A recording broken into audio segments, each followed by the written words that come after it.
Welcome, friends. It's your old pal Count Jackula, your favorite Satanic streamer on Satanic Sunday, the only stream where blasphemy is not a dirty word. It is one of our 10 commandments. Hail Satan.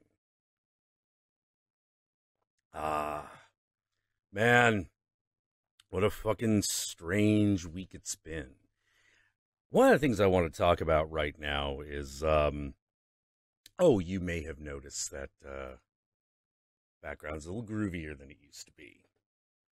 We have a wonderful liquid fucking projector given to us by Katrina, who many of you may recognize from the Frankenhooker review that I did with Horror Guru.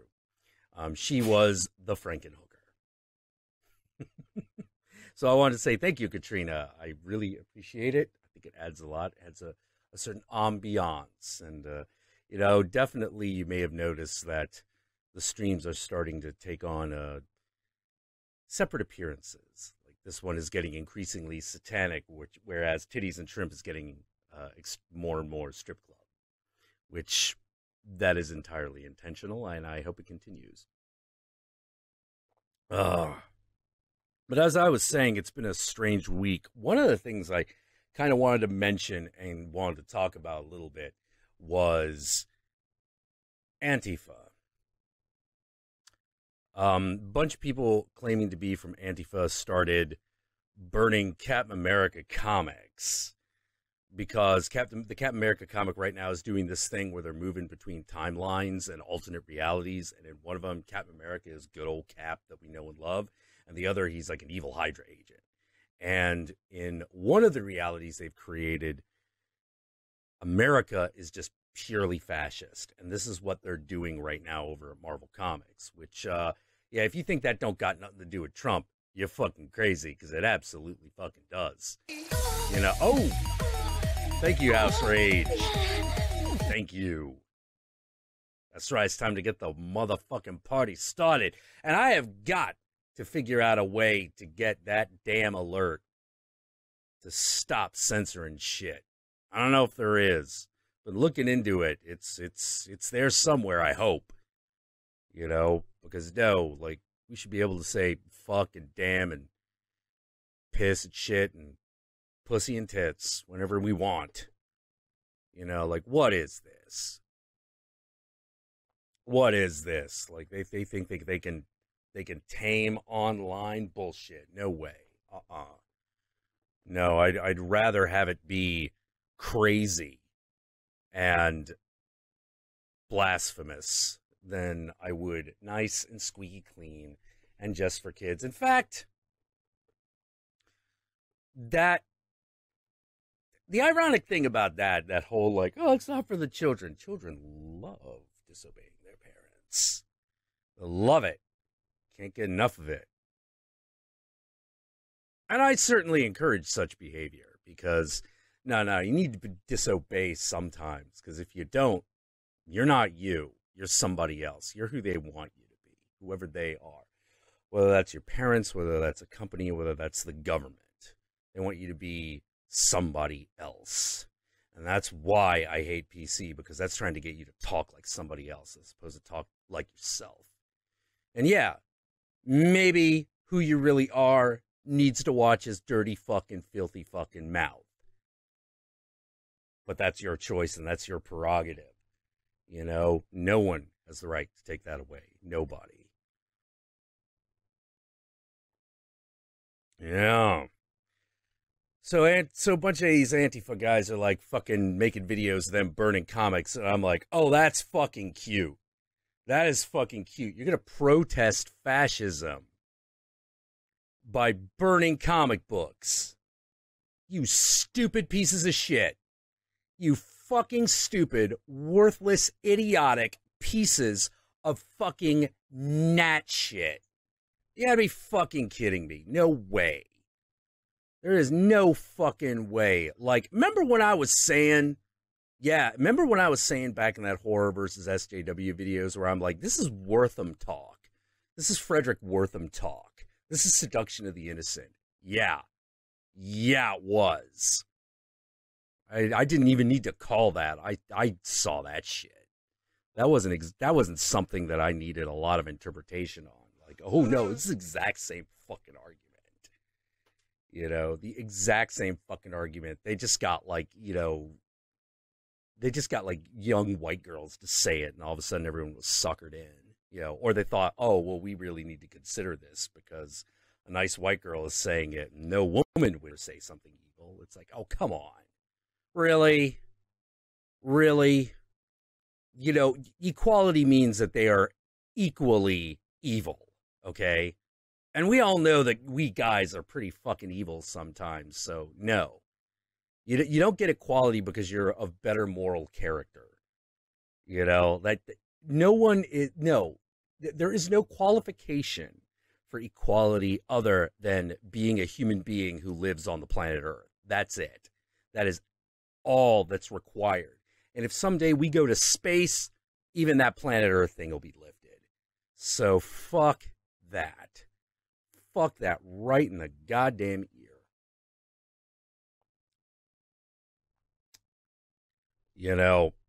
I was on the fence on that Antifa shit for a while, though, because, as many of you said, I was like, I'm perfectly okay with punching a Nazi because for me, that fucking ship has sailed. That ship had sailed for my grandparents. That ship had sailed for me. We've already done that. So, and did I regret it? No, not one bit. No, I didn't regret it one fucking bit. Like, the only way I would have regretted it is if it turned out that the guy I punched, no, not even then. No, forget it. No, I don't regret it at all. What am I saying? I'm trying to be nice. I don't regret it at all. And I also don't regret like any of the times I actually talked to those guys and tried to figure out what made them tick and what they were all about. And it always just comes down to like it comes down to two things. Some of them got like a weird inferiority complex because, one of the things that's really uncomfortable being Caucasian is that a lot of what are called the phenotypical genes, which are basically genes that express themselves visually, essentially. There's probably a better scientific term than that. It might also be not considered scientific anymore at all. I'm not exactly sure. I'm not a geneticist, but like back when, I was in school, they were called phenotype genes. That's like black skin, epicanthic folds, things that you could see it express, blonde hair, blue eyes, that kind of thing. The problem is that most of the Caucasian phenotypical genes are not dominant once they are mixed with others. They recede. Like that's why when you got like, someone of a white and a black parent, they generally look more black than white. It's because those genes tend to recede. You don't see them. Blonde hair is a recessive trait. So are blue eyes. So if you got like brown, you got brown eyes, then that's just going to come in and fucking like dominate the gene pool. Because they just do. They just do. And so they got like a genetic inferiority complex about that because all the visual markers are recessive, but there are a lot of things about the Caucasian genetic structure that actually are much better. Bone density. Bone density is really good. The ability to put on muscle mass is really decent. Sensitivity to protein and things like that. Caucasian people pretty big. Or they can be. Maybe not as big as black guys, but that is a lot to ask.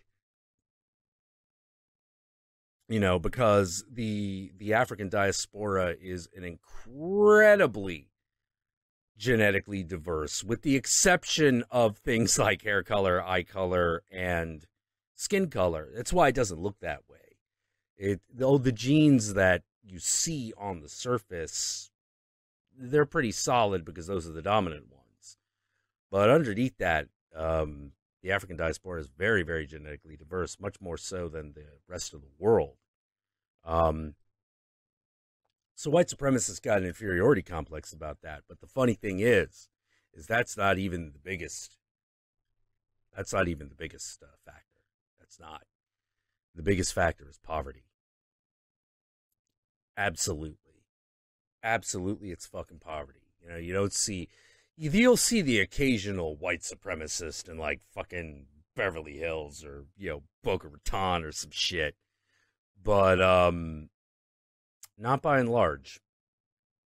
Because poor white kids get shit on just as much as everybody else, and a little bit more so in one respect, which is because they're white, it's okay to hate them socially. It's okay to hate them and not like them because, like there are a lot of reasons for this. Not the least of which is just that, there are more poor white people than any other group of poor people. Poor communities tend to be a little more angry and violent, and so that means that all of us as a totality, when we grow up in certain areas, the chances of us like having bad confrontations with poor white people is actually much greater. And we as human beings are very sensitive to negative input. So we take something that is already a majority and then we blow it up to even greater proportions. And that comes down to, you're allowed to shit on Hicks. You're allowed to shit on people from the South. What are those people worth? These are the kinds of things that we all know that people think, because you've thought them. Even if you fucking like came from the South yourself as a poor white kid, you fucking thought it. If you were a nerd in the South, you were like, fuck, these fucking stupid Hicks just keep fucking like shitting on me, throwing me in the locker and fucking beat the shit out of me. Yeah, you're not worried about like what they're doing to the kids of the other races, like, because your life sucks. This is human behavior. If it doesn't happen to you, it's not as real. If it happens to you, it's super real. So that's why I appreciated that one line in Body Count's song "No Lives Matter," where he specifically brings up those poor white people they call trash as being part of No Lives Matter. Your life means just as little as the black life if you're poor white trash, and you know it. It is. And he's trying to bridge that gap because he's like, no, you're like us. It's a better way of saying, there's this argument that comes up with people from the South, and largely from people from the South. That's the main place you see it, although I'm sure you get this argument in other places, where they say stuff like, there's niggers of all races. And and if it's a white person saying it, they're including white people in that. Still heavily like, racial, because like the only reason nigger exists is to disparage people of all the people of a certain skin color. But the sentiment is real. Like, they feel the sentiment, even if the word is like still like hurtful, no matter what they do.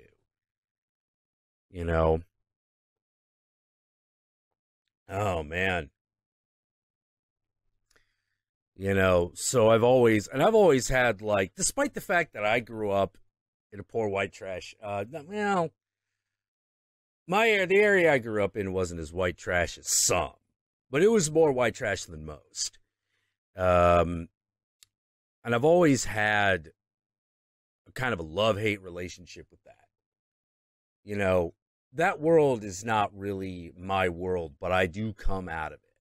I do come from it. So I understand what they're trying to say, when they say bullshit like that. they're trying to establish brotherhood. They're just a little stupid about it because, we in America don't care to educate poor people. And so they are less educated, less articulate, shit like that, because those things aren't a priority in those areas. Not as much. They would like it to be, but just isn't. And that's one of the pitfalls of conservatism, is that it creates that kind of hell. It creates that kind of hell for poor white people, and it's also why I have an appreciation for the Insane Clown Posse, even though I am not a big fan of their music. It's like, no, you keep doing that. You keep doing that. It ain't for me. But that doesn't matter, because it's obviously for millions of kids out there, and you're preaching the good word, you're preaching the good word that, like, no, you shouldn't judge people, by the color of their skin, by the content of the character. That's all over the Insane Clown Posse. The Insane Clown Posse, I don't think, like, for all for as stupid as Yo Magnets, how do they work is, I don't think any of them are like flat earthers or any of that shit, So I'm cool with the Insane Clown Posse. If someone was like, "Hey man, I got tickets to go to the show," I'll if it didn't cost me anything but time to go to an Insane Clown Posse show, I'd probably go. But I ain't gonna necessarily seek it out myself, because, like, music is not really for me. It ain't like going to. It won't be like if someone, like, comes up to me and is like, "Dude, do you want to go to the Ghost concert, or do you want to go to the fucking Run the Jewels concert, or fucking some shit like that, or you want to see Big Grams in fucking concert?" Like, holy shit, yeah, I would go to any of those. Like, you'd fucking have to stop me. Insane Clown Posse, I think I would need a little bit more. Like, you'd have to really, really extend the branch, but I would take it if you did so. And by really extending the branch, I mean, like, hey, we'll pay for you to fly out and go to this motherfucker. Yeah. One of our friends, one of the show's friends, Shark Wayne. He was a fucking juggalo. He's a Native American juggalo. I never exactly know. Like, I always say Native American, but I don't like saying that. I gotta admit, I prefer, like, Indian or the name of the tribe. Because I feel like that's a little bit more honest, a little bit more high resolution, whereas I think Native American is very low resolution. That's a very, very diverse group of people. They each have their own symbols. They all have their own mythologies. Like, you can't really count them all as, like, single one. Except maybe ethnically, I guess. I don't know. I don't know. But I feel bad because I realize I've never actually asked him, like, what tribe his ancestors came from. Maybe he doesn't know.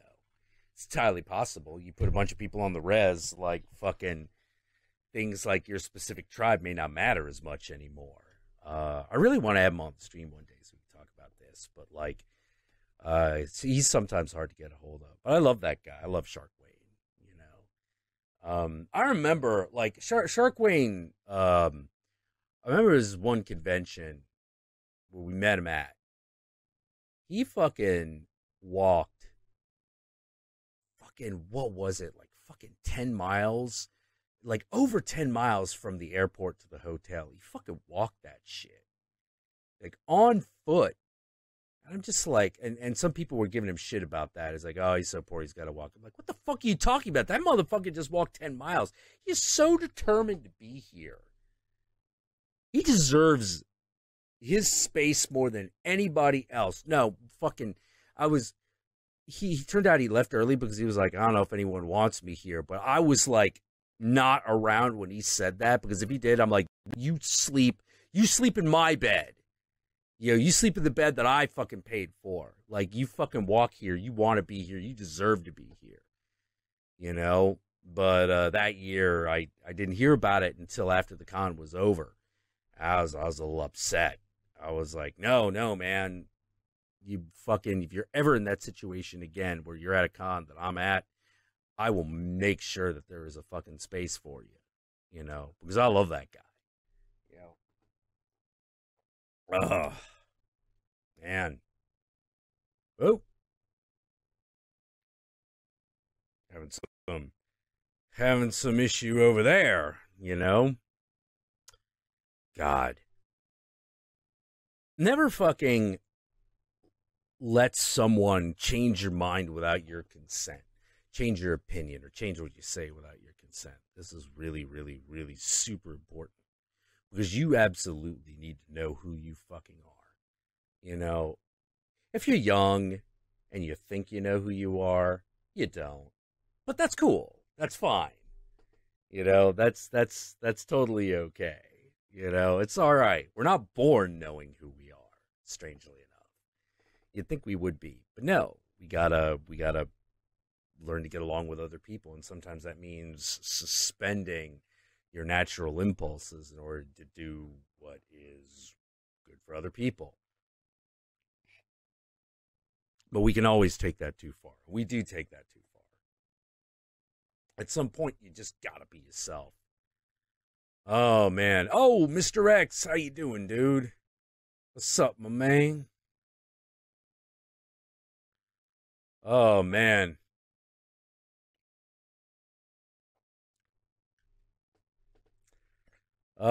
Cody Toopy, top of the morning to you, too. Holy shit.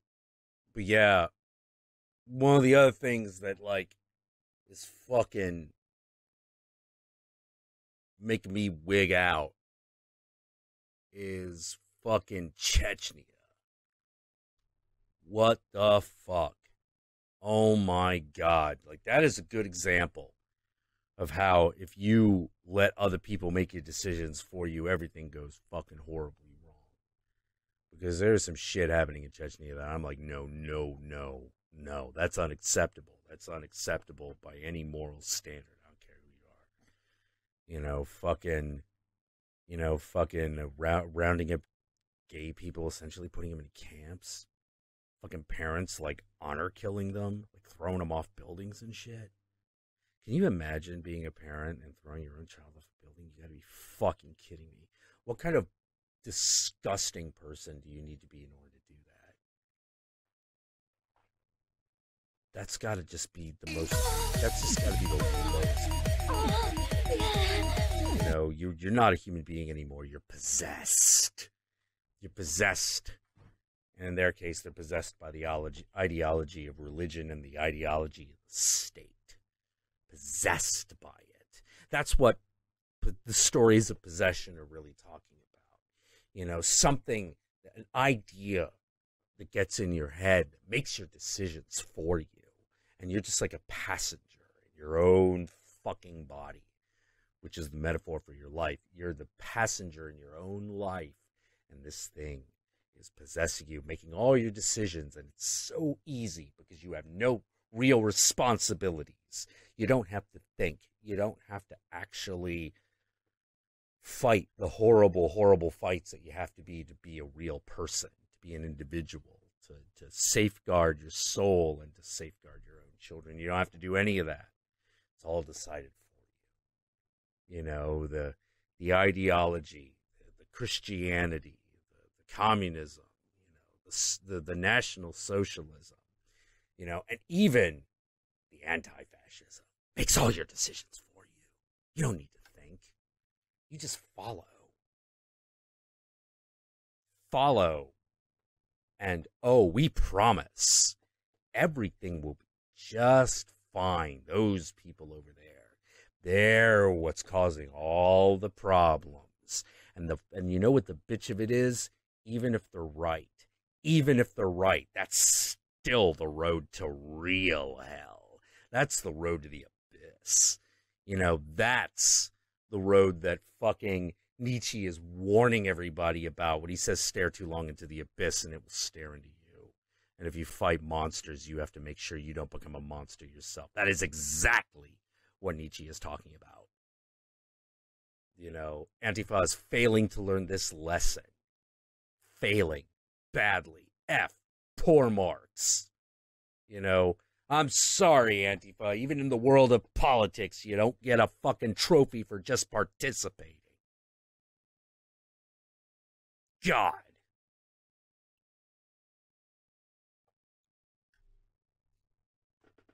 I hate that shit. You start burning comics, now it's personal. You know, I may not be reading a lot of comics now, but that art form has meant so much to me over the years, particularly like in the 90s. That meant a whole lot. You know, to move against it for no reason, for no good reason, kiss my ass. I'll fight you in the goddamn street. You know, god damn it. Like some of the most important stories that I've ever read in my life were all comics. You know, of course not all of them. I've read other things. But comics, man, there's something about them. It's an American invention. It's an American art form, and it's really powerful. You know, like movies. Movies the same way. To me, a movie is a movie is like going to church. You know, like even a good, if it's a good movie, then it's a good sermon. If it's a bad movie, it's a bad sermon. Yeah, that's how I feel about it. Like, for example, the sermons can be dumb.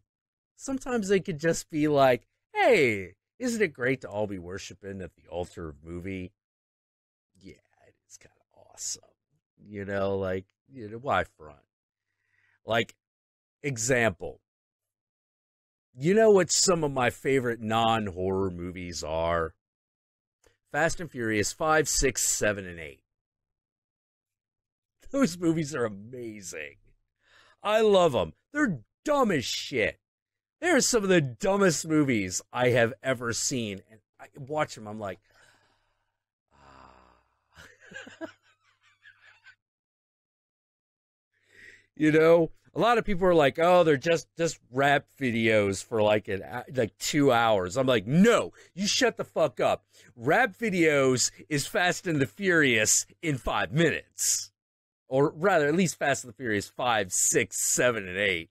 You know, if you want to say those first four movies are bullshit, yeah, they're complete bullshit. They're really terrible. They're not good.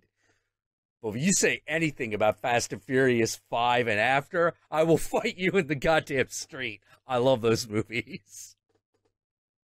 Also, and if you want to feel good about it, if you need your social justice justification, Fast and the Furious has the most diverse cast of any series of movies, period.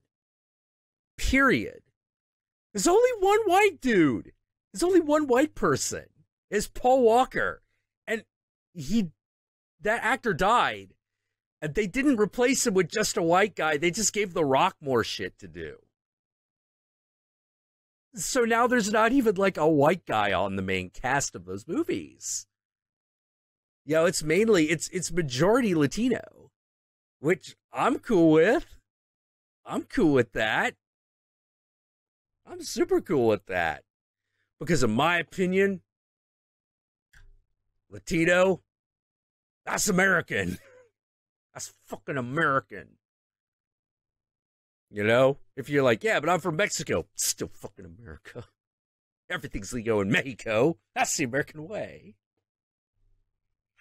No. I love the fucking relationship the United States has with Mexican culture. It's amazing. It's beautiful. I love it. You know, it is a bit of a dysfunctional, horrible family, but like, yeah, it's a family nonetheless. You know, like to me, the Hispanic community is like beautifully integrated. You know, maybe not entirely. Shit ain't equal. I ain't gonna go that far. I ain't gonna tell you that shit's equal. But man, I love it. I like it. I like it a lot.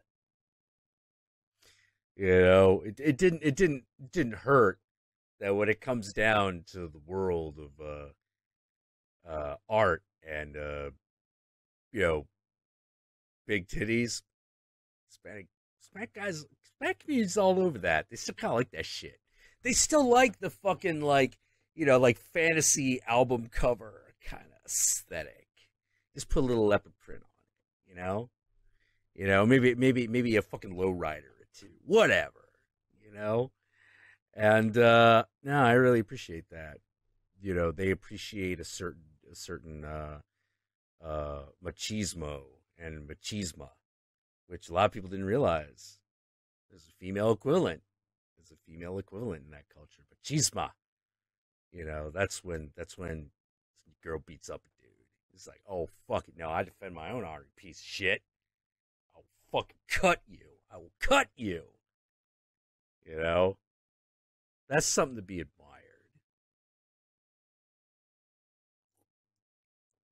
Ah, Satana. Oh, Satana. Oh man, Satana, half white, half Japanese. That woman, yeah, lots of machismo. She wasn't even Hispanic. She had it in spades. But like, yeah, fucking Satana. She's loaded with it. She's born with it. You know, so awesome. Ah, thank you, Ileana. Jack, Perdita Durango, yummy face.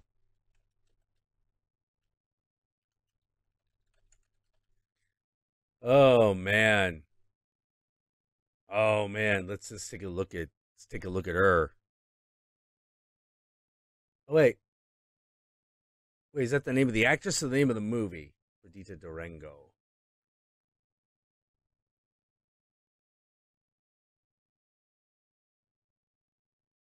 Check this out. Okay. Yeah. It's the name of the movie. Looks like she's in a couple of them, like this Perdita Durango and then Dance with the Devil. Oh man. Oh yeah, Perdita. Yeah, this girl is totally like fucking taking cues from Satana. Completely. Damn. I gotta see that shit. Oh, dude, there's a dude in the wait, the bad guy in a Santo mask robbing a bank? Oh, you know that motherfucker gotta go down. He's desecrating the mask of Santo. Can't do that shit. Can't do that shit and get away with it. Nah, you gotta go down.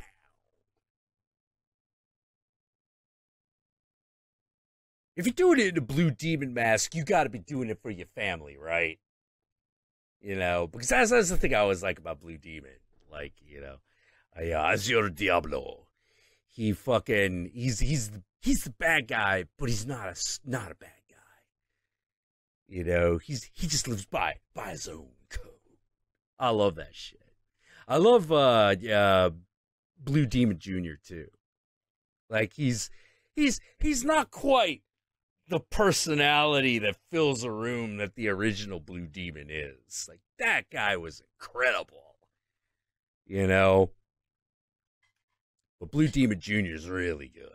Like, he's a little more humble than the senior. Like, fucking old Blue Demon, he just fucking, like, he's that guy fucking, like, he just fucking walks into a room, grabs 3 girls, and just like, yeah, let's do this. You know, Blue Demon Jr. not quite as arrogant. You know, it's a little more like, oh, you try to be the good guy. All right, you do it. You do it, man. But like, man, nothing gonna beat that original Blue Demon. That guy was legend. Oh man, love that dude. Like, how do you fucking like guys like him and Santo? How do you fucking like live like that? How do you fucking live like that? How do you live your life like you're a fucking superhero? Jesus Christ. Like, that's the thing about Lucha that fucking everybody loves, is those performers, man. Like, more so, like, let me put it this way. Like, American wrestling and Lucha got a lot in common. But, like, imagine if just... And imagine if everyone was trying to reach for like that fucking Undertaker level of legend. You know, they're going for that. In fact, I would even say that Undertaker is going for lucha levels. You know, fucking hell. Like, that guy, Undertaker just made himself into a monster. It was incredible. You know, undefeated. Fucking undefeatable. You know, that's a legend. Like, that's a wrestling legend. Yeah, Mucha Lucha. Yeah, I love that shit. There's just something so great about it. You know, that's fucking tapping into some deep Jungian shit. You know, some deep fucking mythology right there. Like the mask of the hero. You know, and that's why I like Blue Demon so much, because he took that whole mask of the hero thing and he went farther than anybody. Like, you would think it would be Mil Máscaras, the million masks. But no, it's Blue Demon who took it farther than anybody else. He died in that thing. He died wearing that mask. What the fuck? Holy shit. Every time that man is in public, he wore the fucking Blue Demon mask. And you know how he dies? After training one day, and he had trained all these guys, these dudes who were legends. You know, one day he's in, he's living in Southern California. He's living in LA at this point. And he's like ancient. He's old. But every day he goes to the parks, he feeds the birds. He dies there. He dies sitting on a bench feeding the birds because he wore the mask. He was there hours before anyone realized he was dead. He just died of sudden heart attack. It's just like, it's over. His number was just up. It was time. It was time for Blue Demon to be called back up. And they found him there, and they bury him in the mask. I'm like, oh, that's so beautiful. Beautiful. Like, you talk about, like, fucking, that's not dying. That's passing into legend. Man. Oh, such a rarefied privilege to pass into legend. Oh, we should all hope for that.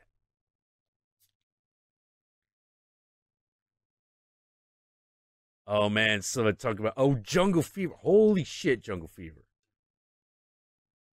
Oh my god. Fucking I don't know about the rest of that movie, but that fucking scene. Oh shit. Was Jungle Fever or White Men Can't Jump that had Samuel Jackson and Ozzie Davis face off? I'm pretty sure that was Jungle Fever. Shit. Hold on. Gator Sam Jackson. Do. Yeah, it's Jungle Fever. Okay, good. I was right first time. Fucking that scene. We faces off against his dad, played by Ozzie Davis. Holy fucking shit. That's movie. That is film. Right there, that is fucking film. Holy shit. Love that scene. If you haven't seen it, check it out. Someone named Johnny Smith just subscribed. All right. I feel like I've yammered on by myself for long enough. So what I want to do is, let's see.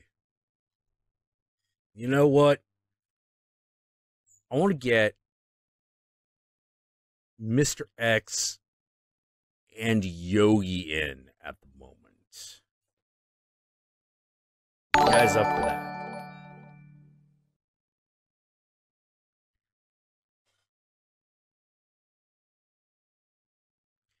If you guys are up for that, I'd love to have you on. It's Slayfaring. Yeah, a bunch of people available. Okay, all right. Mr. X will give us an hour, so we'll do that. And Yogi can also be on. So what we'll do is we'll have Mr. X on for an hour, and then hopefully, because Um, yeah, we'll go for an hour, and then once he goes, we'll see who else we can get in the call. Do. Oh, by the way, remember.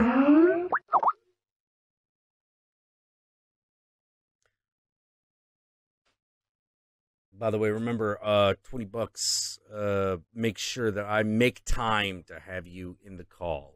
That guarantees a slot. I will grant them to other people, but that's completely at my pleasure. But we try to get more than the usual suspects in on a regular basis. Let's see.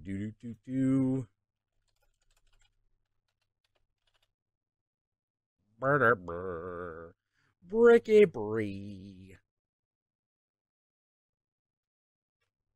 All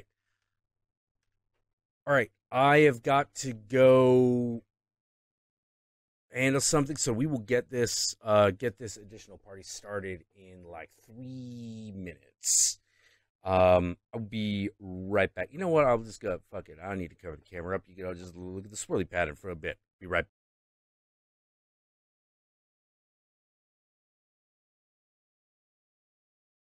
Second delay. I figured it out. Chill the fuck out. There we go. I figured it out. There we go. Yogi, say something. What up, y'all? All right, there we go. Yeah, sound should be good now. Geez, all the little, we're all a kinky group, but like sometimes the kinks in production are not always the ones you want. Yeah, despite the fact that every single one of us in this chat has had a finger up their ass, does not mean that applies to technology. Yeah. That's not how we like it to be all the time. But what is it? Yes. Oh, Jack, I just wanted to let you know, since I knew it was Satanic Sunday, I got dressed for church. Oh shit! I should put my rings on. Hail Satan! Hail Satan! Oh man. Jeez. Oh, fuck. I just realized I also forgot, I can't do it now because that would take me away from the camera again. I don't want to do that. I forgot to put my my beard accoutrements in. But people have been loving the fact that you've been recreating 70s in-between double features in your background there. Oh, yeah. No, man. That is straight up that old school oil, water, food coloring type shit that we used to get back in the day. It is. Yeah, and I love that shit. Yeah. I feel like I'm going to be watching one of those 70s PSAs telling me about the dangers of how pot's going to make me going straight to heroin. Yeah, good. You got to go straight to HE double hockey sticks, and then you could do heroin. And then you're going to be, sucking cock for the evil H, and then boys beware. Yeah. Oh man. Oh, it's like, no. You know what it is, Mr. X. It's like, you remember "Don't Be a Menace," right? Man. Oh yeah. Directions to Crenshaw, man. I'll suck your dick, man. And can I just admit that coming from that demographic, the one that we now refer to as urban. Can I say that I actually found the comedy in that movie a little soft. I will say that I know what you mean. The chick from 227 was awesome though. And when she was on Conan, they were interviewing her about that. And like, well, you do a lot of sequences with marijuana, and she just flat out said, "Oh, I love the reefer." It's one of Conan's greatest moments ever. Andy Richter loses his shit and falls on the floor. That's beautiful. Oh man. See, it's that kind of thing that makes me believe in hope in humanity. So, Jack, I gotta ask: are you familiar with the Internet Aristocrat? I know. Yeah, I am. I know who and he he's is. now known as Mr. Medicor.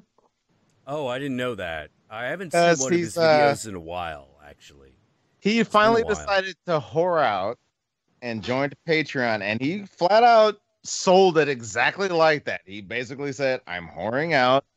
You guys like my videos. I'd be a fucking..." He pulled an Ice-T. He was like, "I'd be a fucking idiot to not take your money since you want to give me your money. So I'm going to do that." Yeah.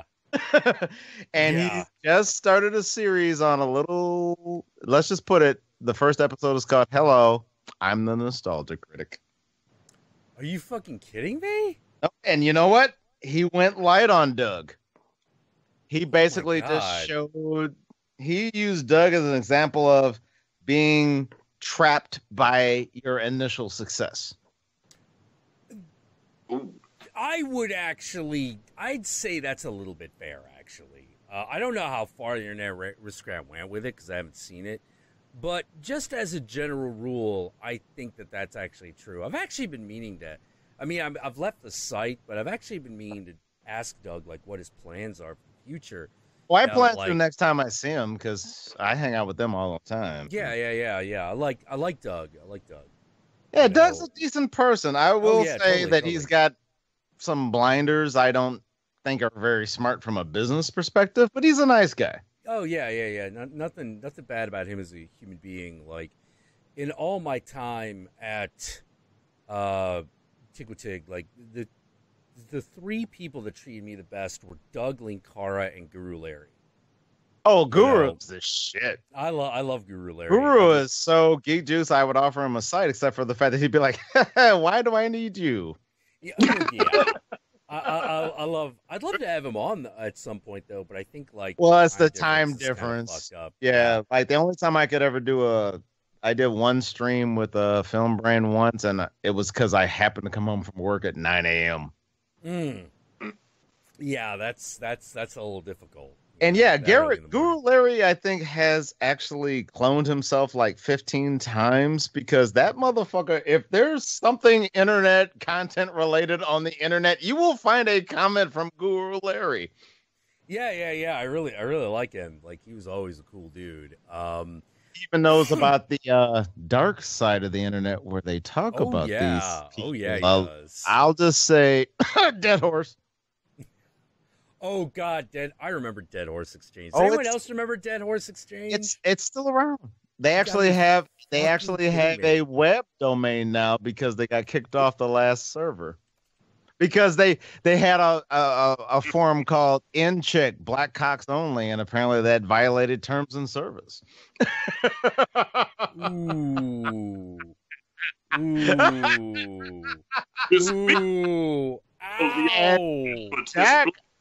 Jack, I've been teasing this story forever, and I'm never going to share the full details, but let me just say, I was at a Channel Awesome after party at the Midwest story, yes. And I think that applies. Oh, let's put it this way. No, she did not go back. It did not happen. It did not fucking happen. Once she got a taste of that curry, she said, "What other flavors can I try?" Yeah, exactly. Mayonnaise just ain't gonna cut it no more. That is not gonna happen. You need some hot Jesus. Oh yeah. You gotta put hot sauce on everything at this point. Forget about it. But the thing about it is, he did Doug fairly, but he also, as a content creator, did something really smart. He didn't want to have to explain the reviewer verse in every video that's coming next. So he used Doug as the template to explain the reviewer verse. And he ended it with actually something really kind of touching, where it's Doug literally looking at the camera saying, "We couldn't do this without you. We appreciate the fact that you support us, blah, blah, blah."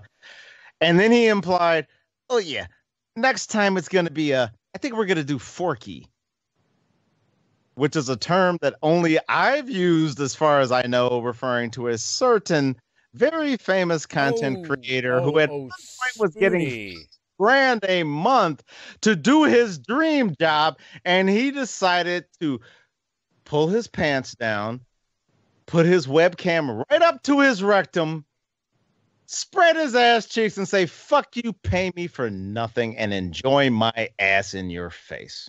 Yeah. Spoonie, I've never met Spoonie. I've never even spoken to him. Like, by the time I got on the site, he was long gone. Right. He was long gone. And I'll be honest, like, I felt like the site actually lost something when he was gone. Like, in his prime, had the potential. Oh yeah, in his prime, biggest he had the potential of them. to be a big He could have been this.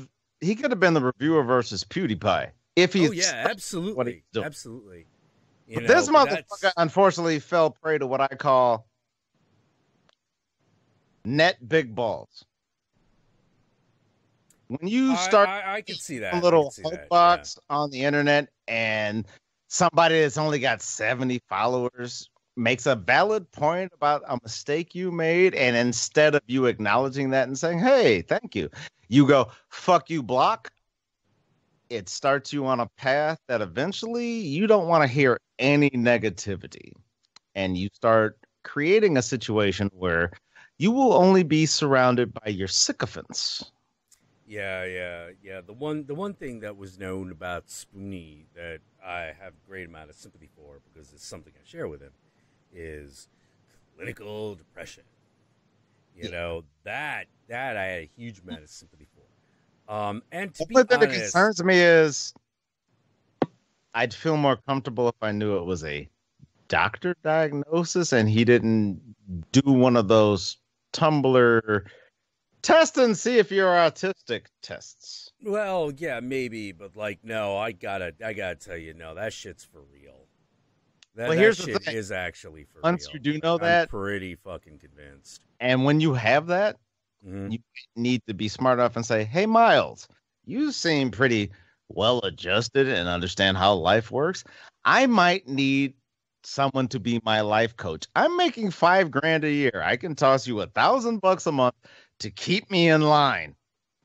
Yeah. It was really, really odd because, like, how to put this? Like, I seem to be, I was always at this weird moment when it came to a lot of the Channel Awesome people, or the former ones, which was I always seemed to be talking to one of them when their relationship status changed. Gotcha. Like, yeah. Like, like April's been, Spoonie's been dating April. Yeah. You know, like, I was in communication with her when that was going on. And, I mean, she didn't tell me anything about it, so I can't tell you shit. You know, but I thought that was good. That was a good fit. That was a good match. It seemed like it was going to be an uptick because his shit was getting dark post Red Dragon. Yes. Yeah. And I'm sorry, I said Red Dragon, so I have to say this now. You don't owe me. You owe me all. Because Tom Noonan as fucking Dollarhide is one of the greatest villains of all time. Do you see? Do you see? The Red Dragon rampant. Do you see? Yeah. But yeah, it seemed like April was really good for him, and then he just kind of disappeared. You know, I got blocked by Spoonie because he had a computer problem, so he sent it out on the internet. Oh, hold on. Horger brings a good point. Technically, Spoonie is bipolar, not depressive. Yeah. That means he's depressive sometimes, manic other times. Which, yeah, that does, in fact. But I will say this, having access to sharing your thoughts at any given moment when you know you have these mental situations that may not show you at your best means you might need to have a third party involved that says, hey, nope. You got, okay, here's what you got to do. You got to do 3 laps outside in front of the house. Then you get to tweet. If you still want to tweet that crazy shit you want to say, now you get to tweet it. Yeah. Or at the very least, you need. I'll be honest. Like one of the guys, the guy that does that for me is Horger. Like, just like, dude, get out of the fucking house. What the hell's wrong? And I'm like, yeah, you're right, man. You get out of the fucking house. I need to go do something. Yeah, right. I'm fucking up. Because the hug box of the internet. Oh, hug box of the internet won't do it. It won't do it. It'll do it. And I actually had to cancel a live stream last week because I had a bad day at work. And I was like, you know what? If I come home, all I'm gonna do is just vent this on people who just wanted to come see something to distract them from when they have a bad day at work. And I said, you know what? I'm canceling. And all I said to the world was the allure of the internet to make you wallow in your own misery and share it with others is very fucking enticing. Oh, it is. It is.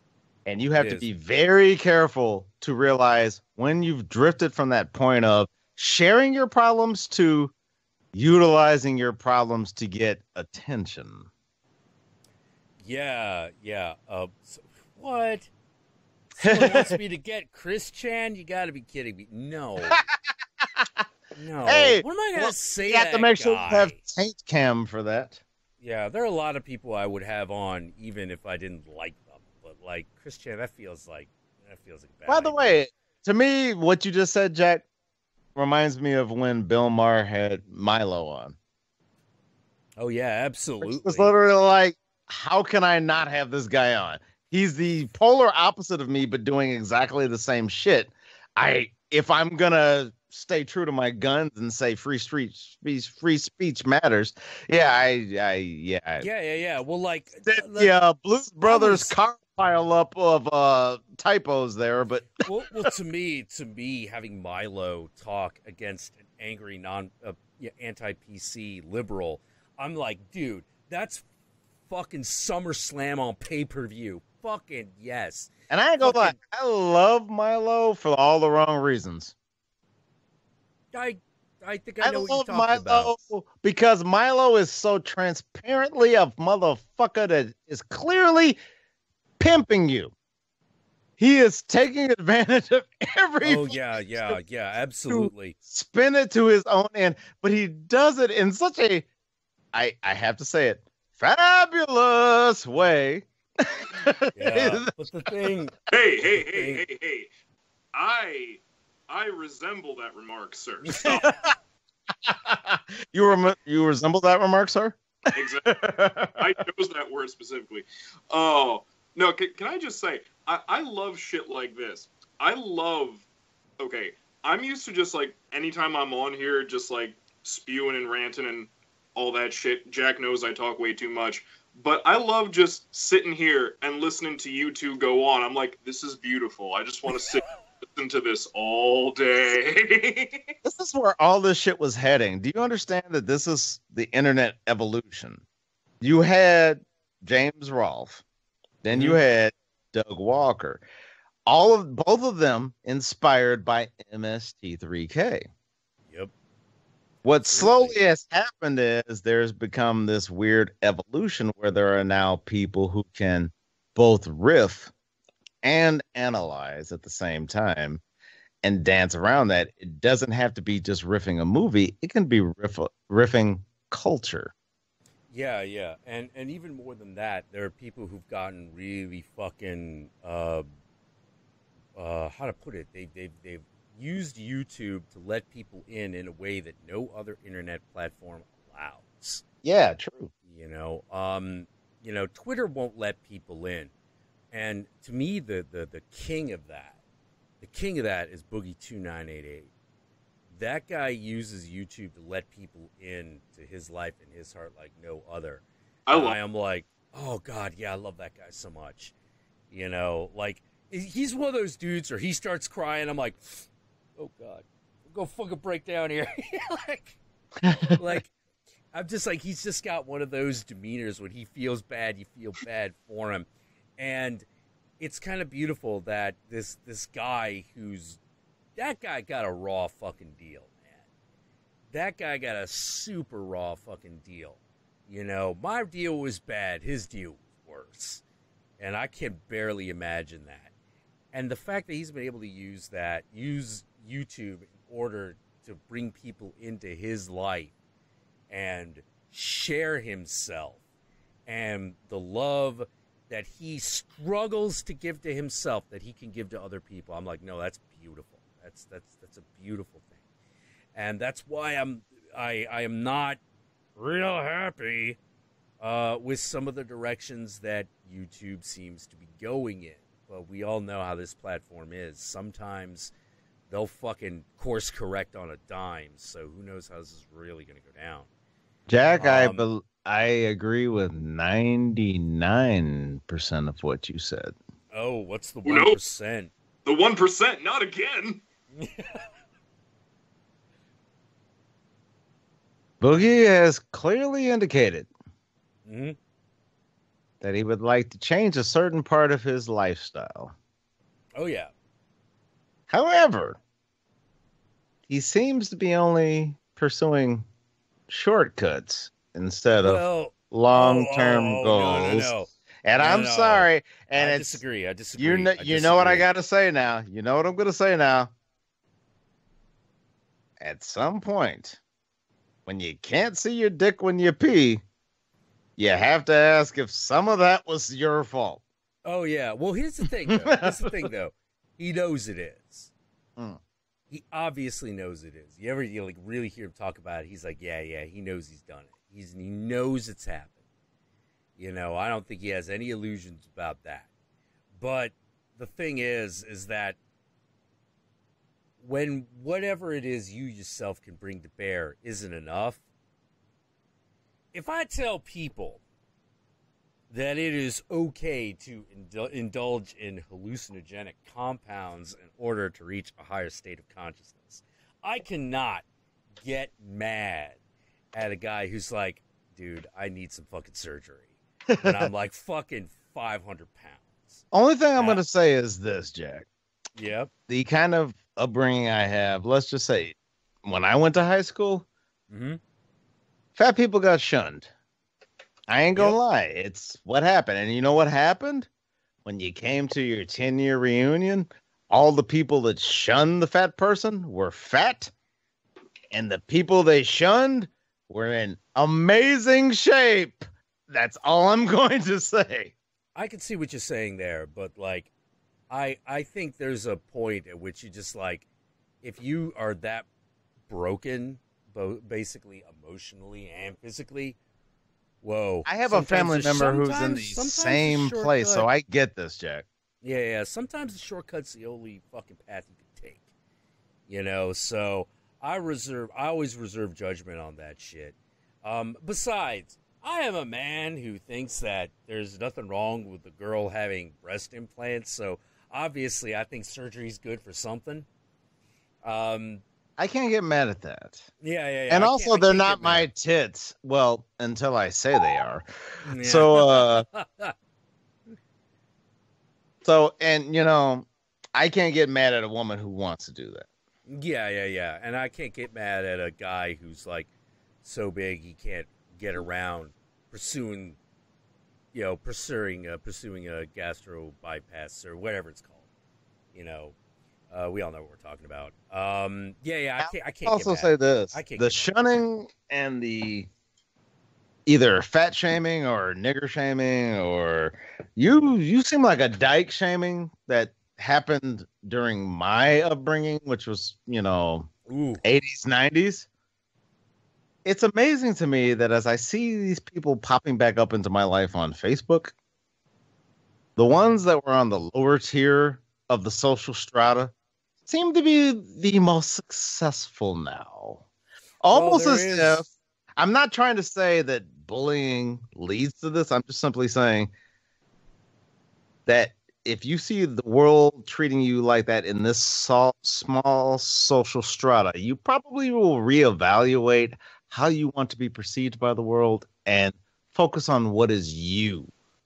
Oh, I agree with that that's absolutely an outcome that can happen. But I will defend the boogie. I will defend his decision. I'm not giving him any shit. I'm just literally just saying it has now reached the point where, no offense, big fella, but it's going to take more than surgery now. It's going to be like a 20-year mental process. Oh, yeah. Well, here's the thing. You know, it's you can't just get that surgery. Yeah. You got to fucking prove to the surgeon that you're going to do what I it think takes. You have to check in with them afterwards. It ain't easy. If you eat too much, it will literally destroy it. So you have to follow a regimen. Yeah. You got to follow a regimen. There's a lot of shit you got to do. Like, it's basically your life's changing one way or the other, and hey, whatever gets the guy to be able to live into at least his 70s, I'm kind of for that. Well, I'll say, if you can make it to 66 and you lived a good, fun life and you got to do a lot of shit that technically should have killed you, you probably had a good run. Yeah, you probably had a good run. Yeah, I think Bill Maher put it as, I'd rather have 66 Sammy Davis years than 120 Mormon virgin years. I gotta agree. And Sammy Davis, another Satanist. Yep. Yogi, you were gonna say something. Oh, I just wanted to say to Ray Set Go in the chat. He said, if you have a problem with shame, don't try Judaism. Man, I feel you. Oh my God. I was raised Irish Catholic. Ray Set Go. At some point, we should have a shame off. At some point. When it comes to any religion, Chad, here's the easiest way to boil it down. If you weren't taught it from the moment you could hear, if you were first exposed to it the moment you turned 18, would you believe it? Oh, religion? Yes. The religion you were born in? Yeah, what I'm saying is, if you shared any of that information during your formative years, if they waited until you were 18 and then said, okay, now it's time to share with you our religion, do you think you would have the same attachments to it that you have, as opposed to if from the moment you could hear your parents were taking you to church and telling you these things? I have a mixed answer on that. Yeah, me too, actually. Yogi, you first. Yeah, because, my thing is, look, okay, since I was raised Catholic, my whole thing was, okay, would I buy Catholicism specifically? Probably no, but at the same time, some of my first what could be referred to as mystic experiences or experiences in exploring the idea space or the unconscious came through the vessel of Catholic mysticism. Okay, I can see that. Ooh, interesting. I didn't know that. Yeah, so example, one of the reasons on the last stream I asked you to explain the whole animus thing to me is because I think that I had an experience with the animus, is the female or anima? Yeah, that's the one where the need to break away from the father as opposed to reunite with the mother. Okay, so the anima is the reuniting with the mother one, right? Yeah. Just like in Spanish, a generally indicates the feminine.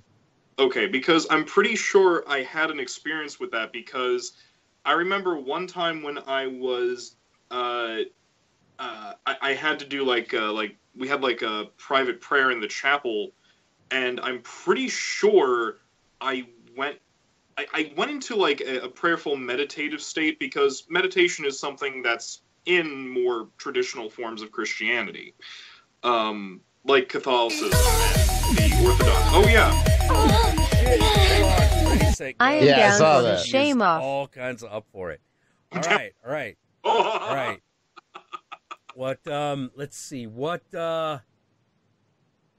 Every time your fucking tip thing pops up, I keep thinking I need to call Jillian. Yeah. Well, I will not lie. There are some parts of her you notice before others. Yeah, let's just say she enters the room before. Good. She enters the room. Good. She enters the room before she does. Yep. It's all good, but is she one of those girls? Oh, is she one of those girls where it's like, oh, I have nowhere to put my drink. Oh, tits, good. Yes. Yeah. Oh. Okay. Ready, set, go. Send me a message on Skype. We'll get you in. I have a huge list here, so I will need you to send another message so that I can identify you. Also, Jack, I have a question. In his statement, there was a word I didn't understand. There was Shame. What is that? Oh, son of a bitch. You son of a bitch. But yeah. I'm afraid I'm unfamiliar with this one. Oh, but yeah, no. Just to like to finish up what I was saying though, real quick, was that like so like meditation, meditative prayer is something that's like very common in like in things like Catholicism and Eastern Orthodox and things like that. So, well, what do you mean? What's the difference between regular prayer and meditative prayer? Well, like okay, I'll put it this way, like between like petitioning and actually using prayer as a method to like reach something. You know what I mean? It's like petitioning prayer as in like oh God, like can you please help my mom through surgery?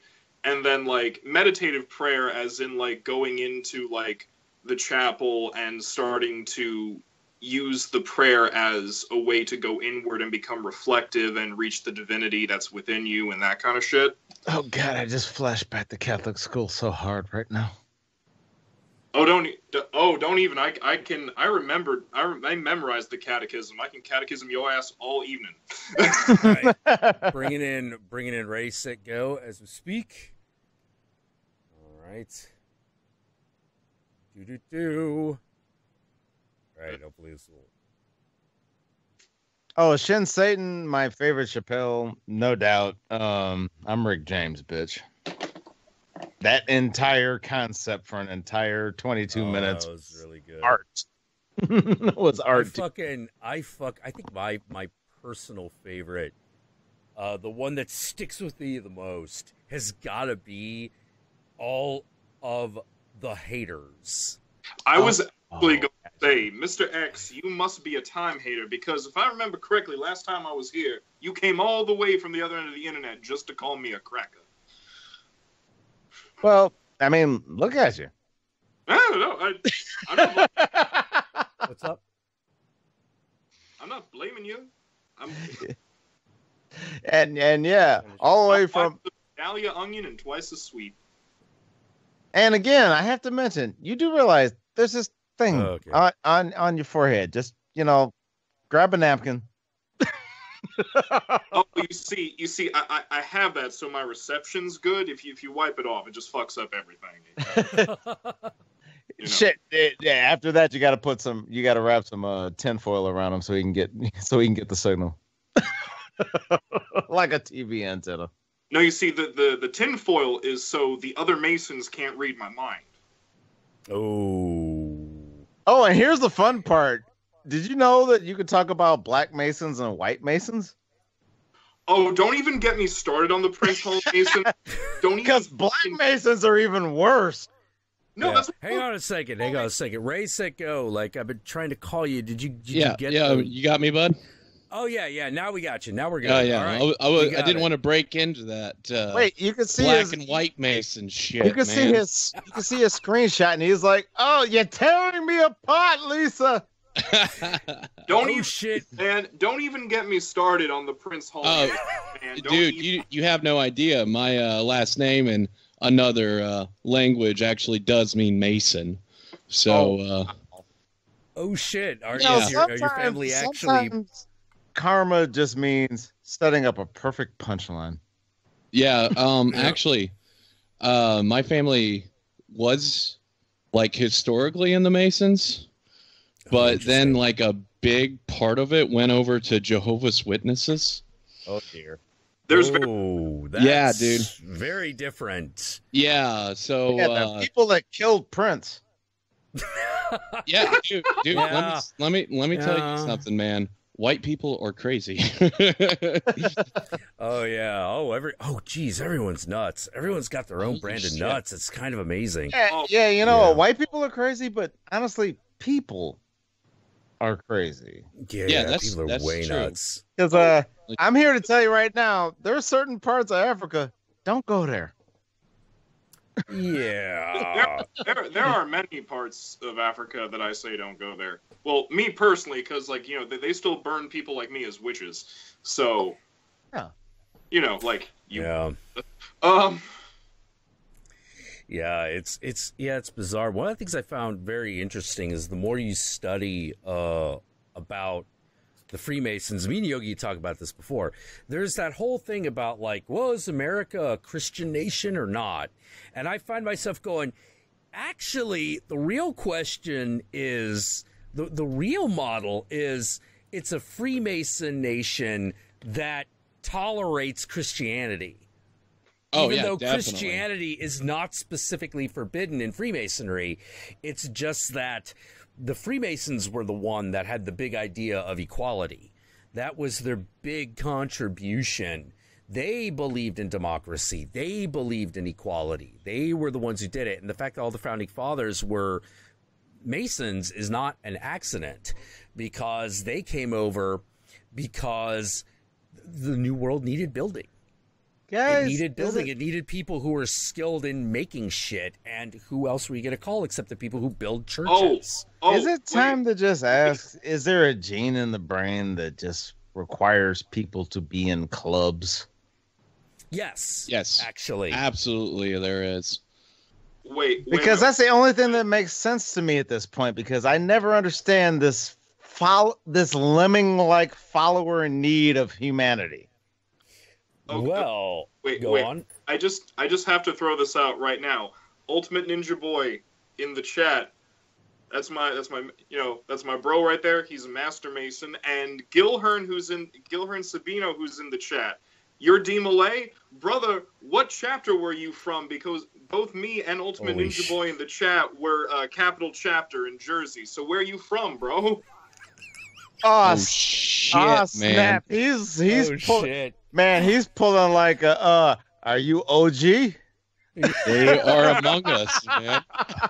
Oh my god! We're everywhere. The secret is everywhere. Yeah, this right here is the connection between Satanism and Freemasonry right here in this chat. Right, there's actually a temple halfway, like a half block from my house, man.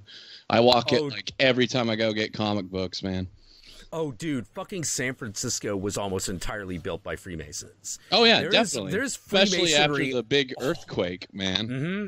And it is all over this fucking city. Like, I have been trying to get my buddy Seth Lindbergh to do a series on the secret Freemason history of San Francisco, because it is dense. It is deep. It is all over the fucking place. It sounds like something that should be comic adapted by Neil Gaiman. Oh, or something, yeah. He was going to do it at one point. My buddy Seth was going to write several stories about secret Freemason. Although Warren Ellis would be more fun. Oh, yeah.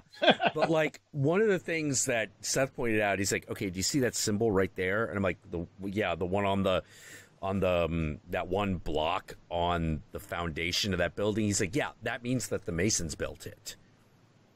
I was like, oh, shit, for real? And he's like, yeah, for real. Yeah, it's kind of like the kosher sign on like a can of peaches.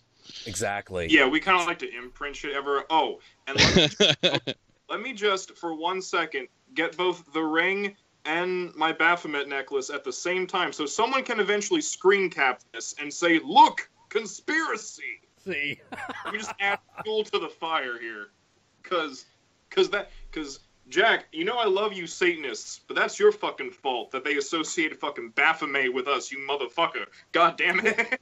Hey, maybe Clive Barker has something to do with it. Yeah. Well, it was technically the Knights Templar. I know. It's the Knights Templar and the Inquisition. Oh wait, are we gonna start talking about? Wait, are we gonna start talking about Carnival now? Oh man, that show was great. If you're gonna bring up Knights Templar and shit, yeah. Well, like the fucking the Knights Templar were the ones who worshipped, according to legend, were the ones who worshipped Baphomet. And it's very obvious. It's very obvious when you break down the symbolism of Baphomet that you're like, oh shit, this is alchemy. When you break down like the symbol of it, but this is what I think is so interesting, is that like now Eliphas LeVay just took the symbolism and ran with it and did all kinds of crazy shit with it, and it was beautiful. But what I think is so interesting is I once saw a breakdown of the name Baphomet. And what's interesting is that it's if you break it down, especially if you look at it like through the Hebrew alphabet, it's like derived from several different Kabbalistic names for God. Yes. So it's one of those weird things where I'm like, okay, the Knights Templar, the idea of the Knights Templar using the name Baphomet makes a lot of sense in that regard, but that's about it. And which is kind of odd, because I'm like, maybe they did have that at one point. I don't know. yeah. It's really hard to tell. There are a lot of figures that show up in satanic imagery that you wonder where some of them came from. Some of them are very obvious. You know, like, where does the satanic image of Lucifer come from? Well, it comes from Paradise Lost. You know, it doesn't come from the Bible. It comes from Milton. You know, that's real super fucking obvious. But some of the others, like Baphomet and Lilith, are a little bit more esoteric. Like, no one's actually really entirely sure. Samael is the same way. Who the fuck is Samael? You know, that is a name that is repeated several fucking times, not just in satanic literature, but in all the way back to Judaism. And you're like, what the fuck is this? Like, no one ever really tells you who Samael is. And you're like, you have to look it up, and you're like, what's the fucking origin of this? Hey. You know, it's just lost to antiquity. Much like, you know, Lilith. What was Lilith the goddess of? Was she always considered bad? Was she ever considered good? Because one of the weird things that human beings, that the human mythology does, and this has always fascinated me, which is whore goddesses that are considered whores, are also the finders and defenders of lost children. Pussy scares, guys. Yeah, but it's one of those, like, it's really interesting how how human society puts that together. You know, like, the whore protects lost children, protects orphans. Yeah. You know, and you're like, oh, maybe the woman more in touch with her own body understands her own natural maternal instincts, perhaps? It could entirely be maybe because she doesn't have anything to do during the day. Yeah, well, maybe. Because at night she's got a full dance card. Dude, mythology comes from practicality, man. It does. A lot of it. It does. So I think there's probably something to that. And if we're gonna, also, I really hate anytime that anybody uses the term whore in anything regarding a negative context. Oh yeah. Because I'm sorry, term of affection. Every guy who has a problem with female sexuality is the one that will use whore wrong. Whore refers to confidently sexual female. It's not her fault that society has said her behavior is not ladylike. I'm sorry. Any guy who knows that he's had one of those fuck sessions where the cum just kind of stayed right at the head of his dick and they kept fucking and it felt so fucking good, and then when they finally came, it was amazing. Well, that's the way women come all the time. So, well, if you're doing it right, I imagine. Yeah, we shouldn't penalize females. We should appreciate craft when we see it. Yeah, we should not penalize females for the fact that they, frankly, can come better than we can, and we shouldn't be jealous of that. Mr. X, friend of all whores. It's one of those whores, like in Schizophreniac, the whore mangler. It's like one of those things, like with the word whore, though. It's like nah. To me, the word whore, it doesn't really have negative connotation. To me, the word whore means same way I use nigger. Yeah, it means to me, the word whore means a woman who's realized that she can make her own fucking money and she don't need your ass. Yeah, because to me, the word nigger basically means if you're offended by that word, then you're offended by words. You're a simple person. I don't have time for you. Yeah, magic words. Yeah. Oh my God! Something somebody did with their mouth made me uncomfortable. Oh my God! So turns out. Okay, I just looked this up. The word whore comes from a Proto-Germanic word which is hora, adulteress, which comes from an even earlier word called horaz, which means one who desires.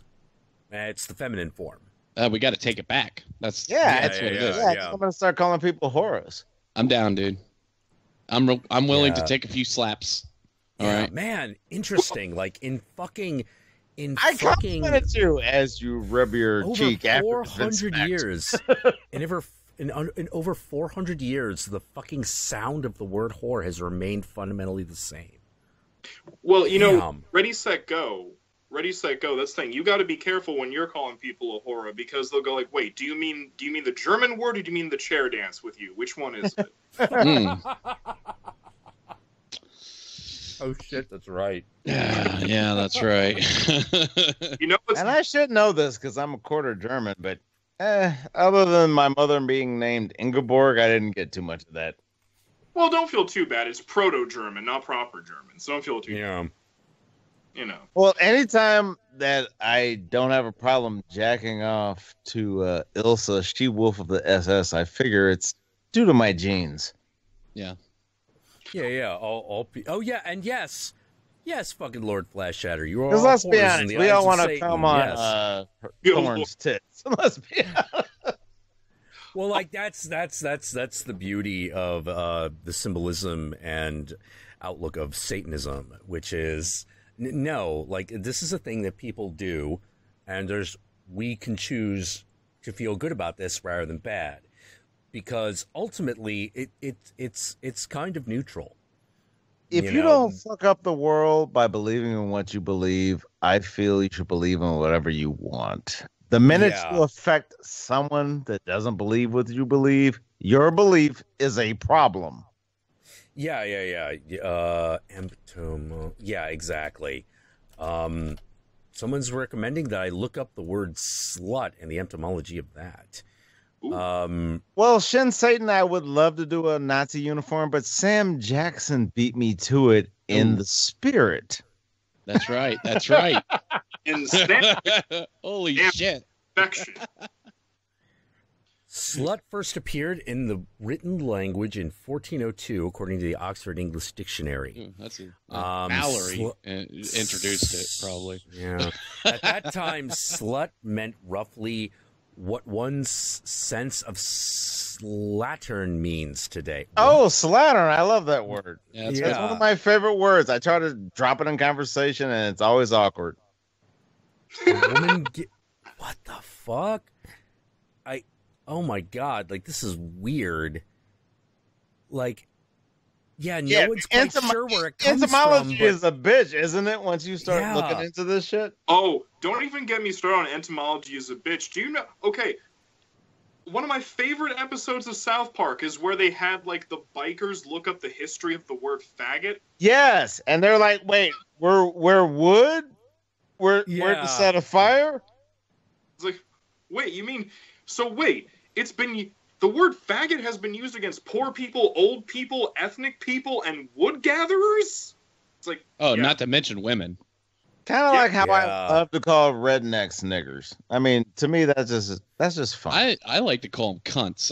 I'm a huge... I love this word. I will admit the fact that my exposure to Geek Juice has finally made my black ass accept the incisive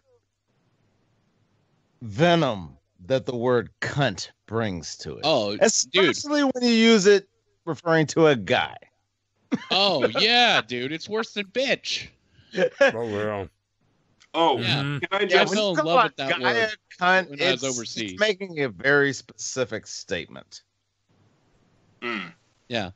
Because there's nothing... You can't say cunt without, like... It's kind of like when Jim Norton says, "This stinks." It's that same sort of derision in the word, and I love it. It's just, it's like cuck. I like cuck, too. Or like hearing Rock. Oh, man, I love that one. Small world! I love that one. Small world! We babies, kids. For you motherfuckers with no... don't die, we multiply. Only one fucking comedy album in his life, and it's a classic. Oh, yeah. Yeah, fucking loved Robin Harris. We don't die. We multiply. Multiply. Kick Donald Duck's ass. Yes. Also, Robin Harris has one of the greatest jokes ever. He's like, "Okay, ho, I'll go." And she's like, "And can you not call me ho in front of the children?" All right, bitch, I'm gonna go. It's like, Broham? I was like, in the most ghetto way possible, this motherfucker was pointing out that words don't mean shit.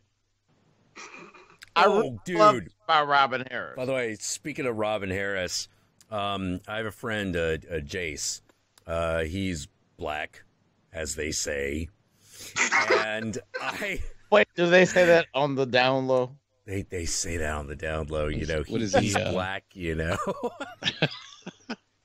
But I was walking around with him, and some guy literally came up to him with the brother man, can you spare $5? And Jace immediately just launched into the Robin Harris bit. He's like, "Oh, you want some?" No, he asked him for spare change. He's like, "Oh, you want some spare change? Well, you can get yourself a spare job. Yeah, then you have some fucking spare change." And the guy actually did, in all earnestness, with no sense of irony, go like, "Well, I won't work for the white man." And Jace just shoots back, "Oh, but you'll beg from the black man. Fuck you." Yeah. And I was just like sitting there watching this, and I'm like, did this just happen? And did this just happen? Because at the end of the day, folks, no matter what race you are or what mixture of race you are, this shit ain't never been about race. It's always been about class. Oh, yeah. Yeah, and what you the got, issue man. is understanding that if you know it's class, don't be an asshole when you're a class above someone else. But also be aware of the fact that when the class under you thinks you're a bitch and is trying to take advantage of you too. Well, it's yeah. It's really rough. Like, it's one of the big like problems with just humanity in general, which is we're all trying to get more for us and ours, right? Yes, it's have nots. It's always There's always been haves and have nots, and sometimes, and we came up with this really, really brilliant idea for us and ours, but not necessarily good for everybody else, which is the idea of inheritance. You can, I can pass my wealth on to my children. Well, that sounds like a good idea. My totally unprepared children who will piss it away, and occasionally, if their last name is Hilton, will be seen jacking off a dick until nut drops on her face. Yeah. And God bless them. And God bless them. Yeah, I ain't going front. I jacked off to that shit because I just wanted to jack off on Paris Hilton's face. Do you know what I love? That's the American way. Yeah, people wasting money is what capitalism is built on. So I love it when rich folks piss away billions of dollars. I'm like, oh, that's going to be good for the economy. That is the fact that until humans realize that these skin tones don't matter, maybe we should all be uniting to provide for the entire species. It kind of creates issues. However, the nihilist in me does love the fact that when some old bitch dies, she leaves $500,000 to her cat. I do like that. Yeah. I would marry that cat. Yeah. Is there a state that's legal in Oregon? Maybe, I don't know. I think David Cross said it best when he said the poor guy will be like, "Hey, can the cat spare some change?" Yeah. Yeah. Actually, hold on. Lord Voca said, "Love of money is the root of all evil." Actually, turns out disparity. A little bit of capitalism is necessary for action. But it turns out what it really is, it's the disparity of wealth. Yes. Yeah, dude, It's not just being poor. It's not just being rich. It is living in a society where the top has way more than the bottom. Yeah. That's what creates. And the top ain't that bright. You guys got to read a book called The Magic Christian. For all you film geeks out there, there's a Peter Sellers film from like 1969 that's based on it. It's got Ringo Starr co-starring in it. Wait, not playing Badfinger does the soundtrack. It is crazy, and it's exactly what you're talking about. Peter Sellers plays this like rich, ultra rich dude, and he adopts Ringo Starr, who's this homeless guy sleeping on a lawn, and they just take advantage of like how ridiculous money is, and like not just money, but that sounds very much like the type of project that Peter Sellers tended to pick. Yeah, because if you look at his career, except for his clearly whoring out, although I will admit I love the way he subverted Casino Royale. Absolutely. But I will say speaking of the Magic Christian, have either of you ever seen the movie The Ruling Class? I've heard of it. Yeah, it's a movie starring Peter O'Toole where he believes that he is literally Electric Jesus. There is not Neon Jesus. Unsubscribe. Yeah, no, Electric Jesus. He actually tells someone at one point, "I am the Electric Messiah, the AC/DC God." And that's just like, ordered. Oh, okay. Wow, why has that not been sampled? It has. Oh, okay. It was sampled by the Electric Hellfire Club and My Life with a Thrill Kill Cult. Oh, okay, gotcha. Oh, is that what that's from? Yeah, it's from a movie called The Ruling Class. I must now watch this. Oh yeah, I just had to bring that up. It's like when I always tell people, "Hey, you know that part in Love Missile 9/11 or whatever it's called from Zig Zig Sputnik?" Oh yeah, that's from Blade Runner. Yep. Oh, you know, it's so funny because talking about like classism and shit. The whole Mr. X saying the whole I hope that one day people will realize that these skin colors don't matter. It's like, well, yeah, of course they don't, but, you know, that's the smoke screen, so we don't realize that it's actually class, not race. Yes, exactly. Mm-hmm. They can always pit us against us. Mm-hmm. Because the rich folks at the end of the day will look at each other and say, well, you can probably actually hurt me, so I don't want to be your enemy. How about we all get together and acknowledge that we can all fuck each other up and let these fucking peons create situations where we can benefit from it every now and then.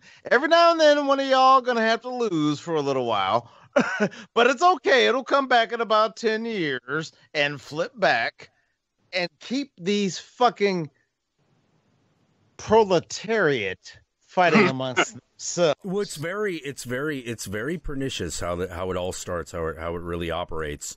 Like, how to put it? In the beginning of the United States, it was the landowners determining classism, and to a large extent, it still does. But it's not it's a more passive force now. It's more like, because it is set in, it doesn't really do much anymore to reinforce classism other than existing. Right. Now it's about real estate. Now it's about whatever your pronouns are. Well, no. Now the big demon, the big monster that supports and reinforces classism is actually the news. Definitely. Yeah, definitely. Because the only way you can get into news is through higher learning institutions, and the higher learning institutions. By the way, I'm older the than all y'all. Centers for the bourgeois, man. And it's actually it's worse than that. It's worse than that. 80 on, I've been like, I accept the news as an interpretation of events that may or may not be true. Yeah. Well, I mean, have you guys ever seen the movie Nightcrawler?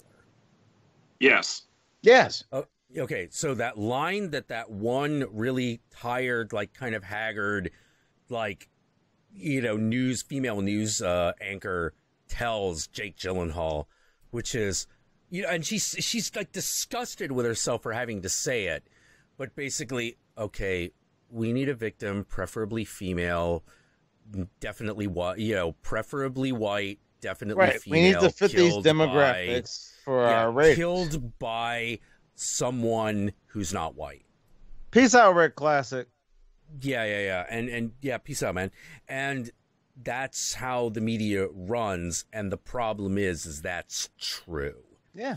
So you've got this huge problem where the media is, the news media specifically, is both the director and the reflector. And it's very weird because it does this in a way that no other media does. Hey, Jack.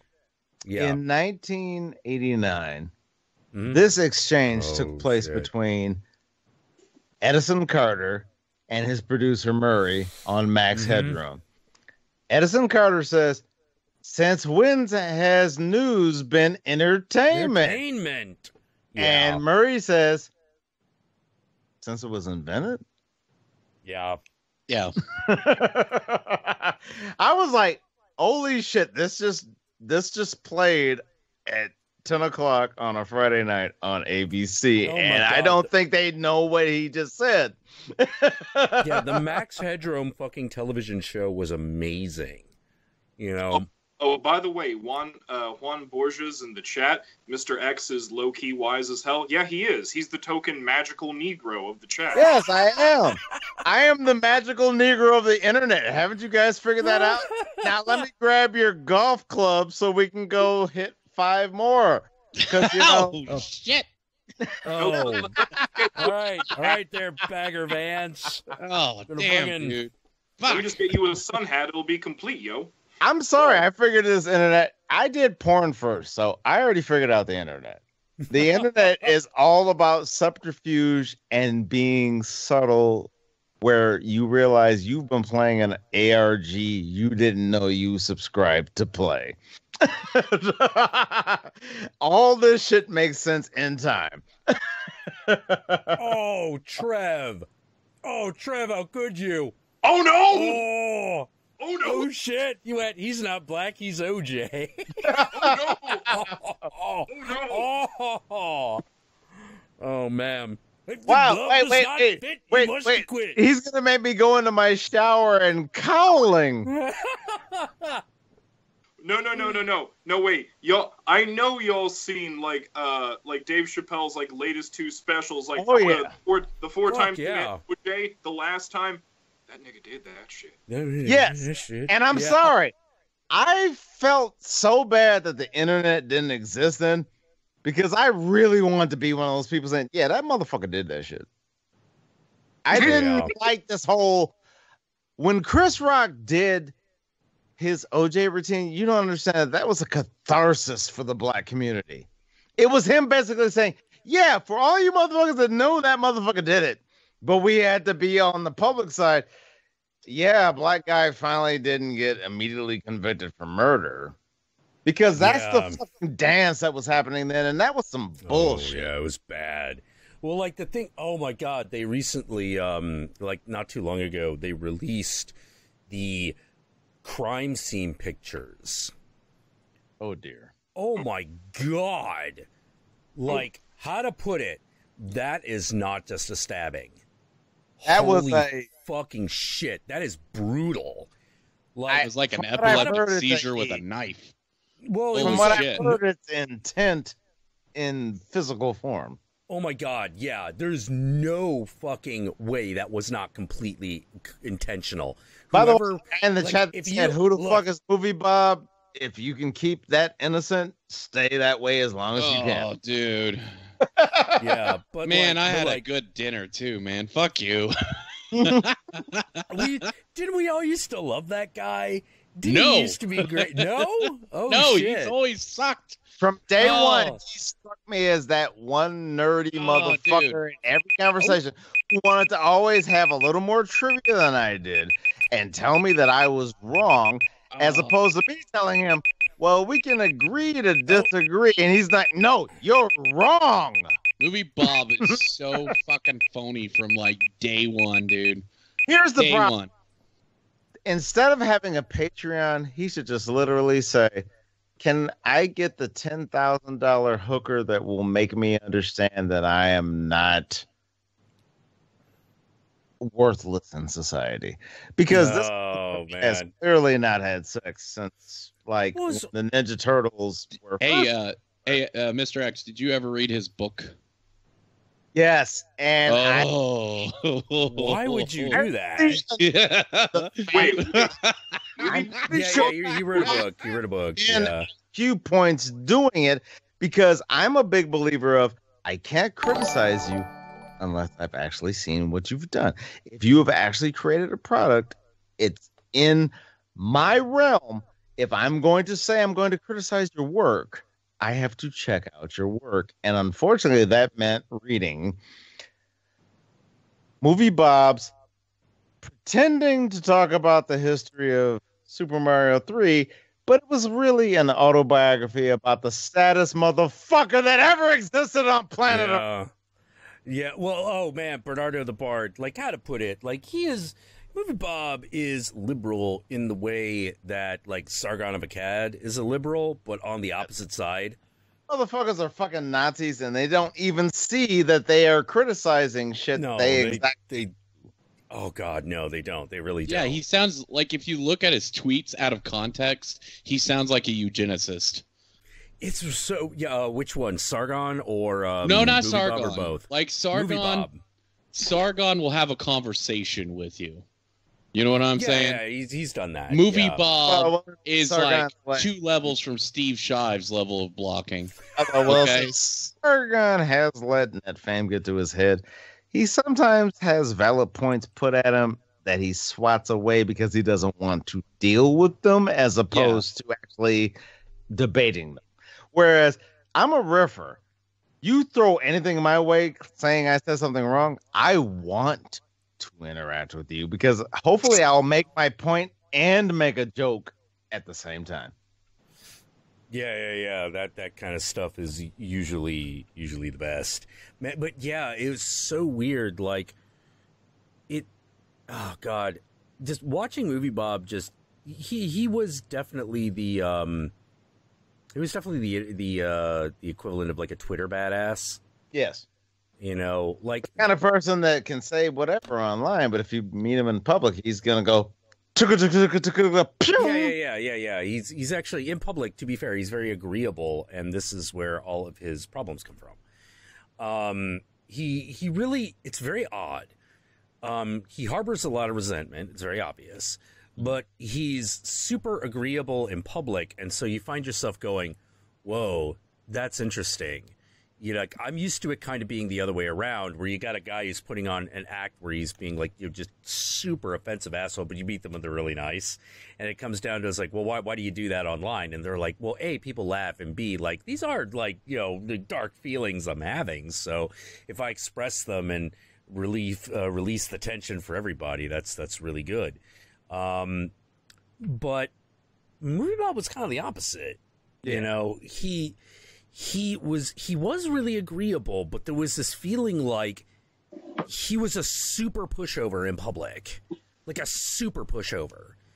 And you're just like, well, that's strange. And so I feel like a lot of the fights that he would get into were kind of like compensation for the fact that as he walks around in life, he's a big pushover. The motherfucker has no confidence when it has to deal with somebody else's like personality. Here's the fun part. His personality has no arms, man. When he went after me on Twitter, he made the mistake of referring to me as kid. Oh yeah, that was beautiful. What? Well, that's and suddenly everybody who knows me goes, did you just call the guy who's clearly black in his avatar boy? Boy? Ooh.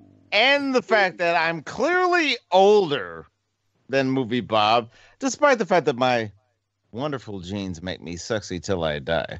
Black don't crack, baby. Hey, what can I say? Black don't crack. And you know what? I got black and German. So but, not only do I not crack, Movie Bob's airline certainly does. Not only do I not crack, but I can make you zig heil. Oh shit.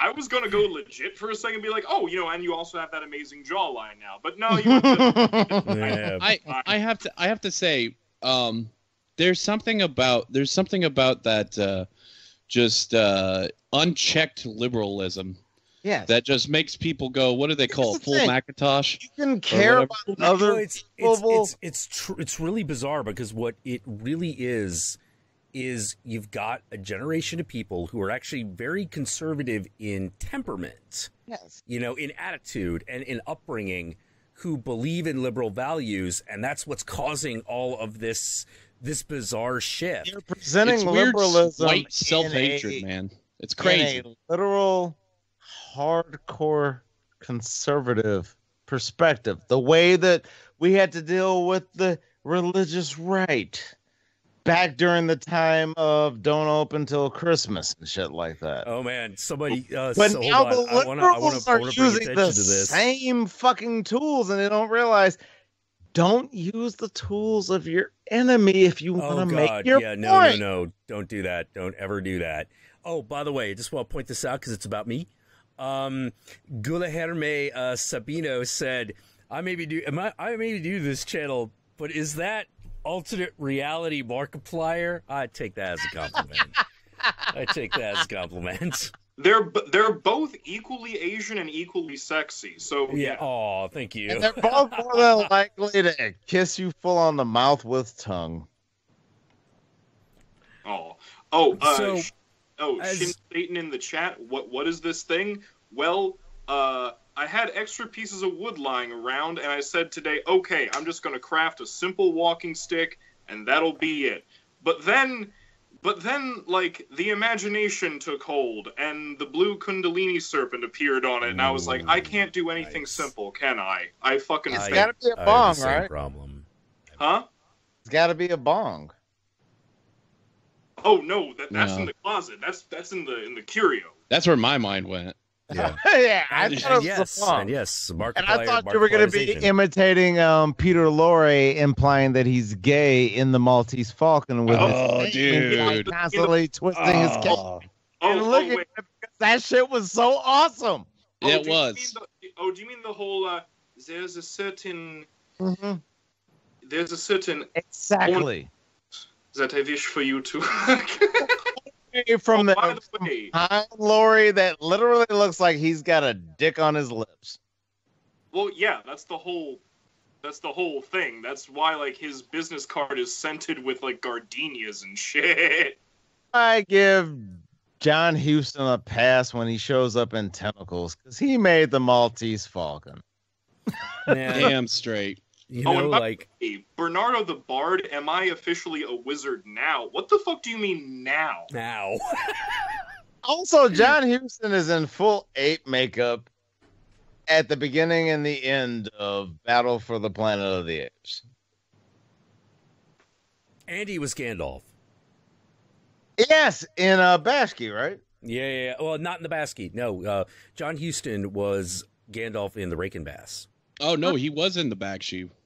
Wasn't he? What? Yes, he was. Because I thought Rankin Bass was just Hobbit. Also in The Wind and the Line.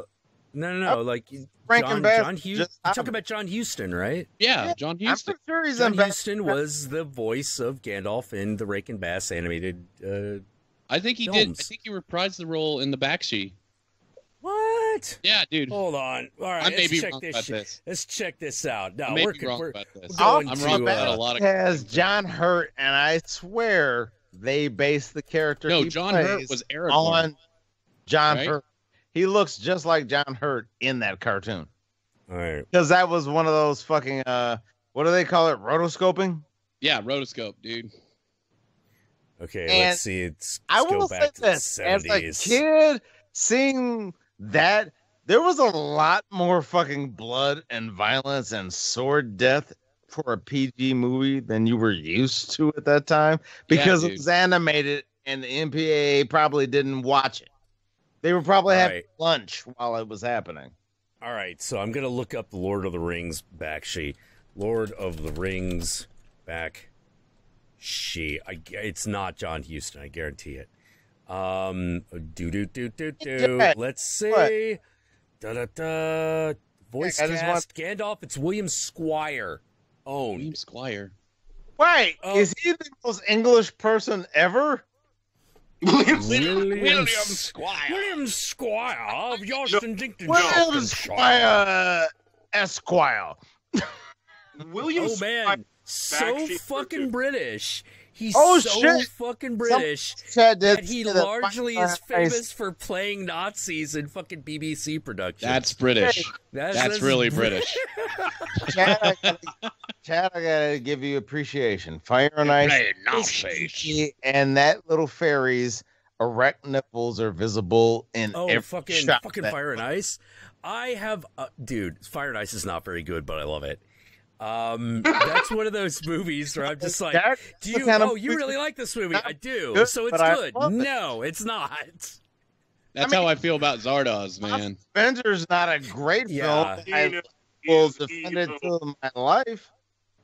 Are you talking about the '90s Avengers where it's Uma Thurman as fucking Diana Rigg? Avenger. What was that? Toxic Avenger. Oh, Toxic Avenger. Oh, yeah. No, that's just the greatest film of all time. What are you talking about? And he stretched the imagination, but you know what? One of my favorites. That's because when my state makes a superhero, we make a fantastic goddamn. I judge all fights. God damn it! Do you know how much pride restaurants I live in the state that created the Evil Dead? Oh man, should have a ton of it, a ton of pride. Oh, wait. Here's something that you guys will find hilarious. I was 10 years old. I said, I want to do makeup. There's this Evil Dead movie coming out. And wait, Renaissance Pictures is in the Yellow Pages. Let me call them. I actually called Renaissance Pictures, and I think I talked to Robert Tapert. And he literally told me, we don't have any projects coming up anytime soon. But you know what? Stick with what you're doing. If you believe in it, try to make it your career. This was 1982, guys. I talked to Robert Tapert. That's beautiful. I know. You pull away the tears, guys. That's even more beautiful. Who's Robert Tapert? Oh, Sam Raimi's production partner since Evil Dead till now. Robert. Oh, shit. Oh, shit. Yeah, you're right. So, husband. Princess every night. Yeah. Also, Lucy Lawless's husband. Oh, geez. How did I fucking forget that? Jesus Christ, I'm tired. Holy shit. Like, the hell's wrong with me? Hell's wrong with me? Like, that was... Now, that's bad on my part. I fail horror fan. I hang my head in shame. Wow. Having to reboot to get that joke. Oh, Mr. X, that is a beautiful thing. That's actually more beautiful than the time Billy Connolly drunk dialed me at 2 a.m. That's beautiful. Oh, shit. Oh, by the way, guys, all that shit I've been saying on Twitter aren't jokes. Me and Mercedes Carrera are sexting each other. Oh, nice. Hey, that's beautiful. That's beautiful, man. That is a wonderful... where is the wine? Where's the wine, man? I got some Manischewitz around here. Let me hook you up. We are going to riff David Cronenberg's Crash together. Oh, nice. Beautiful. Because I told her it's a fetish film. You'll get it. And she was like, I believe you. Nice. Because Crash is all about fetish. It's all about sexuality in ways you don't think of it. And that's how we're going to sell it. And I just happen to have a porn star talking about how she's getting turned on by like 5 pussies. There you go. That's the way of the world. I feel like that's some sort of interesting... well, wait a minute. Liana Kersner and fucking... I live in the house of Romero, Nicotero, and Tom Atkins. When the Thrill fuck me. did that happen? Oh, dude, that happened like right at the beginning of Gamergate. Holy fucking Yeah, shit. they I were completely both, missed that shit. Yeah, they were both critics of the critics of Gamergate. Clearly Oh a my lesbian God. sequence. 2 of them would have been the best outcome. Oh, yeah, that'd be man. that'd be nice. Oh, It's thank the- you, Royal Blade. Watch Thank late you. night television. Afraid to show her. Liana Kersner. God. Yeah. Well, Liana Kersner is one of, she's one of Frank Cho's models, isn't Yeah. she? Yeah.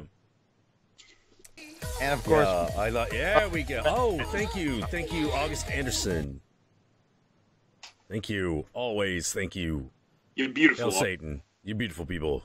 Oh my God. My show is doing so much for reminding people that thick, chunky women are awesome. Well, I do what I can. I do what I can. You know, they're I got type. I don't know what else to say. I'll just say I like them chunky but funky. Yeah, there you go. Yes. Oh man. Oh, what the fuck? Jack, I had a semi-magic realization earlier today. Oh, go for it. Yeah, it's probably something you've already realized, but I kind of feel it's just one of those things where I was just like, I never realized this before, but that's interesting. Okay, so you know how we've all pretty much come to the conclusion on here that PC is bullshit and that's verbal gentrification and that sucks. Yeah. Mm-hmm. Okay. Don't ever tell me what I can or can't say. Exactly. Mm-hmm. Have you ever noticed that the two major times that when PC first became a major thing, and then this new wave of it, did you ever notice that during both times, those were times when there was also as a precursor, there was a resurgence in magical thinking and the realization that advertisers were using magical thinking against us and people were trying to teach people how to avoid it? First of all, thanks, Durdles. And yes, I did notice that. Okay. I absolutely noticed that because, when you get right down to it, what is PC is an absolute product of mystical thinking, because what does magic tell you, particularly that in the Western traditions? That words have power. Exactly. Words have power, and words can hurt. Yeah. Words can hurt. Words have power, things like that. So if we alter the meaning of words, that I can't do or dilute the power of those words, so they then no longer matter. Change reality and therefore affect fate in the future. That's the whole idea. It's the whole idea. How do you affect the future? Because none of that is inward thinking. PC's not inward thinking. It's not about, okay, how do I rethink myself and my place in this world, discover who I am and how I should operate in it. It's not actually about curbing your unconscious biases and things like that. It's not actually what it's about. It's controlling other people. It's trying to control the public at large through policing language, through shaming. That's what it's always fucking been. It's never been anything else. People who are really PC, they almost always have a severe lack of self-awareness. There's no introspection going there. Because it's so much easier to go, well, you're wrong because you didn't say the right thing. You believe the wrong thing. Yeah. Let me call the Ministry of Truth. And I have issues with the insinuations in what you said. Yeah, the things that can be taken in or out and of context. And I'm like, no, bitch, I said exactly what I meant to say. Don't you bring your baggage to this shit. I said what the fuck I said. Yeah. Let's see, what was this? Rosenrod, exactly. I have borderline personality disorder, clinical depression, and extreme gender dysphoria. I'm not going to tell someone you can't say that because of them. Yeah, exactly. Exactly. Because one of the problems with PC is it doesn't actually make those elements go away. It just makes it so that you shouldn't talk about them. Yes. This is the big dirty secret of PC. It doesn't actually, it changes the future, but the problem is that change is unpredictable. Didn't George Carlin say changing the word doesn't change the condition? No, it doesn't. Yeah, exactly. Yeah, it doesn't clean the room. It just sweeps it under the rug. Mm-hmm. Yeah, if you're lucky, it does that. If you're lucky. And that's why I'm like, no, it's a completely broken enterprise. It doesn't do anything good. If it did, I'd be all for it, but it doesn't. Yeah. That's what these things at the campuses, and the anti-free speech thing that's going on, especially Antifa. That's so dangerous. That is so dangerous. Pissing me off. what really pisses me off about this, because I've been following this Antifa shit since remember the WTO bullshit in Seattle, like back in 2002. Yeah, absolutely. Right? I've been following these guys. Let them almost every member is beat them white upper middle class. Oh yeah, totally. Yeah, absolutely. And that's what pisses me off. You got everything you need, and you're insisting that nobody needs to go any further up. What's that old saying? Wait a minute. Whoa. Back up. Walk it back. What do you mean no one needs to go any Nobody needs to go up. Not... Like, they're anti-capitalist. Okay. Yeah, they're anti-capitalist, definitely. So they're already, they don't even realize like where they lie in as far as our capitalism, the way the system works. They don't realize that they don't have these certain problems they face because they don't have money. Whereas poor people are very aware of this shit. Like, money means a lot to poor people because they don't have it. Yes. And people are lower middle class. Those people are always worried about becoming poor. People who are middle class are always worried about going down. Right? Yeah, people in upper middle class are worried about that. And they certainly don't want people to go up because they look at that as a threat against them. They don't want people coming up and then dragging them down. So what they'd rather have is basically have all their kids not even be aware of this stuff. Send them to school and where they learn some really radical stuff about like communism and redistribution of wealth and all these crazy things. And the next thing I know, they're attacking people and burning shit in the street because it's absolutely necessary, because to be against it is to be a fascist. It's completely nuts. It doesn't make any sense. It's hard to explain. Yeah. Well, here's the thing. Here's the thing that I absolutely do. Here's the funny thing.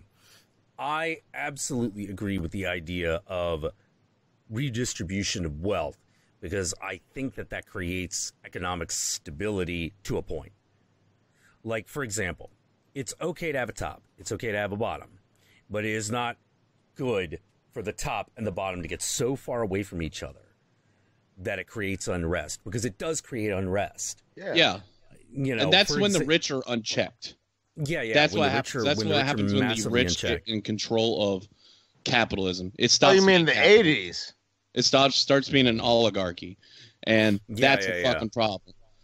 Yeah, but I know what you mean.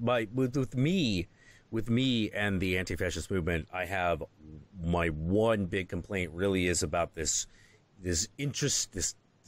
horrific turn that whole thing has taken. Like, for example, like, if whether or not you think communism is bullshit is kind of beside the point of this, which is the moment where I was like, nope, I'm sorry, you just fucking lost me. Which is the idea of we get to determine who is allowed to speak. Yeah. I'm like, what? No. I'm totally with that. Yeah. What? No one tells me what the fuck I can or can't say. Well, you can do that if you change words into violence. You say words are violence. They say these things. Words are violence. So now they've already weaponized your words. Also, they say your words are violence because they can lead to people destroying culture. Satisfying to beat someone. Wait, that sounds like a bit of a leap there. Like, but I know it's a leap. That's their point.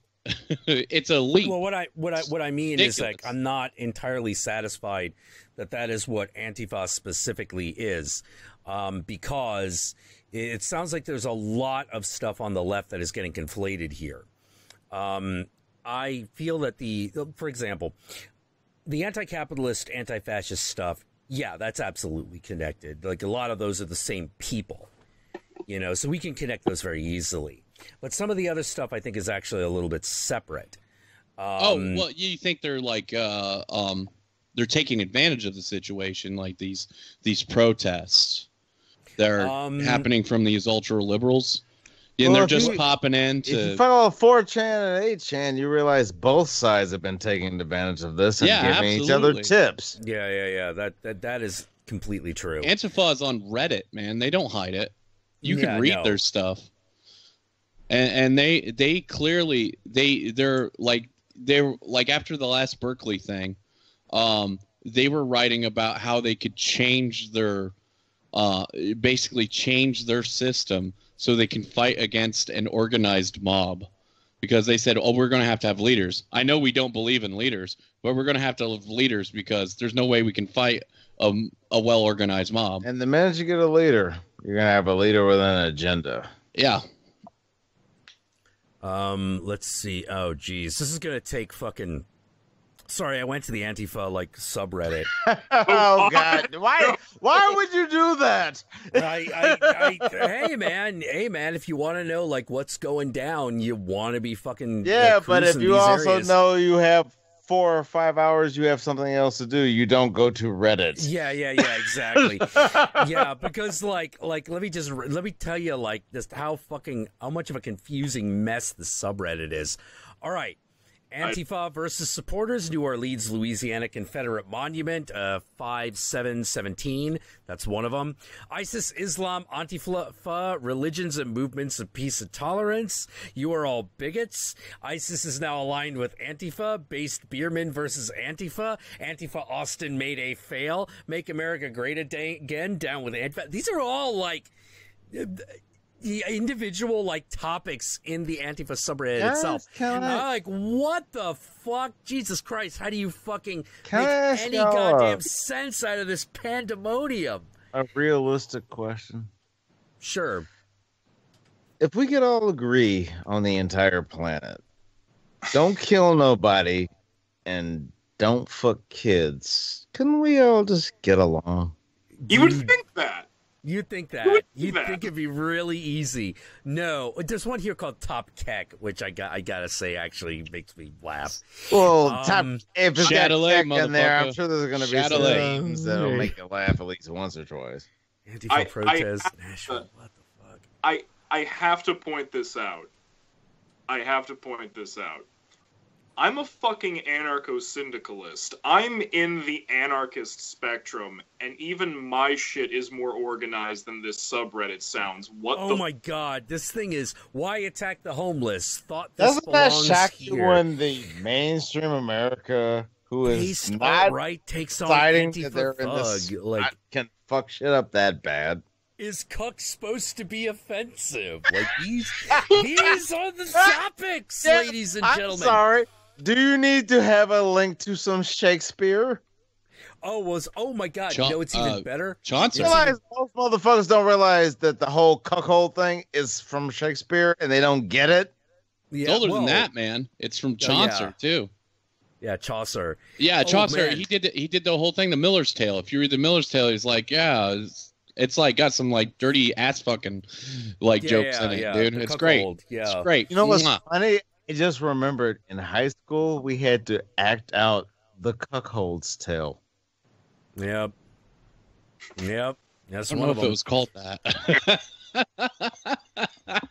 I'm pretty sure it was. Was it? Yeah. Guess who I got to play?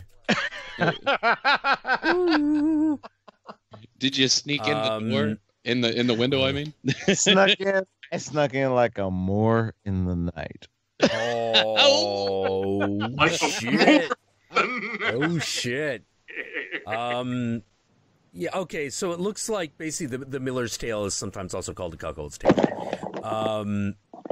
And yeah. Oh, wearing the horns of a cuckold. Wait a minute. What? Oh, sorry, guys. I just took a very big hit from my vape pen that doesn't have what you think it has in it. I gotta go take a pee. I'll be right back. All right. It has what I think it is in it.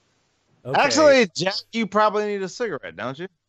I probably do. I think I'll go have one real quick, and then we'll continue. I'm just looking at the.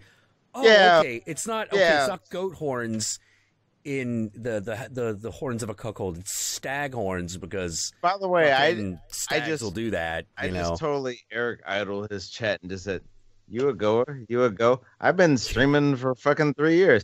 You need to go take a smoke, and I need to go take a pee. Nudge, nudge, wink, wink." Wink, wink. All right. Ladies and gentlemen, we'll be right back. All right. Do you guys want to hold the fort down for 3 minutes? Always. Oh, we still got a shame down, buddy. We still got a shame. Oh, Jew versus Irish Catholic. Fight! Round one.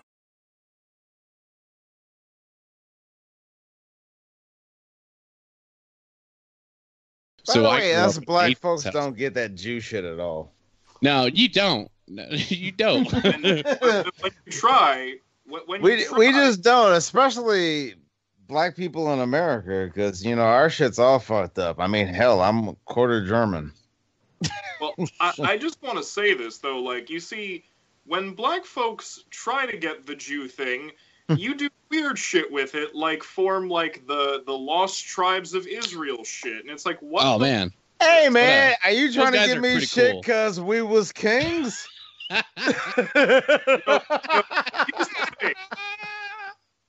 Oh yeah, I'm familiar with all the insanity on the internet. Hey, no, Mr. X, you want some insanity? Okay. Now, I'm sure in your life, I know that you know Black Israelites. I know that you know the nation. But here's the question. Oh yes, Bean Pie, my brother. Yes, Bean Pie. Oh wait, no, you were in the chat when I was telling that story, weren't you? That yes. I ran motherfuckers like from the gods and earths. I was like, what the fuck?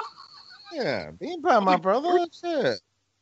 I was like, but that's the thing. Like when I ran into motherfuckers, because of all the pies that we might be able to entice you with, we picked the worst.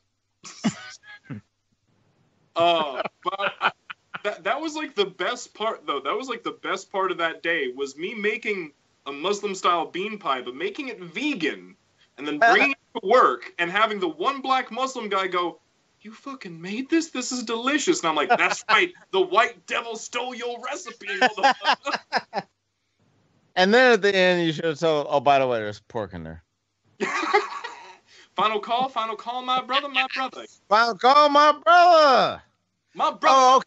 I understand that you don't want to buy my final call. I understand that apparently you're still sucking at the teat of the white man. And I'd be like, bitch, don't you try to flip this shit on me.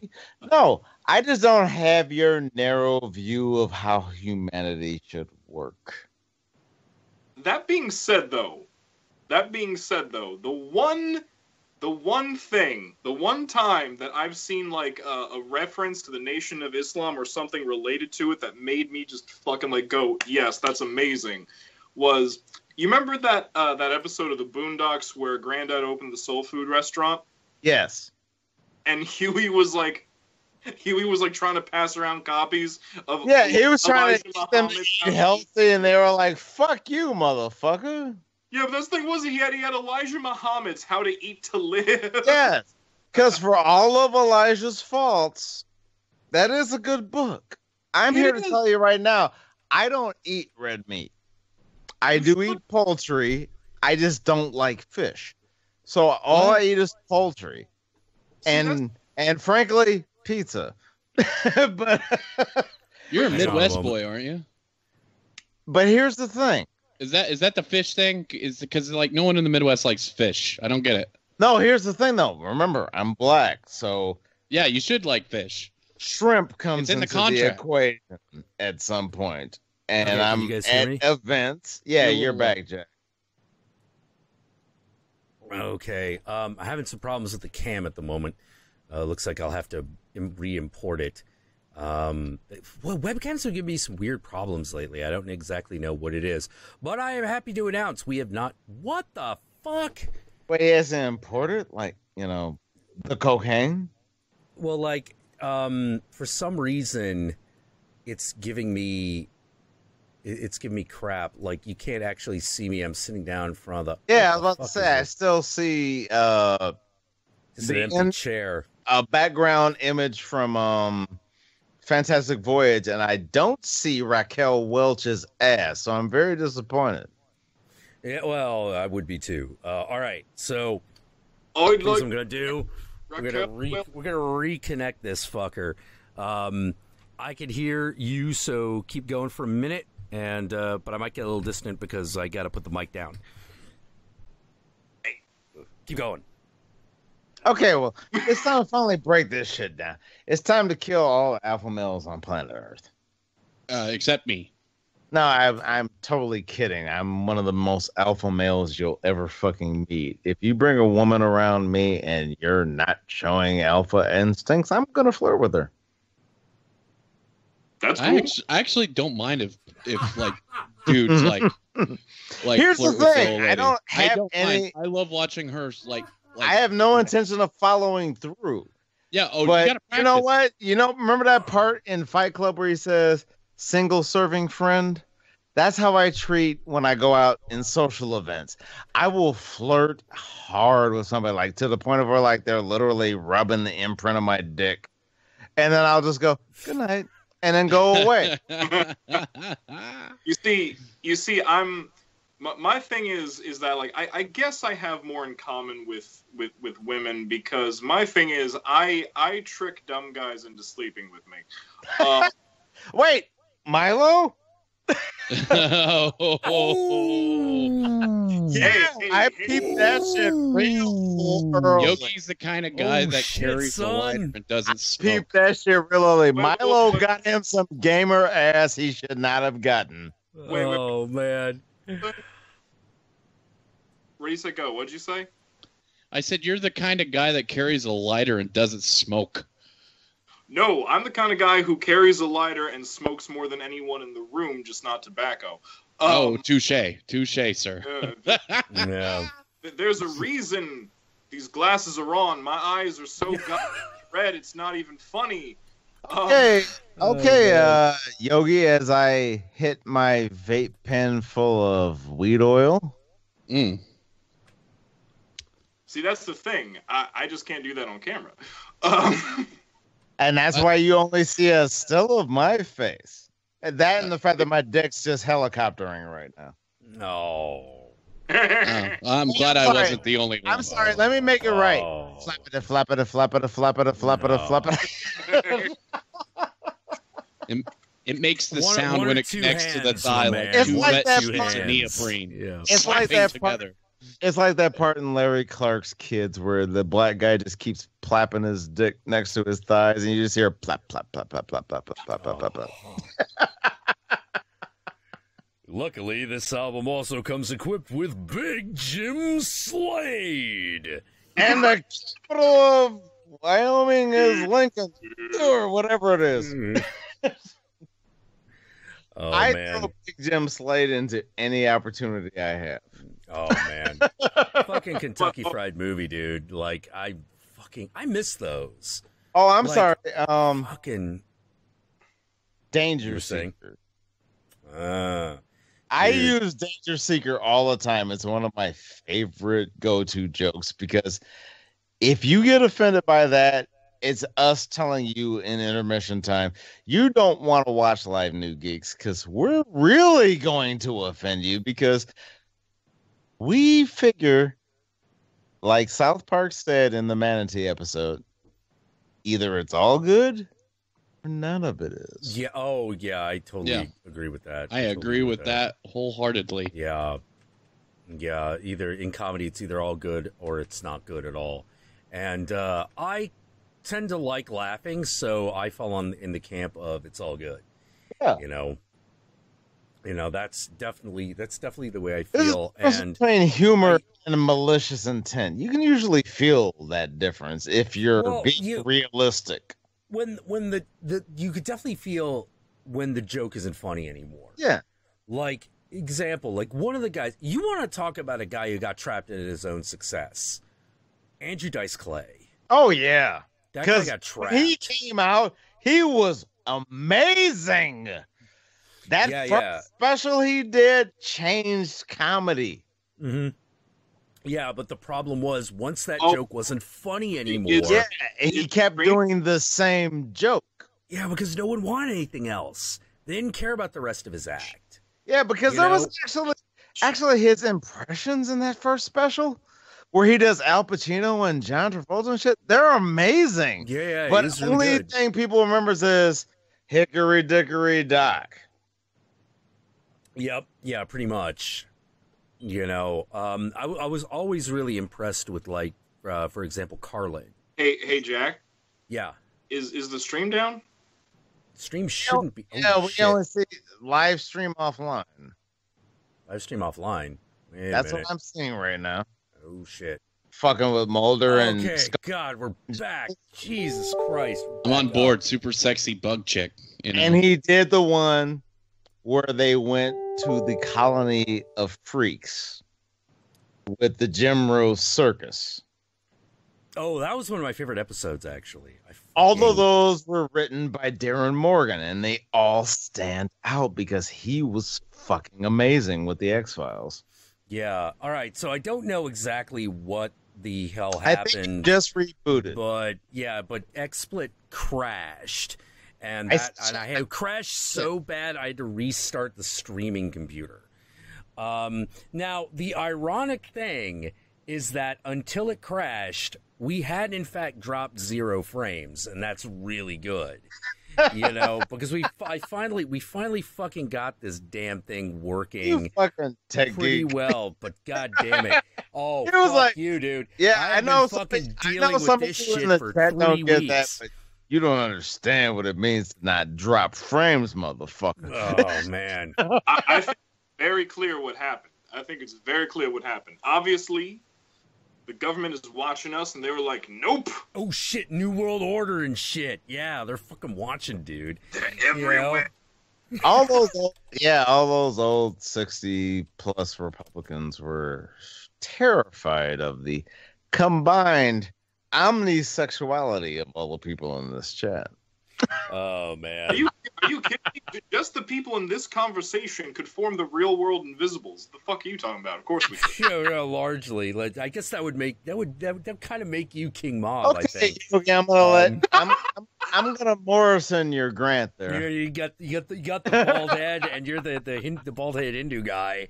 You know, fucking the white bald headed Hindu guy. You're basically King Mob. Yeah. So I guess we're back. So I guess at this point we should talk about why is there such a sincere lack of sexuality in the online commenting community? Oh man, I really couldn't really give you a straightforward answer. It's hard to type with one hand. Yeah. Well, I know I'm not gonna say any names, but I know at least 2 people that everybody in this chat knows that claim asexual, so I'm just gonna say that asexual is a really weird one because there are actually like 4 videos I'm working on right now, because one of the problems that I'm having is I wanted to do videos on like my personal philosophy, my own value system, and the need to actually like kind of sort that shit out for yourself. But one of the ones I also wanted to do was talking specifically about the gender and orientation confusion that fucking happens because... Or clusterfuck? Yeah, clusterfuck's a good way of putting it, because the problem is that we're talking about gender like it's simple, and the problem is it's not. It's actually really complex. Never has been. Yeah, it's never been easy. Like, and when you add orientation on top of that, oh my fucking God, like that just becomes impossible to parse. Because like in my mind, gender got like at least 3 dimensions that we as normal people deal with. Like, fuck however many like real scientists got to deal with. Fucking we as normal people, we deal with biological gender, we deal with gender identity, and then we deal with gender expression. Yes. And the problem is that we discuss gender as if it goes from expression to identity to biology. But the truth is it goes the other way. It goes the other way. It goes from biology to identity to expression. And it's really hard to put like a single word on something that is that 3-dimensional. Like, if you want to know how complex something with 3 dimensions is, try to do 3D modeling using just the numbers. That is essentially what we're trying to do with the whole gender discussion. Is we're trying to do 3D modeling by just plotting the numbers. And I think we're screwing up. I think we're screwing up big. I think we're screwing up because we're using words that are unscientific and claiming they are scientific. Yeah, like asexual is not a scientific word in that context. Asexual, as a biology person, asexuality does not mean. And the minute you put kin in there. Yeah, well, hey, baby. And some of us like cats. Asexual. What's weird? Well, I mean, if it's totally about you getting off, I'm totally with kin. The minute kin means something beyond a sexual fetish, I start to have my doubts. I don't understand when hobbies become. I mean, I totally get identities. kin fetishes. I mean, shit. Are you talking about like other kin? I mean, some of my subs used to love other pretending to be a cat and lick milk at my feet. But like, that's a whole nother story. We're adding things that are by definition not genders. Like, and the fact that we're even giving that any kind of credence is like, whoa, back up. Like, that's not. Otherkin is not a gender identity of any stretch of the imagination. Right. You know, that's a completely separate deal. Yeah. It's one of those things. Like, if that's in the realm of sexual fetish, I'm totally or even in the realm, or even in the realm of like personal identification, we're fine. But the minute you say it's a gender, it's like, oh no. No. Cat is not a gender. That's ridiculous. I'm right back. It's way different. Cat is a pest. Excuse me. I'm offended by this conversation because I'm a trisexual traffic cone that identifies as a bisexual. Thank you. And right there, that's a great joke on the confusion of gender, because it's as we move up the hierarchy of the social hierarchy of this. God, see, this is why I haven't made the video. I haven't nailed down the terminology yet. But basically, as we move up the ladder of gender, it gets more. It not only gets more and more complex, it gets more and more vague. You know, like when we're talking biologically, when we say male and female, there may be gradation. Gradation is a bad word, but like there may be more than that. But we've got those as a starting point. So we're on reasonably solid ground, and we can actually talk about things which can be actually proven and observed. By the time we move up the next step up the ladder and we're talking about identity, now we're already on shaky ground, because the problem is you can't know what's going on in another person's mind. You know? And you never will. And you never will. And when you get to expression, now it's super complicated, because that is publicly negotiated, and that's the other thing that the kind of gender ladder, in my opinion, is that as you move up, it not only gets more and more vague, it gets more and more publicly negotiated. And so we're literally trying to negotiate this at the point where it is most vague and most confusing, which is at the expression level. Because who the fuck knows what anyone's talking about?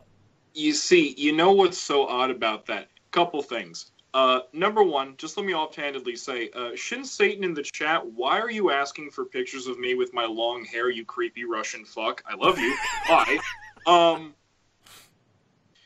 Two, when the whole like... Because he wants to break you.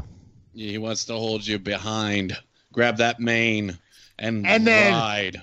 Break your back, and then make you humble and fuck your ass.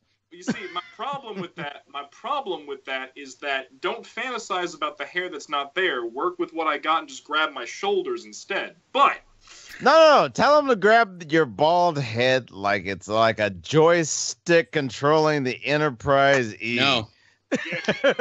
Like you're playing Pac-Man the right way. with the ball, dude. But when the whole my God. When the whole asexual thing came up, this is what's so weird to me, right? Is I agree that a better word needs to be used. But here's what's weird about it, right? The whole asexual thing, as in people who do not really have the sexual expression. I'm like, yeah, I believe in that. I've met people like that. I do believe that it happens. But I think what's so terrible is that because of like I'm just going to say just because of shit like Tumblr. It's one of those things where it's one of those things where everyone like uses it like it's a fucking fad, and that remember what we said about that gene in the brain that where you have to follow a club. Oh, you mean like trans trenders is a term I've heard. Where actually saying being asexual. Trans trenders. I've heard it from the trans community. Thing. You know, and that's like one of the things. It's like one of those things where, like, you know, because they've done that, it just like it just diminishes the reality of people who do go through life like that, uncertain about themselves. And I'm like, that's just bullshit. I feel terrible missing my high school years of me and a chick jacking off next to each other, feeling really awkward and really unpleasant about it, but it's formatting part of my life. Well, isn't that just called onanism? Am I old school? Am I from the 50s or something? Old school, that's Old Testament. That's isn't that just built? Oh, and by the way, onanism is the only reason why I'm online. Well, one of the things that I think more than it's around here. Yeah, one of the weird things. This has always been the case when you're talking about people that live a life that okay. So when you're talking about a gender or a sexual orientation where it is a combination of the two things that are known, there is not only a huge amount of confusion, there's also a huge amount of name calling that people are being fake while simultaneously there are people that are being fake. I grew up with a gay uncle since I was 10 years old back in 1980, so I have a very metropolitan view of this. Yeah, like back in the 90s, it was fashionably bisexual. You know, that was the thing. Yeah, that was the thing you called it if like someone just wouldn't go through with it. And so when people always asked me and they were like, "You bisexual?" I'd be like, "Yeah." And I hated that like, shit. No, absolutely. I real bisexuals for the plans I had. Yeah. Like you got to know. We got to look. If you go up to bat, you got to swing. I need you to commit. Like I need you to accept your name as Mr. Pink. Yeah. Well, my. Cause you're a fucking faggot, that's why. But but yeah. Thanks, my feeling was if you were going to go up to bat, you had to swing. Mm-hmm. You know, like you had to do it. And I was like, well, I'm curious. So I was always like, all right, so let's see how far I'm going to take this. And the answer is reasonably far. You know, reasonably far. We will always get to. Since I'm so sexy. Yeah. So I was like, okay, so obviously I'm bisexual. I'm also obviously extremely choosy when it comes to guys. Super choosy. You know, so picky that it's not a daily occurrence. I see a guy where I'm like, like it's like every few months that happens. Trying to make it into it like a tagline. Wait, choosy jacks choose this. Yeah, choose Jacks, choose. Like choose I had to keep it vague enough Jacks, so it still fits. Well, I was like, as I've said before, like I went after the really, really pretty girly boys. Like obviously, my entire orientation skews extremely feminine. I was about to say, based on your Twitter output, you like lady boys. Oh yeah, totally. That was totally my type. This group is girls, all my lady boys and girls. yeah, absolutely. You know, like it was one of the things that I loved. Why I loved driving transgender performers and drag queens around, because one of the things. Well, the thing that's great was so great about it, but being the that's actually where I started wearing the top hat that became the Count Jackula hat. Actually, is when I had that job. Because they were like, why are you wearing that top hat? And I'm like, well, because, you know, like if I'm driving queens around, I got to look like a coachman. And I would do that. And the thing I loved about it,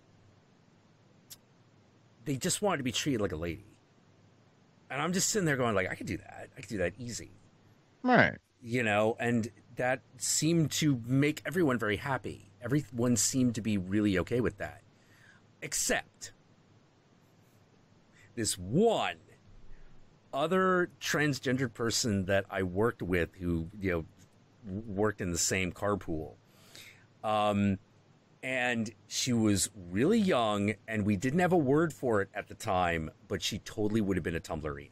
Oh, God. So she had an agenda. It was, head full of this is offensive, this isn't. The minute I hear agenda, I want to just kind of like kick you in the taint. Well, I've told this fucking story a million times, which is I offhand part of our clientele was transsexual prostitutes. Because one of the things that we did was we offered ourselves as a legitimate, safe travel conveyance for transgender people. Hey, Jack. It's like, not going to judge you. We're just going to give point A, point B. What's up? I just got to say real quick. Who are you trying to seduce in the chat right now, Yogi? ¿Qué pasa? What? Your physical things. You've been like tracing your lips, your cheek. Oh, no.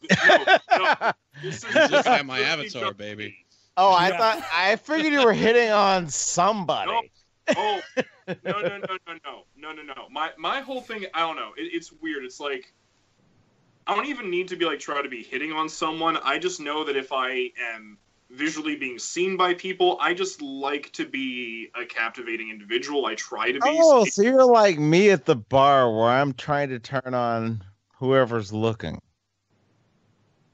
Pretty much. Okay. Get that first level. I do that too. That's kind of my goal on the internet, is to mash this down into easy. Yeah. That's for me. No, I don't know how to say it. Like one of the parts of the videos I actually want to talk about is actually talking about the symbols and personas that I use when doing stuff, and there are three big ones actually. Two of which are very obviously satanic in origin, and one that is very obviously not. And one of them is King Peacock. And I'm like, whenever I'm like out, that's King Peacock time. And that means like, oh shit, there's a reflection. All right, how the eyebrows looking? All right. Well, actually, what it is, you know what's so weird is that I think that the reason that I've kind of like, that this is just kind of like a natural thing that I do is because, okay, I'm assuming that everyone here knows what shit like Grindr is. Okay. Grinder's like the no. Yeah, it's no wait, Tinder. Tinder's like the straight grinder, right? Okay. First of all, here's the thing. Straight people don't have anything like Grindr. No, they don't. It's very different. And fuck you, faggots, for that once again rubbing my face on it. Oh, but here's the thing. Here's what makes it better. You don't have anything like Grindr. You made Tinder to try to imitate Grindr, but it was its own thing. Like, oh, look, it's unique. But then gay guys came out with their own exact replica of Tinder, including the swipe right, swipe left thing, and that's called Surge. So fuck you, we got everything. By the way, when you swipe right, you get a... That would be better. But no, I still don't know. Is that a snap or a helicopter? It was a snap. Oh, okay. I didn't know if you were wearing pants because I'm not wearing. Oh pants. no, I'm actually. You know what I'm wearing right now? I'm wearing my. What are you wearing? I'm wearing my Smurf boxers, and on the front it's nice Smurf, and on the back it's naughty Smurf. Yeah, I feel like so. Yeah, so Grindr is specifically a hookup app. Yeah, it's specifically a hookup app. But here's the thing about it: is that like, okay, so, like before I dated Eric, I used Grindr, and now that I'm single again, I kind of got back on it because you need some company every so often. Yeah. But it's I'm about to type the app that we need and. Trust me, when you read it, you'll understand why I couldn't say it. Fair enough. Yeah. Just see a straight app called Booty Call. Booty. Maybe with 2 zeros, like Booty. That's the app. No, I believe there was a website called Booty Call at one point. Well, one of my neighbor's daughters was on it, and I. Oh, that's awkward. Yeah, that was awkward. But that's the thing. That's one of the weird things about living in a small town. You find out these things. But that's the thing. Now there's got to be a booty call app, and every time you get a notification, you got to get like a really deep, like shaft voice going. Trust me, I just posted it. Read it, and you'll understand why I couldn't say it. Let's see. You need like a Teddy Pendergrass like groove every time you turn on the app. Turn out the lights. You know, just going for it. That's what you need. But I'm sorry, guys. I've been around. No, it's a lot of cult faving women who there's no other way to put it. They have a very particular fetish. And as a male, it makes me a little uncomfortable. And I have to say, we need safe words and shit. Oh yeah, you're talking about rape fantasies. Yeah. Yes, because I'm sorry, I encounter so many women who love this shit because they love cult films. They love that idea of being in the moment of that nasty. I've had people who've had me recreate the fucking 9.5 weeks in the fucking stairwell rain sequence. This is the life I've had. Well, that was how I met my buddy Jace. He did the gay version of that. Oh, and that sounds awesome. I wasn't the other guy. I was the guy that when the elevator opened, when they were done, they walked by, and I was like, "What the fuck just happened?" And then you walk in, and hey, Alex is here, and you're like, "Wait, what?" Alex Chelsky is here. Oh, hey, there you go. Oh man, hey, what's happening, faggot? But here's the thing, right? So I think like the reason like I preen and do shit like this is because of the fact that like nothing has destroyed whatever self-esteem I naturally had quite as quickly as Grindr, because guys are fucking assholes on that app. I believe it. See, here's the thing: you have to realize that even though they're gay and they like the cock, they're still guys. Yeah. No. I realize that, and look. I'm like one of those guys where if you just like, if I like make an advance on you and you're like, you're not my type, I can respect that. That's fine. If you say like you're not my type or I'm not really feeling it, I'm like, okay, yeah, that's fine. Like, but okay. Now I don't think I'm like the best looking guy, but I don't think I'm terrible. I don't think I look awful. No, not at all. But you look totally kissable. Aw. But at the same time... don't get all mushy on me, bitch. Yeah, we're not buying a car from you. Yeah. this ain't other people's money. Yeah. Oh, nice. Nice. But that's the thing. Like, even though like I've gotten like the most awful, like soul-crushing, just terrible fucking messages from people I've just said hi to on that fucking app, and it's just terrible. And you know what you should do? You should feed into whatever fantasy they send you and make it so more over the top that you scare the shit out of them. You should be like, oh, you want to fuck me in the ass? Oh, no, fuck that. We're not even going to do lube. You're going to bend me over right at the DMV, right as I'm renewing my tabs. Oh man. I just think like because of that, I've like gotten so obsessed about how I like about like having like a bad angle look now that I'm just like, oh god, like don't let it's fucking never weird. Let the outside world color your view of yourself, buddy. I know it's bullshit. It's so bullshit. It's just, that's it's such a hard habit to break. These motherfuckers are now basing their worth on their number of followers. It affects your stride, man. Likes, and I'm like, why does this wait? Actually, Raceko, I think it's a really good way of putting it. It affects your stride. Yeah, man. Because I did this thing, man. It affects swag the way that word used to mean. Yeah, like, come on. Well, I always called swag like stuff that you stole. Hold on. I want to hear the rest of what you have to say, Raceko, but I have to draw attention to this. Alex Joski just said, met a guy on Grindr once. It was weird because he was castrated. Weird shit happened. That is, in fact, weird. Alex would probably be mad at that because he couldn't do it himself. It's like the gay version of a damaged girl. Mm-hmm. Like a really damaged girl. Wait a minute. Is Alex actually gay? Alex is my co-host on Live New Geeks, Jack. Okay, but that doesn't answer the question. No, he's 90% gay. Okay. He also draws women's panties, and he loves women's asses in a realm as a black male surprises me. Okay.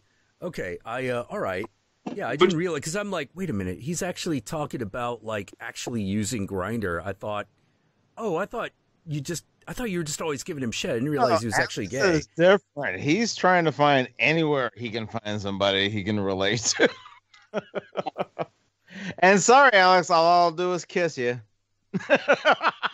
No, the way I keep saying is like, hey, junior angler's the best you're gonna get out of me, buddy. Just because I'm a Red Dwarf fan. I just wish Lindsay had asked me that first.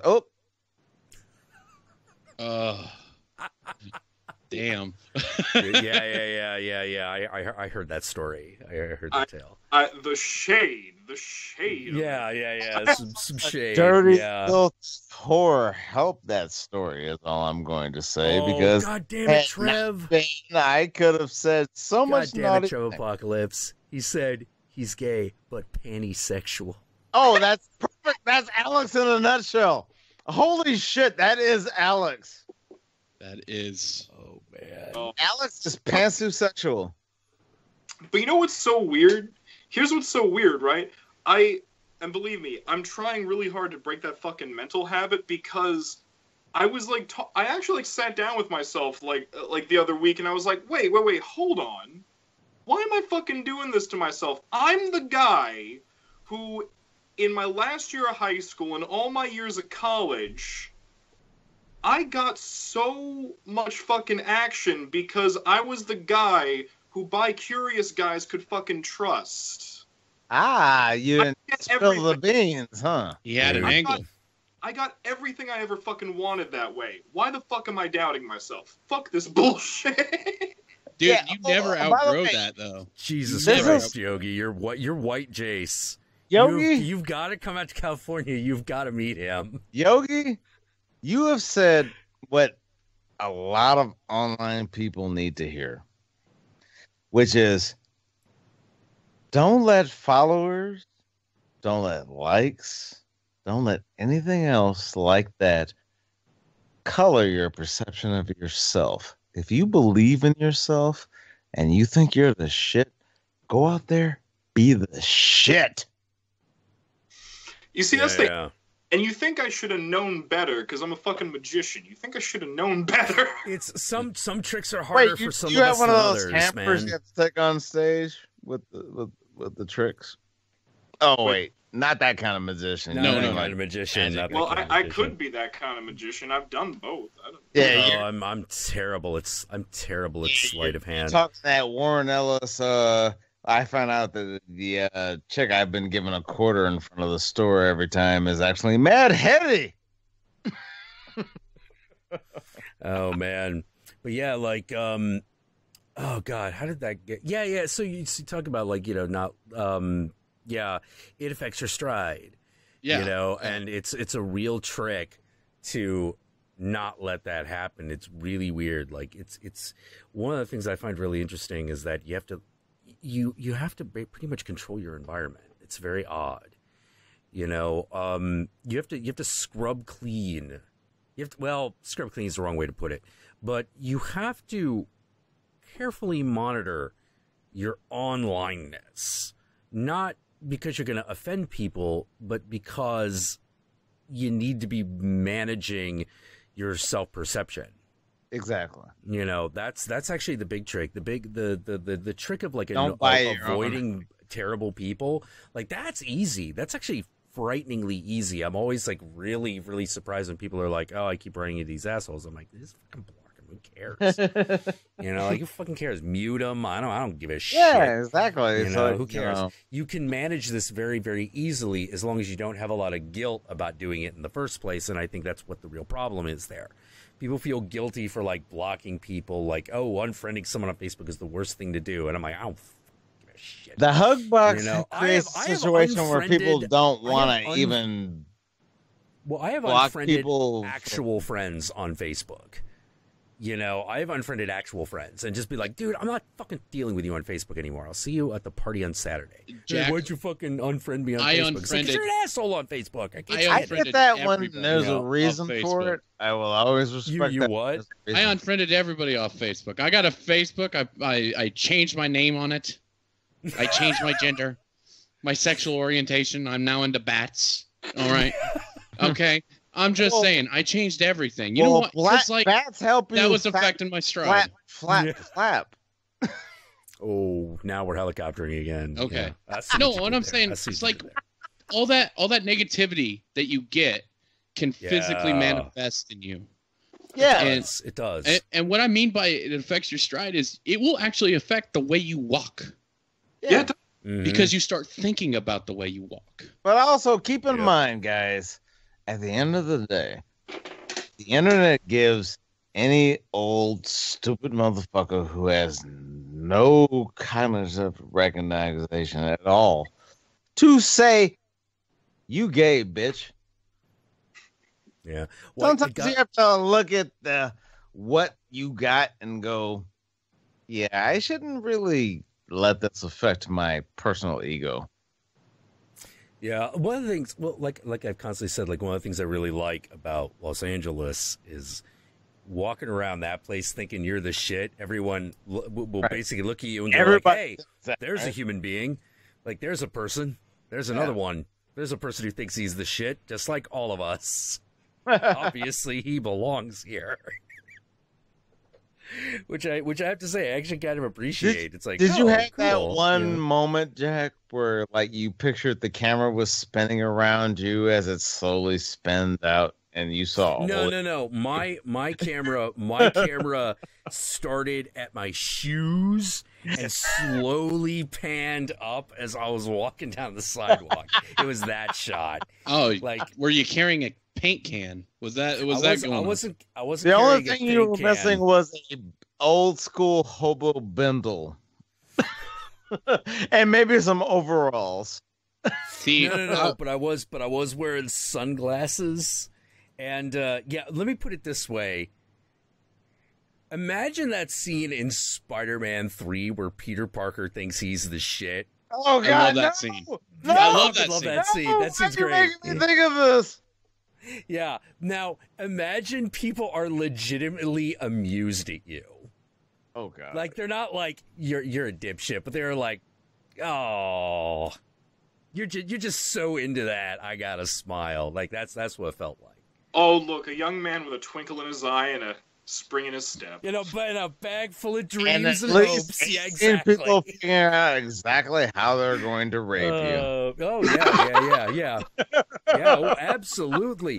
But for money. And as I keep saying, that's the best kind of rape. I'm a capitalist. If money changes hands, it changes the situation. Well, it's one of those things when people are like, you know, hey, if you're in this town, you got to be okay with being a whore. I am like, I am all kinds of good with that. And you know what? As a male whore, that's a much easier choice to make than a female whore, to be honest. Well, here's the thing. For me, it's always been this, which is, I'm not saying my soul isn't for sale. I'm just saying I refuse to command anything less than the highest rates. If you don't have that kind of money, if you don't have sick money, I am not handing my soul over. Titanic wanted me to fuck her right now for 10 grand. I'd fuck the chick from Titanic. Which one? The old one? Like the old lady at the beginning? Oh yeah. Yeah, that's what I'm. You know what? She's got jewelry. You know what? Look at her. I will literally take that thing she threw in the ocean and smack her clit with it for about 5 minutes straight. But the point was, one of the points I wanted to make is the thing that is kind of nice is that you don't realize what a luxury it is to say, oh, this person's just looking to use me for money. Right. Holy fucking shit. That is a luxury. When you're in a situation where there's variations of how they want to give you money. Well, it's more like this. It's more like this. Everybody says, well, it's really all about the money. usually actually they're 100% wrong. It's not about the money. It's usually about the power. Sure. It's the power. Oh yeah, it's a power. That's super fucking dangerous. Like when you're dealing with people who are in it for the power, kind of like social media. Well, that's Congress. That's politics. You know, if you want to talk about like people who are in it for the power, a lot of fucking decisions that people in government make seem really mysterious, and this even happens in corporations in and of themselves, where you're like, why the fuck would they do that? Why wouldn't they just do this really easy thing and then make all the money? It's because it's not about the money. It's about the power. Yes. And that, when you're being used for power, oh geez, you are in major trouble. You know, because at that point you're not even a human being. You're not even a whore. You're not even a fucking animal. I wouldn't mind. We're changing healthcare now just to prove a point. It has nothing to do about the people involved. Exactly. Healthcare debate. Holy crap! Perfect example.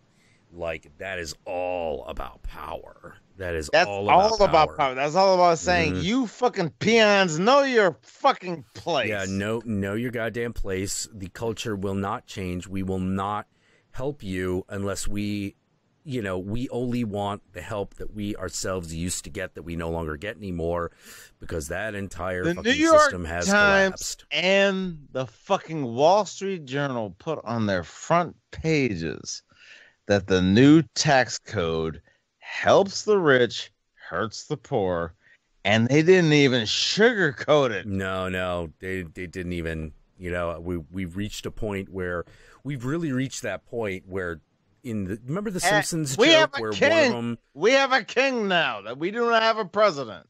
Oh, we don't even have a king. We have a fucking puppet that dances to the tune of a machine.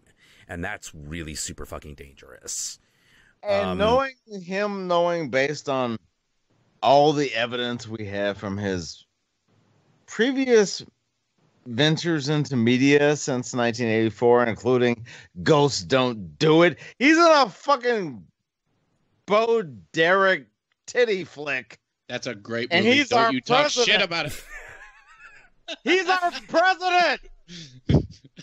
Yeah, well, hey, man. Makes it worse.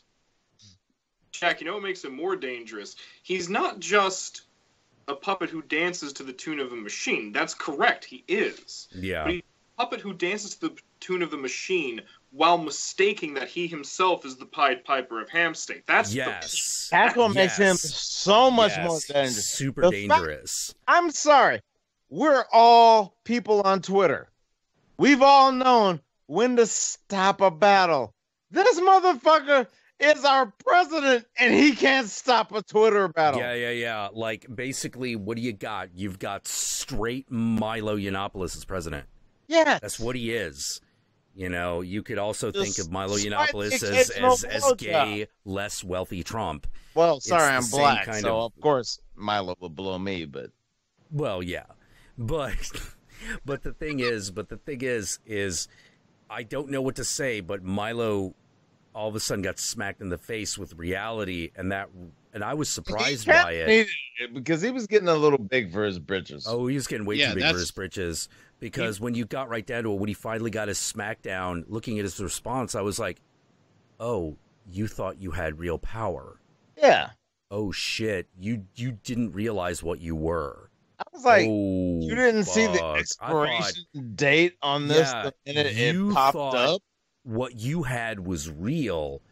Dude, you are a jester that fell for his own joke. Yeah, he's the jester holy who suddenly shit. Thought he was going to be king. Yeah, he thought he was going to be king. He's like, no, it's never going to happen. That is not going to happen. Did he have a publicist? I think he did, actually. He should have hired me.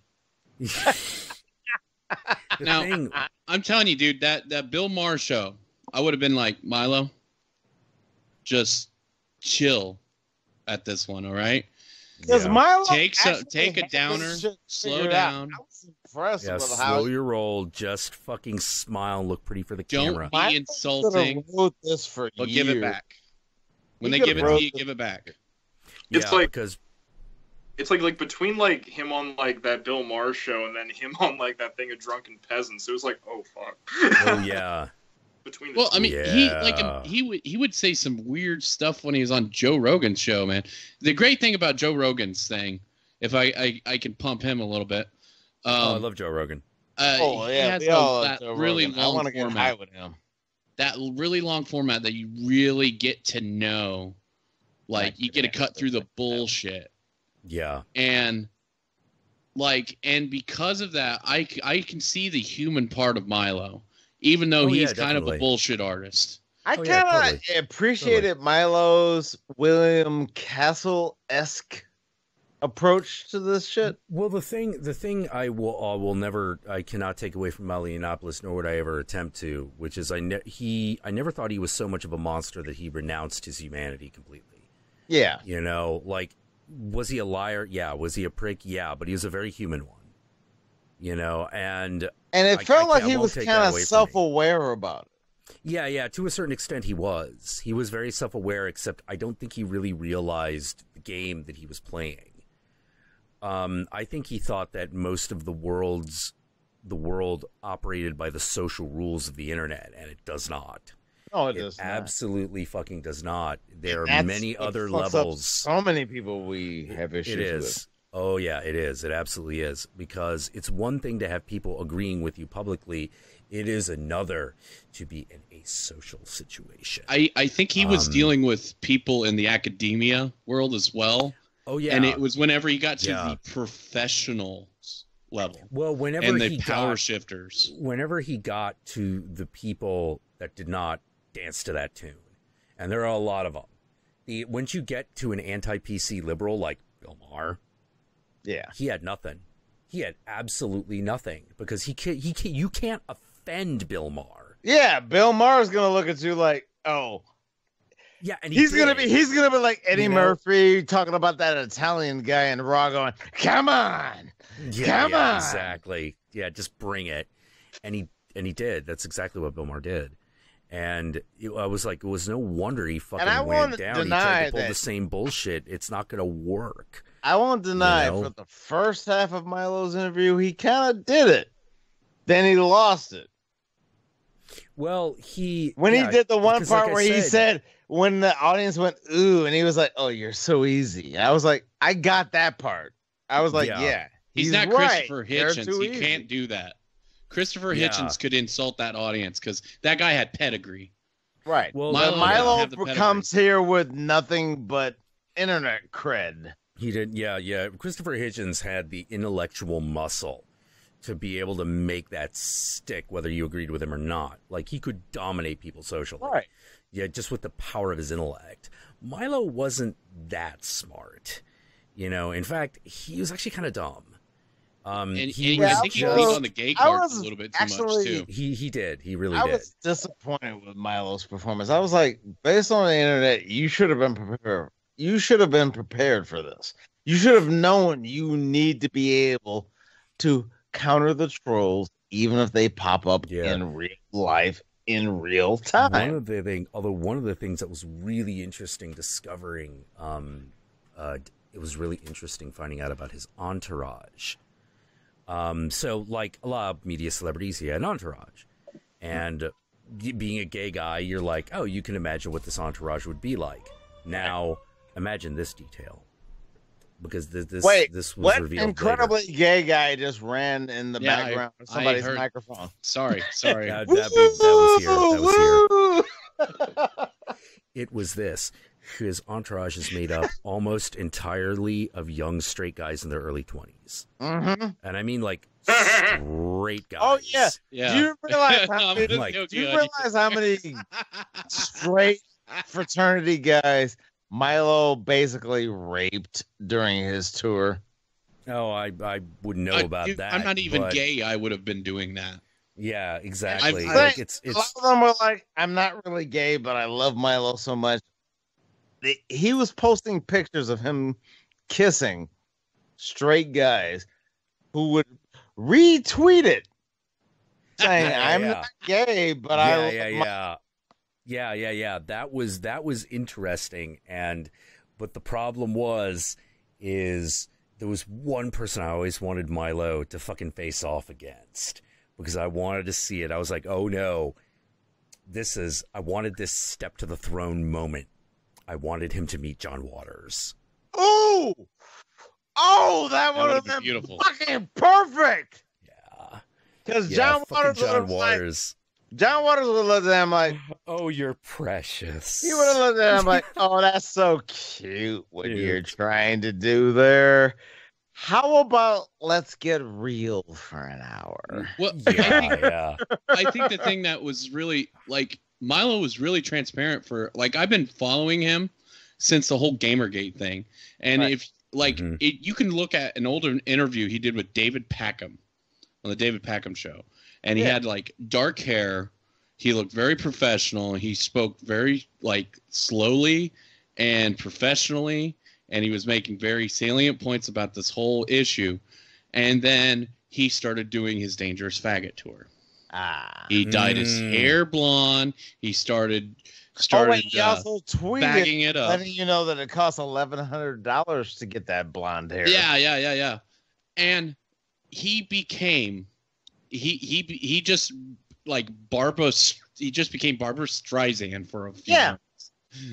And he just did not have the talent to back it up. Wait, no, he became Doris Day, the ultimate Doris Day, because he was even wearing the pearls. Yeah, he was. Yeah, when he wore the pearls, I was like, when he popped up with the pearls on Mars, I was like, really, Doug? Yeah. I'm so glad somebody else caught on that, because I saw those pearls. I was like, what? Are you serious? A little far there, man. Yeah. Well, yeah, you could tell that the whole faggot thing, because frankly, that's the guy I work with on Geek Juice. But the thing that was really interesting, that I thought was really, really interesting about Milo is he was absolutely right about one thing. He's like, Joe Rogan's like, why do you go after liberals so much? And Milo just responds, because they always take the bait. Yes, and I'm like, too right. That was exactly what made him. Republicans don't take the fucking bait.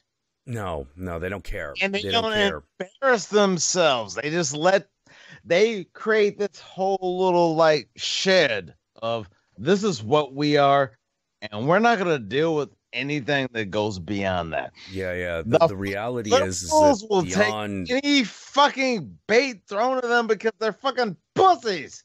Yeah, because basically beyond these copper wires and optical cables that hold the internet together out there in the real world, mostly the PC people get shut the fuck down. Yeah, they just get shut the fuck down very quickly, because no one wants to be around them. They're like it's just sort of like, they're talking about this thing again. Present over everything you might possibly say or do. Yeah. I'm a child of Bruce and Carlin and Pryor and fucking Rock and Murphy. Well, here's the thing. Here's a great example I'm talking about. So I was at a Halloween party, and I'm talking to people, and all people are coming in. The minute someone said Trump, everyone evacuated the room. See why? They just didn't want to be in that conversation at all. Why not talk about it? What else exists? Nobody wanted to talk about politics. Nobody wanted to talk about it. If you don't talk about a party, it will just happen, and we'll have. Well, yeah, but it was a party. It was a party. The point my point is that when people are socializing, if you bring this stuff up, people just vacate, and the only people who are talking are the people that can't stop bitching at each other, whereas everyone else just goes away and leaves them alone. Because that's something else that also. As opposed to those three guys that will make great comedy routine talking about their political differences. Well, yeah, exactly. Because that's an entirely different. Because you need those three people to infect everybody else to think a little more honestly about this shit. Probably. Yogi, you look like you got something to say. Oh, no. I'm pretty sorry, Yogi. No, it's all right. I'm just like absorbing all of the opinion and information and just digesting. Oh. Yeah. Someone, because I think we're going to get here one way or to this particular topic one way or the other. Ages ago, and this comes up once every stream, someone mentions Jordan Peterson. And everyone always wants to know what I think about him, no matter how many times I've mentioned it. So that's definitely one of the things I want to do a video on. Peterson's very interesting because no matter how you feel about his opinion on the whole pronoun thing, that's actually the least interesting thing about him. Dude, the most interesting lecture videos of that guy. Oh yeah. His actual lectures are amazing. When he's actually talking about like the stuff that's actually in his field. I don't get the thing at all. You don't get the here's my thing. I believe that if you want to be what you want to be, what people who probably don't believe in what you do or care about how you want to express yourself call you, fuck them. Well, there was actually a much more critical part of that whole Jordan Peterson thing, and here's the weird part. So he's arguing the law, right? Like he's arguing like we're changing the criminal code to fit this. We're talking about setting up a tribunal. These are all legal things.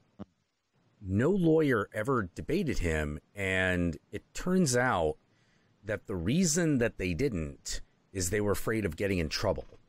And I'm like, wait, you're lawyers. Your whole fucking world is arguing. That is day in, day out. That would everything. Clearly imply that whatever they didn't want to argue was something they couldn't argue out of. Well, here's the problem. Here's the thing. Turns out, actually, yes, they could have totally have argued against him extremely successfully on the level of jurisprudence. Because it actually turns out that some of Peterson's interpretations of Canadian law are incorrect. Like specifically what the actual powers of the tribunal are. He's wrong about some of them. But here's the problem.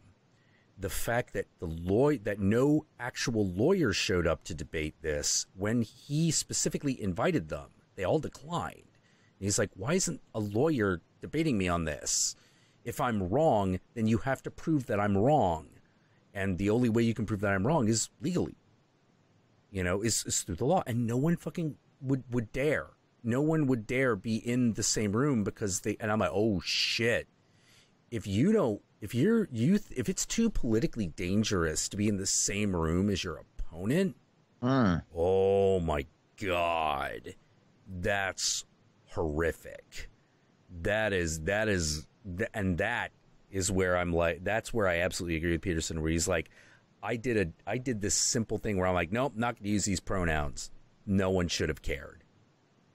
No one should have cared, but everyone cared. And then all hell broke loose. And I didn't even realize that's where we were standing. Moments like this where I realize I've made money from people watching me stick my dick in some pussy makes me realize I've had a charmed life.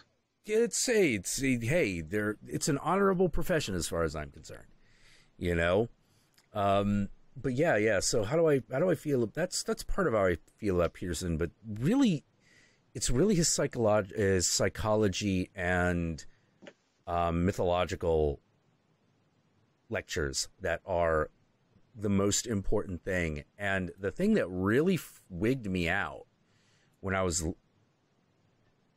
listening to him, discuss this stuff, there's a point at which you realize, oh shit, Peterson is not just a psychologist. He's not just a psychological researcher. I believe is his actual title. Like he researches psychological stuff as opposed to. He's a clinical psychologist. Yeah, clinical psychologist as opposed to like a therapist. He studies the human psyche as opposed to, well, what you really need to do, although I think he does do some of that stuff as well, specifically with children. You start to realize that for example, me and Yogi absolutely believe that things of a mystical nature are absolutely real.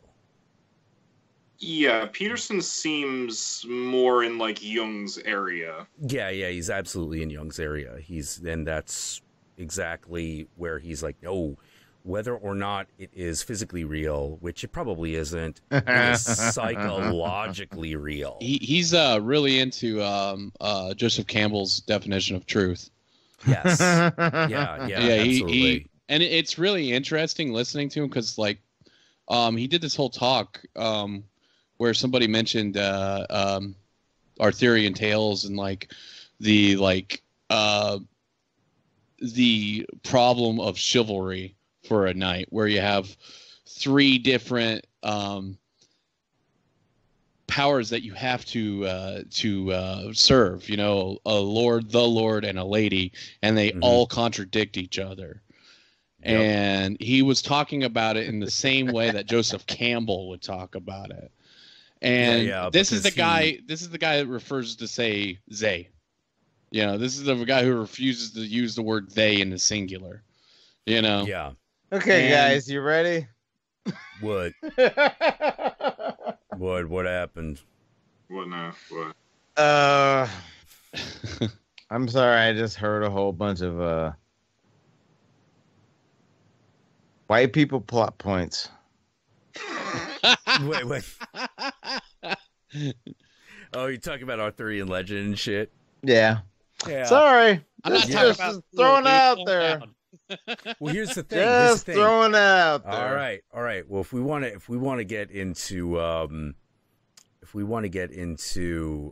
things of that nature. Oh, actually, God, Jack, I gotta go soon. Oh, Jack, yeah, I gotta go soon. So I wanted to kind of bring up something I brought up earlier, and I think it really needs to be brought up.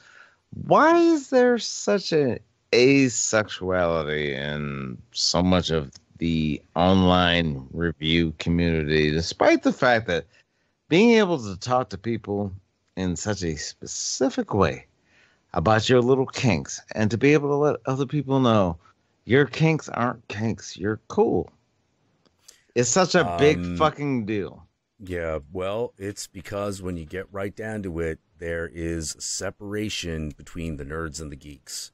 When you really get down to it. And that's why we're Geek Juice Media. Yeah. The geek is into what they are into, and that includes whatever. Whether it's Geeks Dungeons go and Dragons, farther movies. than nerds. Well, yeah. Nerds generally tend to know more. They're more thinking people. But geeks tend to be more feeling people. Yes, they're more of the moment. Yeah. Little bit more of the moment. And right now, and in the reviewer community, what had happened is everyone, because they got on Blip, and because Blip itself had really kind of strict controls over what it would and would not show, right, that ended up leaking into the culture. Yes. You know, it attracted pre-censoring, basically. Yeah. Pre-censoring. It attracted people who would do that, as opposed to previous incarnations of the internet prankster who were a lot more like, you know, disgusting and gross, and and they would make fun of those things precisely because it made them uncomfortable. But when you got down to it, I think a lot of people actually, they were very uncomfortable with this stuff. Brad Jones is probably one of the only ones who was absolutely more comfortable with it, and even he had to in the Blip years. Oh yeah, he fucking pulled back. He had to pull back in order to stay on the platform, at least to get advertising dollars. We all did. We all pre-censored ourselves, and it's one of the. Thank God those days are over, because I don't know what I would do without Brad Jones's porno reviews. Yeah, exactly. And the funny thing was, I'm not gonna twist it. Me and the big box reviews. By the way, I still have the toilet seat sitting there waiting for him. The one he broke when we did our fucking riff of fucking Darby O'Gill. I told him he's gonna sign that bitch. Yeah. We're gonna. Oh yeah, what are we talking about? Oh, we're talking about why so many people who got involved in internet videos through the Nostalgia Critic. Why the sex is kind of an uncomfortable topic. It's like community. Sexuality is taboo. Yeah, and I don't want to go for the whole nerds don't fuck, because I'm sorry, the best sex I've ever had are from geeks. Those are the ones that like wrap their legs around you and go, lambda, lambda, I want to fuck you to the point where I can literally pulse my pussy lips to pull off your cum-filled rubber. Well, seriously. They want you to come in, swing the lightsaber around, make them feel the dark side of the Force, you know? Exactly. And I'm tired of that whole ideology of people that are into French shit are like sexless. Fuck that. We're actually having much more fun than you guys. Yeah, well, it also got really weird because at the time everyone that was happening, the idea of using internet video as political platform was also really coming to the fore, and that I think is what doomed it. Because if there is one thing that you can't really deal with publicly, it's sex. And politics is all about the public. You know, it's all about that, and it's all about. And how do you deal with that on a political level? Sex is one of the most inconvenient fucking truths for all of fucking Western civilization, certainly all of Western politics. It's the inconvenient truth that no one ever really knows how to deal with, and nobody fucking wants to, because. What was that? I said, Western. Western. Pussy yeah. Scary, well, yeah. Prince had a few words to say about that. Pussy scary. Yeah. Guys who can't make pussy come hate pussy. That's what scary. It all boils down to. True that. Yeah. Well, the funny thing is that is such a truth that it's actually a Hindu religious story. Oh, what are we talking about now? Oh, we're talking about the story that becomes the inspiration for the Kama Sutra. How it starts. So the tale is this is guys. Young You're woman. so stupid. You need at least 62 images to show you how to make a woman come. Oh no! Here's actually yes and no, because here's how it goes. Here's the tale. Because much like the 1001 Arabian Nights, there's like a bookend.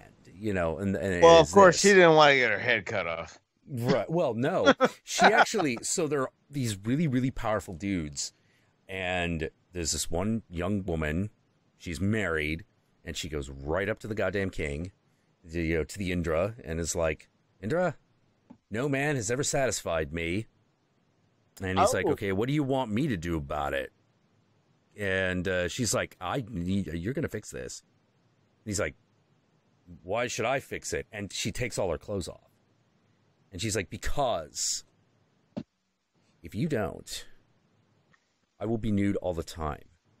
And I will call upon every unsatisfied woman to also be nude at all times. Wow, that'd be a lot. Yeah. And this is like, oh, shit. So everyone is now afraid. All these dudes are now afraid. Oh, shit, what if my wife goes nude? Oh, shit. For the record, guys, I'm doing what I can to satisfy all those unsatisfied women. But, it's so hard to be a fake milkman all the time in 2017 when there aren't milkmen. Yeah, so basically they're like, oh, God, we got to find a guy who can pleasure this woman so that we're not all humiliated, because we don't want to be humiliated. We don't want to take the chance that our wives are unsatisfied. And so they call on someone, and this dude shows up, and of course it's like Krishna in disguise, and he shows up and he's like, yes, I could satisfy that woman. And they're like, oh, really? And she's like, all right, champ, saddle up. Let's see what you got. And they don't. And in the story is they go off. She comes back. She's fully clothed. She's like, I am satisfied. I am completely satisfied. And everyone crowds around this dude and is like, you got to tell us the secrets. You got to tell us what magic that is guaranteed to satisfy a woman every time. And he's like, all right, I'll tell you. I'll write it all down for you. And that's the Kama Sutra. Hey, Jack, can we just bring up one thing that probably will boil us all down? which is, why do guys care what their sexual prowess is compared to anyone other than themselves? Because we compete in everything. I don't get that. I don't give a fuck what any other motherfucker does in his sex life. I really just don't care. I'm concerned about my then you kind of win the game. Then you kind of win the game. But here's the thing, Mr. X. Intellectually, in the higher brain functions, that may be the realization you have. But the lizard brain says no, must compete. See, my lizard brain says, to shut the fuck up. My lizard brain tells me I'm the best. Fuck everybody else. So the conversation has ended. Well, that is a rarefied position, sir.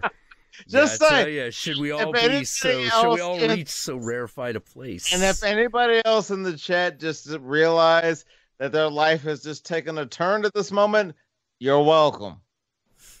Oh, and by the way, the divine Rishi, the sage who wrote the Kama Sutra, his name was Vatsyayana. Vatsyayana? Vatsyayana. Okay. Yeah. It's so great though, because every time I hear someone talk about the Kama Sutra, I always have to be like, "Oh, which part are you talking about? Are you talking about the part that talks about archery? The part that talks about raising birds for singing?" Who gives wait. You assume that somebody online actually went beyond the actual thing they retweeted? Yeah. They actually did research about the shit they said they agree with? Oh, no. I don't assume that they know that. I know they don't fucking know what they're talking about. I just like to prove it in front of every other person. That's all. I do like archery. I'm just putting that out there. You what? Nothing gets me harder than loosing a shaft into a fucking bullseye. You know what I'm saying? It reminds me of something. I'm just saying. Well, that's the thing. It's weird because people are like, oh, the Kama Sutra, it's all about sex, right? I'm like, no, it's all about earthly pleasure in general, which means things. And that's why people didn't get that Kama Sutra movie, which was totally about the book, and people didn't get it. Well, the reason there's this whole section on archery is really interesting, because the whole reason there's a section on archery is because there is a god of love and desire, much like Cupid, who flings arrows at people. Yeah, Kamadev. Yeah. And so basically the reason that's in the Kama Sutra is because that's like his art, archery. Yeah. So if you want to really learn how to love struck a woman, you better be able to nail a pheasant from 300 meters. Yeah, it was the Kama Sutra states that. That's what I do at. That's what I do at cons. I just basically just run up on a bitch like, "Hey, it's like an arrow, point."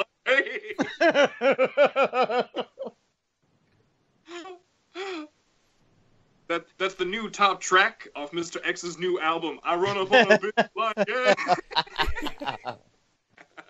Oh man, I think I have a theory for the whole asexuality of the reviewing community, at least the Channel Awesome crew and all that. I want to hear this because I think it has to do with. It. Yeah, I think it has to do with the sexuality is a little awkward, but it's really awkward when a lot of your material is things you're nostalgic about from your childhood. That's a Which really actually good point. Has sexual connotations more often than that. Yeah, definitely. Yeah, but that's really awkward to just super look awkward at to discuss, just look at that ancient nostalgia critic episode where he's talking about Milk Bunny. Oh yeah, I know exactly what. And you got it right there. It's the whole thing is like, oh my god, sex. It's like the Protestant scene from the Meaning of Life, where the Protestant is hilarious because you should use that as an opportunity. And I can have sex whenever I want. Dude, don't have to have children every time we have sex. But we only have 2 children, and we've had sex 2 times. The thing I don't get about that is that I could go down to the store and get a thing for my John Thomas. Says, yes, I would like to buy a condom. In fact, I think I will take a French tickler. For I am Protestant. Yeah. What was it? No, the whole, what was it? It's like, you can buy what? It's like, oh, and not just French ticklers, black mumbos, crocodile ribs, prophylactics designed not only to sheathe, but to enhance the pleasure. You know, the funny part is, even if he didn't intend that, all those things you said, if they were black, they were bigger. Everyone knows that. Well, that's why that giant black dildo is called the Black Destroyer. Which is hilarious because black people are like everybody else. We got little dick niggas too. No, true enough. You know, I think it's so funny. Yes, but you don't have the reputation. And that's the thing.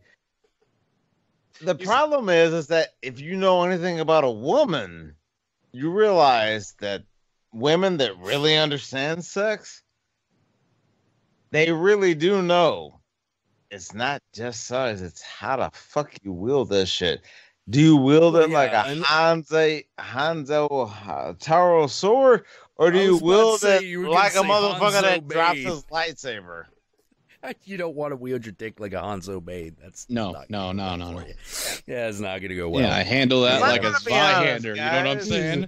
Yeah. You gotta Reinhardt that be honest, shit. Guys, I'm probably will be considered average, and I've never not had a callback. Is all I'm gonna say. Well, you know, I find it so funny that big black dildo is called the Black Destroyer. I just call it Wednesday. Oh.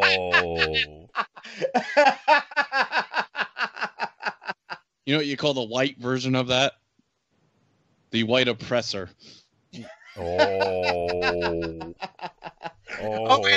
I'm sorry. No, the white privilege. You got called the white privilege. Nah, that's a Sibian. No, it's gotta be. No. It's gotta be I'm like sorry. an average size dildo that comes in a box. Penises matter. No. Here's the thing. Here's the white privilege dildo. It's an average size dildo that comes in a box that makes it look like it's 30 inches long. That's the white privilege. There you go. Take that to the bank. Okay. Yeah, Jed, that's a good one. All sizes matter? What you saying there? All sizes matter? Where's that protest? Okay, gotta go pee. When I come back, we're gonna make this chat just about dirty shit, and then we stand for micro penile rights. Oh man! Everybody plan accordingly. Straight, gay, whatever. Oh, the white dildo systemic Jack, oppression. Is there any possibility you could get like Brad Jones or something on here, or like some of the old crew? Not very. I could. I've had Linkar on. I could get him. I could get Rap Critic. Doug would say no. He doesn't tend to do live shit. I might still ask him, but Brad's notoriously difficult to get a hold of. The motherfucker's busy as shit. Yeah, he's really, really, really busy, and also he's not like a real tech savvy dude. Me and Lewis have had like plenty of fucking conversations about how hard it is to fucking get a hold of Brad. Because every time Linkara does Fat Grandma, he's like, yeah, I gotta do it, and then I gotta stress out for like 3 or 4 hours waiting for this guy to get to me so I could give him the goddamn footage. Like, I could like that kind of stuff. I every once in a while take trips to Springfield, and I just keep on expecting to see him there, but he looks like every other motherfucking bald white guy in Illinois, except he's short. So I'm looking for like a mini bald guy every time I'm in Springfield. It's not that big of a town, man. Yeah, I will say this. The thing that Brad definitely has going for him is his most distinguishable feature is, in fact, his smile. Oh, yeah. Like his grin. He's got a great grin. Yeah. It definitely. And his timing's gotten really good over the years. I've been following him for years. I even bought his movies. Okay, the only reason. Seen any of them. Granted, the only reason I bought the Nostalgia Critic movie, or not the Nostalgia Critic, the Cinema Snob movie, was because of Jillian's tits. But oh no, I'm kidding. I'm kidding, Brad. If you're watching, you're not watching. Oh no, don't kid, don't apologize. It was to a Brad. great part of the Brad movie. Don't give a shit. It was apologize to Jillian. I kind of feel, it's weird. I kind of feel bad because I wanted to buy Jesus Bro so bad, but I got no fucking money. Yeah. But yeah. But I guarantee that's one of the first things I'm getting when I have spendable money, because I want to watch that fucker. Okay, I'm back. PO box, man. I'll buy you a copy. Come on. Okay, I'm back, and fuck what y'all were talking about. Who the fuck wants to fuck Nikki?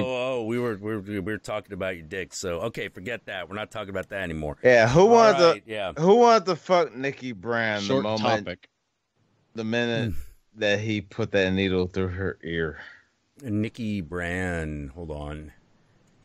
Nikki Brand, it's fucking 1 o'clock in the morning. I'm Nikki Brand. Whoa. I've got an Instagram, but I don't think that's what we're talking about. So what are we talking about? That would be Debbie Harry in Videodrome, Jack. Oh, yeah. Shit. Yeah. Jack, you are embarrassed right now, aren't you? Oh, God damn it. You are embarrassed. Wait. She character name, you bastard. Did they put it through her ear or did they put it through her nipple? Because I remember the nipple. No, she burnt her tit with her cigarette. Yeah, it was a cigarette. That's where I came. That's where I came. That was that was a and moment, definitely. And I did that as an example of saying, let's talk about the interesting way cult sexuality should be exploited in what we do, and people don't do it. Well, you talk Let's about, put it this way. in media? My site can't wait for me to talk about Life Force. Oh, I love Life Force. Shit. That movie is beautiful. Oh, that's one of my favorites. Isn't it? Isn't that one of the greatest movies ever fucking made? Somebody to watch that movie, they go, "What is this shit?" And then they keep on saying, "What is this shit?" Yep, and about 20 minutes in, they go, "Oh, I get it. I get it." Yeah. Like, how to put it? Like, do I like Life Force, dude? I based an entire internet show around that concept. Yes, Life Force. You know, like I built an entire character. Based Life on my love Force of that movie. to me explains all the Spielbergian touches of Poltergeist. If you get my drift. Oh yeah. Well, I mean, it was. Oh man, the production of that movie is so weird. Because, because basically, originally it was just basically vampires from outer space. Okay, great. It was basically a Hammer film. Yeah, it was based off. It was based off a novel called Space Vampires. Yeah, Space It Vampires. was straight up a Hammer movie with a big budget. Yeah, and Dan O'Bannon was all down for that, and so he wrote the script. It's just basically about, it was one of those, like, this giant vampire, you fucking, and then meanwhile, Toby Hooper's going,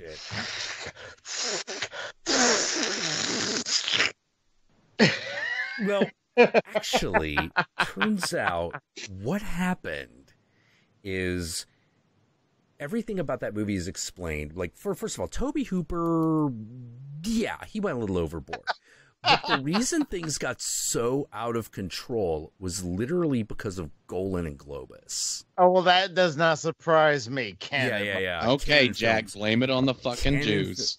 I will. Dude. Hey, one of them legitimately thought that a movie about arm wrestling starring Sylvester Stallone was going to get them an Oscar. Legitimately thought this. Wait, I'm sorry. Hey, I was just doing some. Wait, Jack. Just trying to get some work. I get a little money here, a little money there. Arm wrestling for the truck. In 1984. Hey, dude, Cobra was a hit. If Cobra was a hit, Cobra's awesome. But Cobra is like inexplicable. Okay. Yeah, that was. Drank warm Coors. Fuck that bitch. My God. But yeah. So it's basically Golan and Globus just went fucking nuts. Like half the time, the producers would show up on the set, they didn't know which movie it was.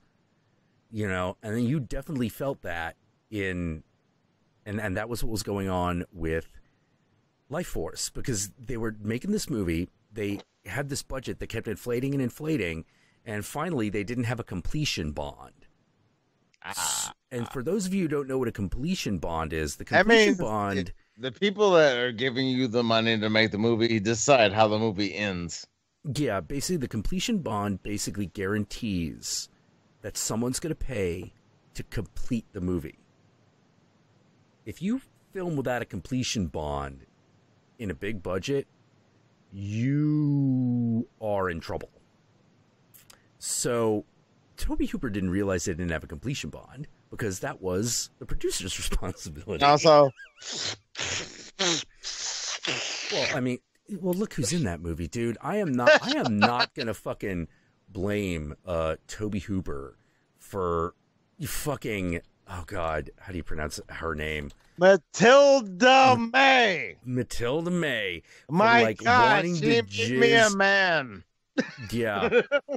She's like trending on my personal Twitter.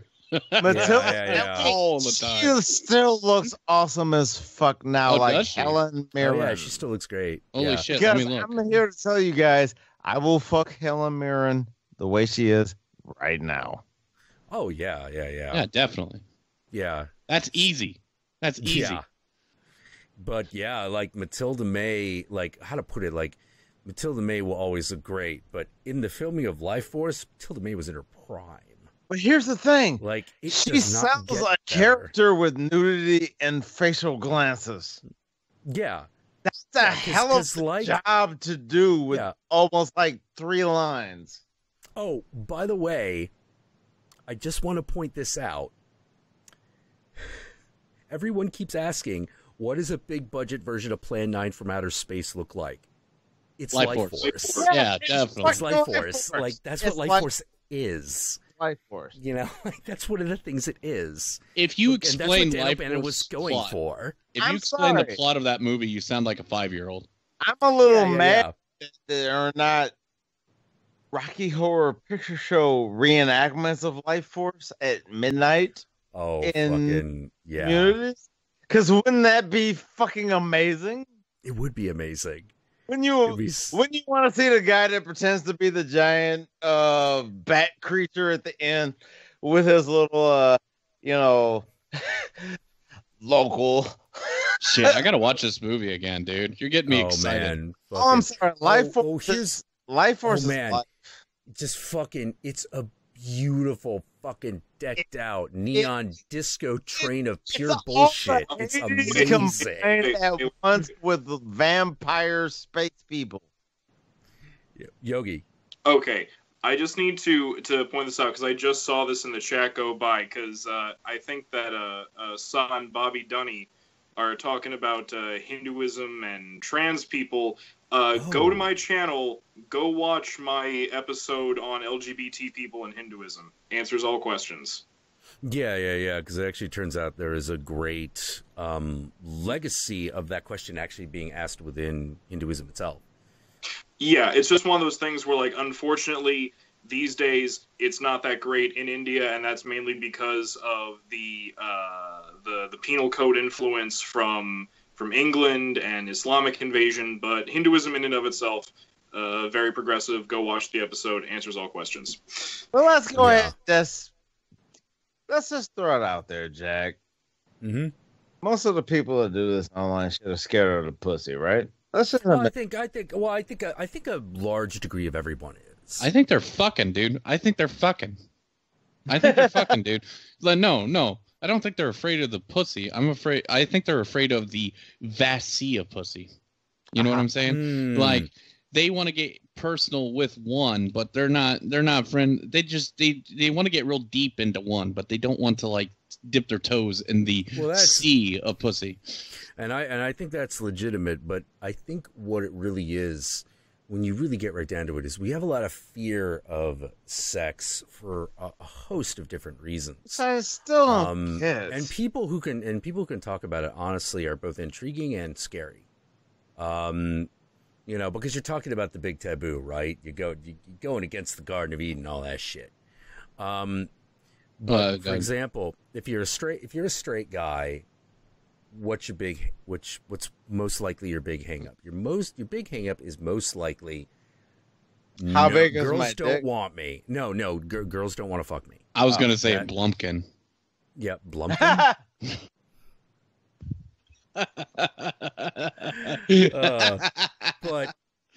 But or you know, rusty trombone. Either way. You don't want to go full screech.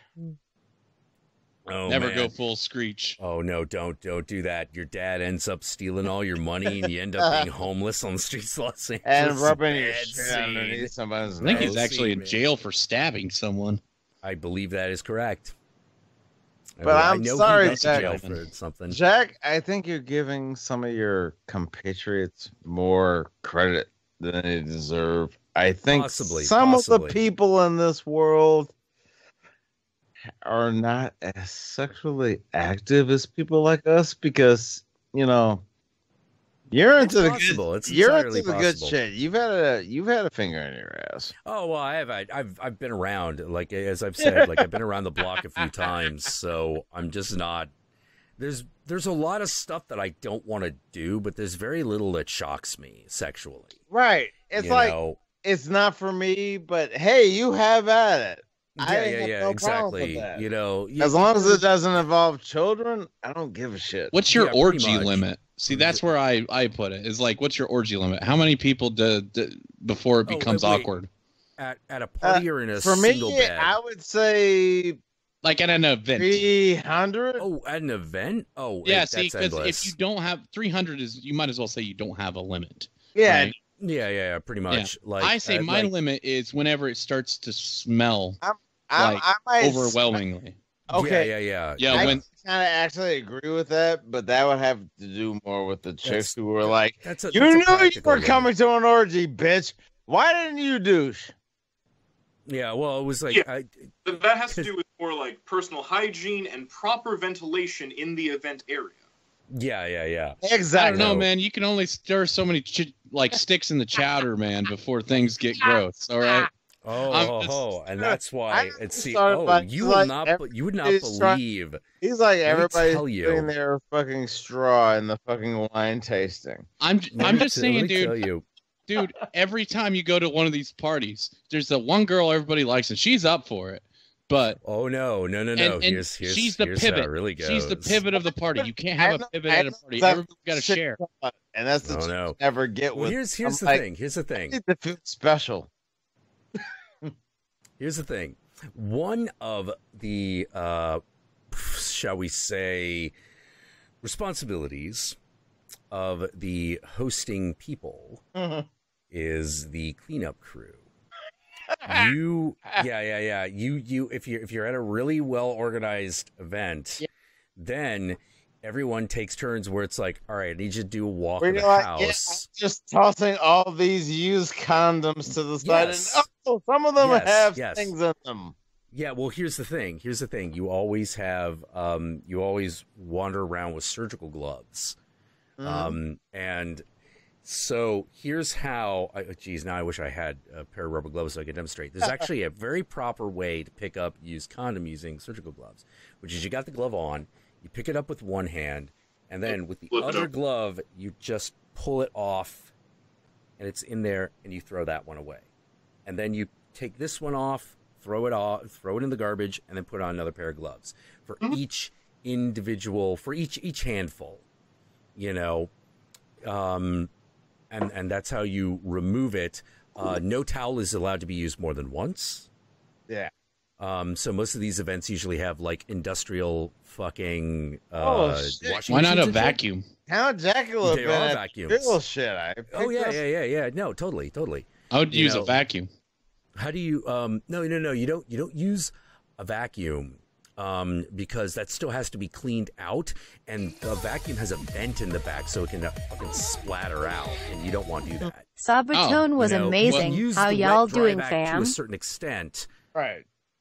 But it's usually considered. Thank you, Deep Fryer. Thank you, Alex, for that generous donation. Sabaton was amazing. How y'all doing, fam? Oh man, he just got back from the Sabaton concert.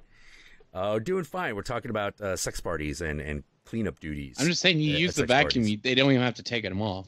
Yeah. But the vacuum cleaner has several problems, not the least of which is latex has a very low melting temperature. Hey, Jack, can I just ask you, since you're familiar with this, isn't it awesome when halfway through the cleanup process, there's one chick kind of laying on the bed, and she kind of looks over her shoulder at you like, and you just kind of go, well, I can stop cleaning up for a moment. But only a moment. You know. And she just happens to be bent over, right? Hey. You know what's weird about you? You know what's weird about you bringing up the whole glove thing too? Was so funny. Was that so at my old job, the first week I worked there, there was an issue with like a soiled piece of tissue that was on one of the residents' floors, and I automatically, without even thinking about it, went to the nurse's cart, got the surgical gloves, actually did that, and threw it away. To which the nurses were like, "How did you know how to do that? We haven't trained you yet." And I was just like, because things. Also, I said I would give you an hour like 2 hours ago. I gotta go. All right, man. You take care, dude. All right, guys. Take care, dude. Peace out, Yogi, and ready, set, go. I'm out of here. He is a treasure. Let me just say that. Yeah. I love Mr. X. You know. Do. Okay, come on. I love that crazy fuck. I love him so much. Yeah. He's great. Dude, and for the chat, if you haven't seen his like retrospective of the first season of Miami Vice, you've got to watch it. It's like, it's legit. Like, if you're going to watch an old television show, especially a procedural cop show, you got to watch Miami Vice. Oh yeah. That's the granddaddy of the stupid cop procedural, especially with a lot of like chicks in bikinis in it. That's you get excited every time that intro comes on. Well, fucking one of the regular features of Miami Vice was fucking oh god damn it, what's her nuts, Howling 2, fucking god damn it, I get her. My fucking memory today. Sybil Danning. Yeah, Sybil Danning wandering around a blue bikini. Holy fucking shit. Like 2 seasons of that. You'll never look at a dog the same way. No. Don't look at most things the same way. Yeah, but one of the but like that's the thing. That's the thing about the sex party is that if it's well organized, it's clean, it's usually at somebody's house, it's usually a large house. And it's usually built around this activity. But if you want to know the more practical answer of how many people can you reasonably have sex with at the same time, the answer is 4. Yeah. More than that, and there are just too many people to manage. And here's the other thing. You need a manager. You need someone to tell people what to do. Yeah, a director. Yeah, you need a director. Otherwise, everyone's just sort of like, see, don't know what's going on because like you've only got. You're like, wait, get your hand going. You're like, wait, what's that? I like to get down. All right. Yeah, I like to get down. But if I got the chance to direct,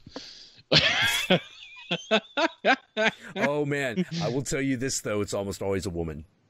I know it's almost always a woman, but I'm going to bring a little bit of diversity to this thing, okay? You're going to break that glass ceiling. Well, because you're going to break that glass bedpost. You know? I'm going to say something that's rather personal here, guys. I used to be this really shy, nerdy person, you know, and I used to be the person in the corner jerking off by himself, you know, really ruining everybody's mood, you know, afraid to like, you know, jump in. You know, it's like when you're in a mosh pit and you really want to jump in, but there's a big angry Mexican dude, you know, and that guy keeps on showing up. You're like, I'm going to get in. Mexican, next to racist. Well, you're just meaner. Mexicans in mosh pits are meaner. That's just the way it is. Sorry, guys. No, you're obviously... I don't want to be a race realist here. Hey, hey.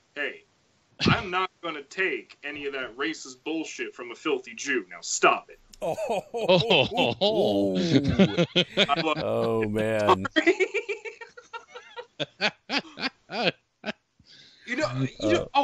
But it's so kind of it's kind of weird because like like earlier up when it was being brought up, why is it the whole like internet review and show atmosphere is so like desexualized? It was weird because I couldn't really participate in that conversation mainly for the fact that like, well, I know why mine is. That's because my show is kind of family friendly, like it has to be. So well, yeah, well, let me put it this way. He's actually digging into some ancient history internet wise. He's going like something awful and shit like that. Yeah, he's going like 6-7 years back. Oh yeah, no, I know the shit that he was digging into, and that's why it was interesting just to sit here and like listen to that. I was just like, huh, it was just like, it's one of those things where like, after like he pointed it out and you started talking about it, I was like, I never really thought about it, but yeah. I really missed the speed at which the internet was moving, but I really do miss the like just like subversive nature of internet entertainment at the time. It was everybody was a troll. And everybody was like, "Oh my god, it's a troll! Like a frog is jumping towards you or something." Oh, great! That's a Mitch Hedberg joke. Well, yeah, that's kind of like that's the way it was, and that still happens from time to time. But like, it's no longer really the rule. One of as Trumpocalypse says, like, well, a lot of female reviewers likely didn't want to be seen as more than they wanted to be seen as more than sex symbols. It's like, yeah, I think there was definitely a part of that, but gonna be super honest, guys. Not a lot of the gals in the reviewing community have the option. They're beautiful, but they're not like fucking sex pop beautiful. I mean, when I hear them say things like that, I'm like, you're cute. Yeah. But you're not Cassandra Peterson. No, that's not your wheelhouse. Not that type of magnetism. Actually, funny thing is there was only one of the female reviewers that I was like, okay, that I really thought at least had that type of sense of humor, and that was Lupa.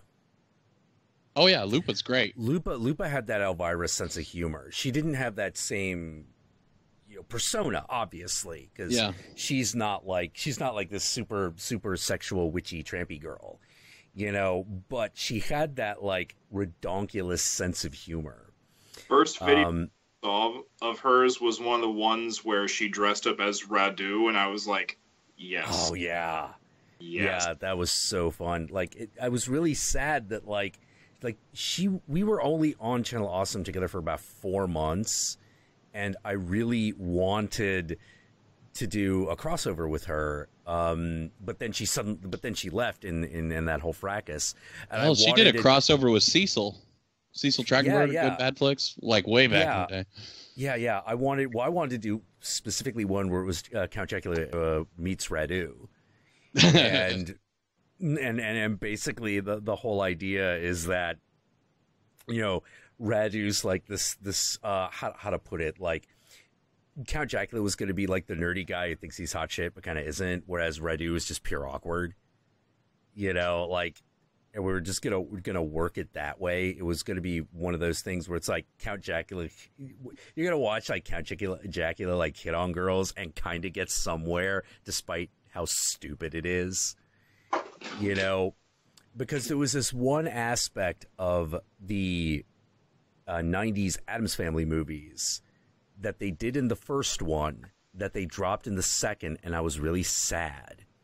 And it was the idea of Fester being a ladies' man. I love that. That whole concept where he's just doing the dumbest like guy shit to impress girls, but for some reason it works.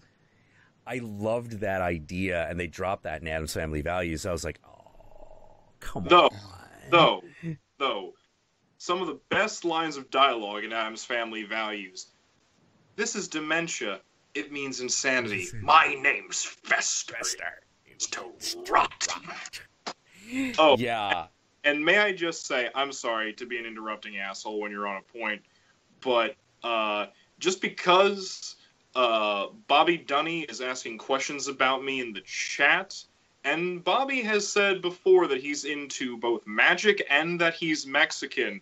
Bob, I have one thing to say to you, which is La Santísima Muerte de mi corazón no me puede de la protección. She loves all of us, Bobby. Me too. Yeah. Well, oh man, yeah. Well, that's one of the. Oh yeah. The thing we kind of got off track, but the idea of magic being psychologically real, real to the psyche, as opposed to a plain physical reality. It's God. It's really odd. It's really odd how we respond to certain things as if they're real, and there's always that question about like, well, wait a minute, if our brain can't tell the difference, what is the difference? Is it the limit of our perceptions? Is it the limit of our understanding, or does the mind literally create that? We're really not sure. Like, for example, it's that thing that people always say is like, yeah, well, the experience of God is the triggering of this kind of mechanism in the brain, blah, blah, blah. And I'm like, yeah, but have you ever considered why we have that in the first place? Like, why do we have that? That's obviously an evolutionarily advantageous trait to have. We're one of the most successful species on this planet. At the very least, it can't be a hindrance. I think it's because if you don't know what something is, it's better to think that something can affect you than something you don't know. That's something you don't understand. Yeah, like if you hear something in the bushes, it's better to think that it's a predator than to think that it's a happy little bunny with lots of money to give me, Yeah, well, it's so. So well, that's what I'm thinking. Why we have it. Yeah, why we have that part in our brain to fill in gaps and whatnot. I guess some people call it the god of the gaps, but I'm not even saying like God or anything like that. It's just like the supernatural, because we spend our entire lives, our entire life is just basically us trying to make sense of everything that's happening. Yeah, but here's the weird part. I would agree with that argument in this instance, except for one thing. God is not something that we run away from and avoid. It's something we run towards. It's something we hunt down. Whether or not you believe it, you believe in a God, you have to admit that we chase it fucking down. We try to find that fucker. And I've always been really, really, really interested as to why. Why do we chase that? Why do we chase me? And very obviously, the search for God is a search for meaning. Yeah, God is really the proxy of the search for personal meaning.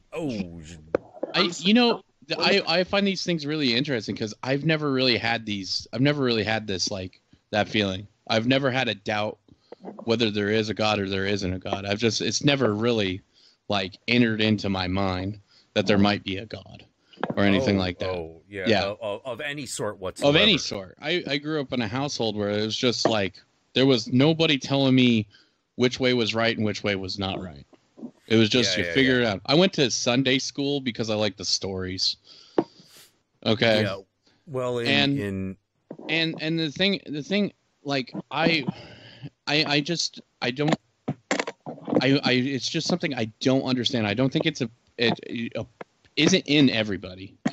You know what I mean? No, it isn't in everybody. It's and I can attest to that at least. Yeah, like musical ability and high IQ. This sort of thing is not in everybody. My opinion is that everybody has the potential. I think everybody has the potential for this, but I don't think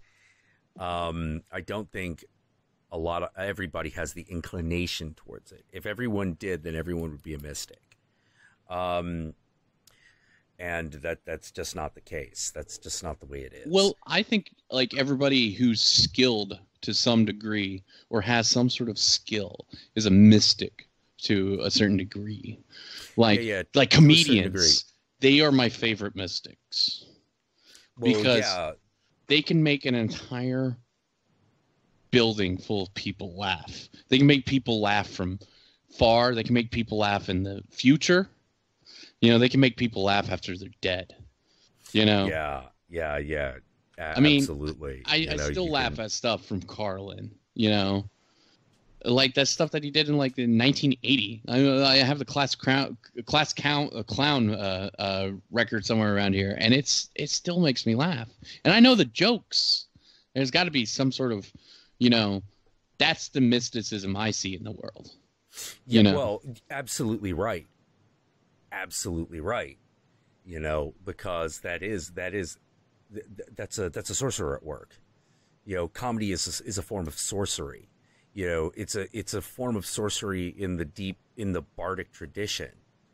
You know, that's what that whole fucking school was about. The ability to use words in order to create feelings in people, in order to what was that, Yogi? You cut out there. I was going to say because you remember what the man said.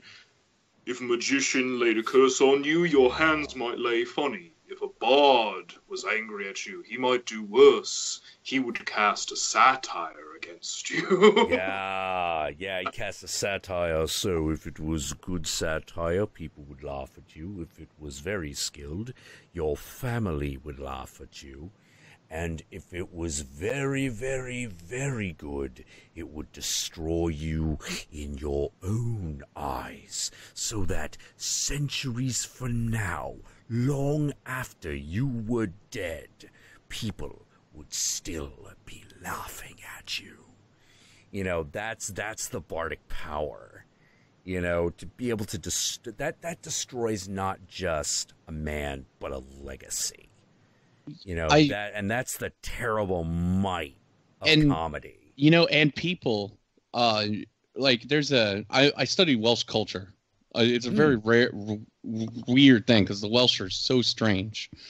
Like their language, their like mythology and everything is just like completely bonkers. It doesn't make sense. Like Joseph Campbell is right about everything about Welsh. They're so weird. Oh, wait. I might have an answer for you.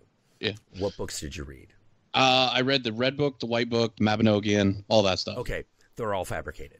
I know they're all fabricated. They were basically rewritten because of the Christians and everything. No. They're completely made up. Are they? Yes.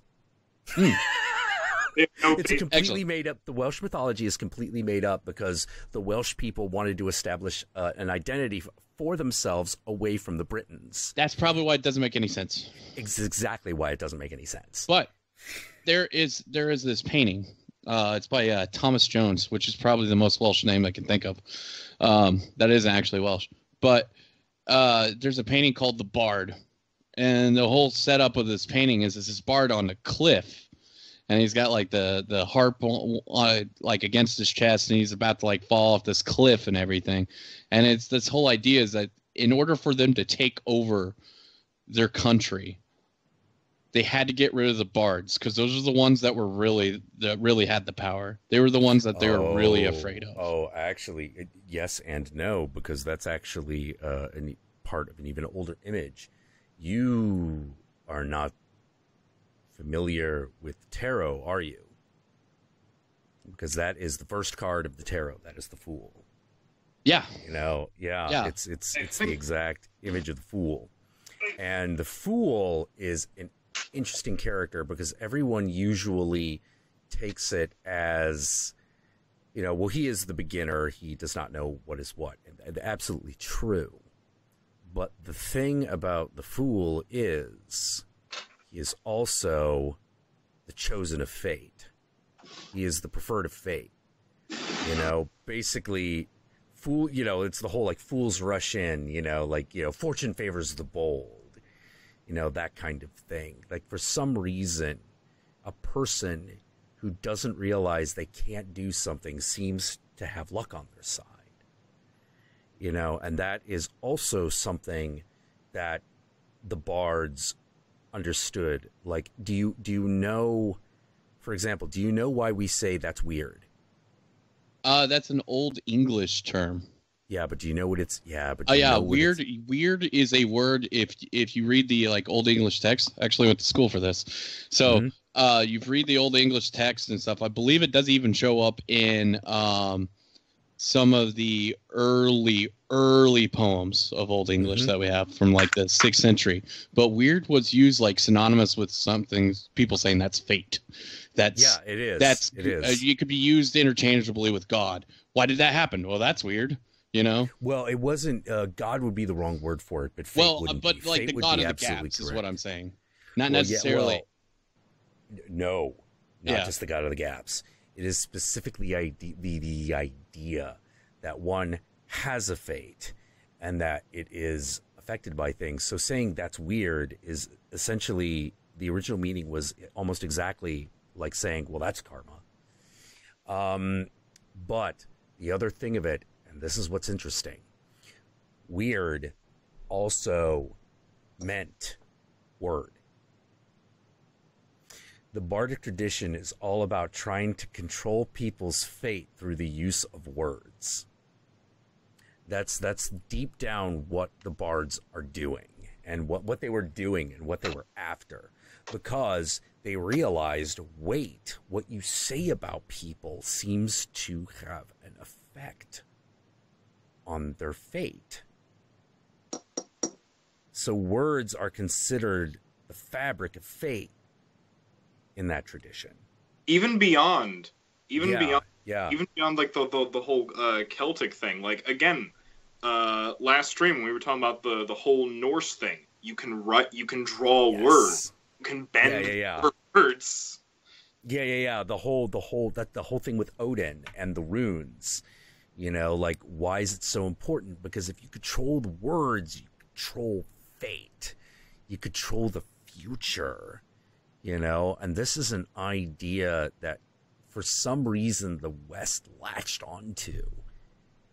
Because it's powerful. A lot less so. Yeah. It's super powerful. Yeah, in the West, the word is king. The word is super powerful. In the East, the word is powerful, but it's not the all-encompassing everything. And this is why, this is what got me to realize the whole connection between the resurgence of magical thinking and the PC thing, right? This is what got me to think about this, because, this past week I was subbing at one of our local high schools, and there was a TELEC class that I was subbing for, and they were doing TELED class? Telecommunications. Oh, okay. And they were doing a section on creating commercials. And I was like, oh, all right. I was marketing. Yeah. Marketing. Well, Bill Hicks' favorite word. More specifically, it's not commercials, not just marketing. It's specifically, it's advertising. Jack knows where I'm going with this. Yeah. Because what I did was, I was like, okay, kids, I can tell you the secret to making the best commercials your teacher's ever seen. And they were like, wait, really? Do you know anything about telecommunications? I'm like, no, I know about magic. And these are like sophomore kids. They're like, what? And so I broke it down for them how, like, ads are essentially black magic, and they were just like, holy shit, I never thought about that. I was just like, yeah, that's what it is. And then I thought about it, because they were asking me questions about that. It's like, well, you know, so do the words matter too? I was like, oh yeah, no, the words really, really matter. And then I started to think about it. I was like, wait a minute. The words really, really matter. The PC movement is trying to take power away from words. Holy fuck, they're trying to take my magic away. Yeah. PC is trying. The whole idea of PC is to basically use the power of advertising to make social change. It's the idea that the right combination of words and sounds can control the fate of a culture.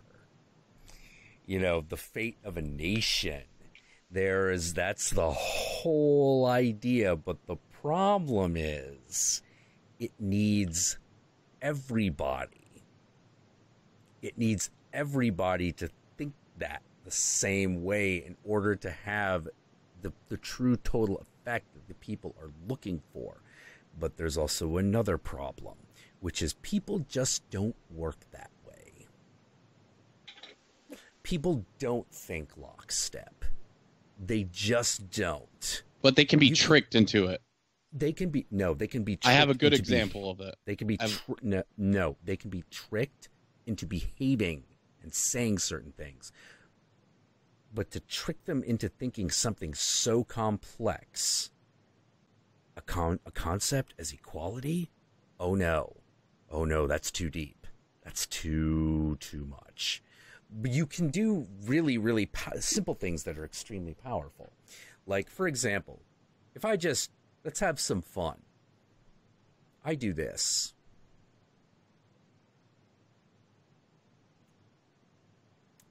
What do you all want right now? Kind of want a hot dog. You want fast food. Yeah, see? Bam. Yeah. Golden Arches. Golden Arches. Do they even sell hot dogs at McDonald's? I don't eat there. Nope. See? No. Although they do sell coffee and salads, strangely enough. Coffee. You know? But that's the hard to fuck up coffee. But that's the genius of it. It doesn't matter what you want. The point is that you see those fucking arches and it creates the craving. Yeah. It creates the desire itself. And it's a very powerful, but it's a very subtle persuasion. You have to get people to fill in the gaps for you. You can't get them to think lockstep because they have to take the final leap themselves. And this is why, for example, people like Anita Sarkeesian never finish their point. They never come to the conclusion. They need you to take the final step so that you'll believe them. That's a classic communication fucking technique. That is car salesmanship. That is what Trump does. Listen to how often he doesn't finish a sentence. He's one thing he understands. Dude, he never starts a sentence. Yeah, I don't know. Yeah. It's people are like, wow, it's like Trump cast a spell over everyone. I'm like, yes, he did. He's basically doing what a televangelist does, or like a union boss does, like a union negotiator, rather, not a boss, but a negotiator, or a priest, a corporate negotiator, and a priest. It's all the same thing. Yeah. You know, you're all trying to convince people to do what you want. My example of that is nationalism, right? When I don't have a problem with like civic nationalism, but I have a problem with like nationalism when taken to extremes, and it's so easy to go in extremes. The difference between national pride and full-blown nationalism is so this goes back to important. my father being from a Jehovah's Witness sort of background, right? Okay. And they are the ones that got it to there was a Supreme Court case in 1942 which basically said you cannot force someone to say the Pledge of Allegiance because they were Jehovah's Witnesses, and that's idolatry to them. And it was restricting their freedom of religion on that. There's been other cases with that. The NBA tried to do that with some Muslim players in the 90s, and they won that case as well.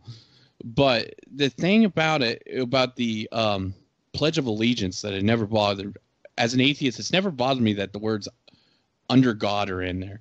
The whole fucking pledge bothers me, and I've never said it because the idea of a pledge offends me.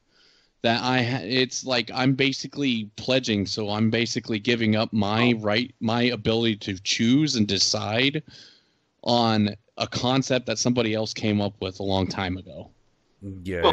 Well, you know, but you're forgetting, man. Like, the pledge is very important because without the indoctrination of the pledge, well, you can't start your day without it. I know. I mean, how can we convince you to be a good little Roman soldier? I mean, American soldier. American soldier, Yeah, exactly. Totally disregard the fact that us and the Romans were the only people to put the hands over the heart and have the golden eagle. Just ignore that. Well, Yeah, I mean, the whole original pledge, the salute that you did was the old Roman salute. Yeah, exactly. Which the Nazis also did. Yeah, they took the other part of it. Yeah. Yeah, and it's like when I see that, when I see that as a kid, I'm like, why am I? Because I was very intent when reading something that I understood what I was reading, and if I was saying something, I better understand what I'm saying. But they get you so young with the pledge. They get you so young. You're saying it. You're putting the sounds together. You don't even realize what they say. And by the time you've been saying it for a few years, you don't even realize what it means. Well, yeah, exactly. And that's advertising on a mass scale. Like, for example, one of the most brilliant advertising copy lines of all time, considered one of the best campaigns ever, was MTV. The line is, "I want my MTV." Yes. That was a brilliant fucking combination of words, because every time you hear it in your own head, now all of a sudden you want MTV if you hear it enough, because your brain has fucking replicated it, because it's I. And it's already yours. Yeah, it's already yours. And now brilliant. it's not only a demand, but now it seems like it's almost like a right. Exactly. And it's a part. It's already establishing itself. Mm-hmm. That is how within 6 months MTV got so popular, from going from nothing. It was all because of that ad slogan. The same guy who did "Where's the Beef," by the way. Yeah. And the Wendy's fucking Twitter, whoever does that is another sorcerer. I would suck that man's dick. Yeah. Or woman's tits. I go either way. That person understands absolutely the fucking nature of how to convince people to come have a fucking not Wendy's only that, burger but and a Frosty. That person understands the subversive nature of the internet. Oh yes.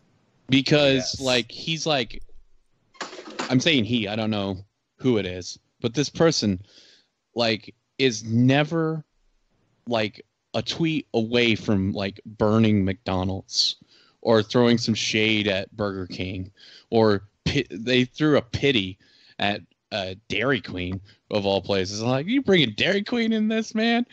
Damn. Well, do you know why they brought Dairy Queen into this?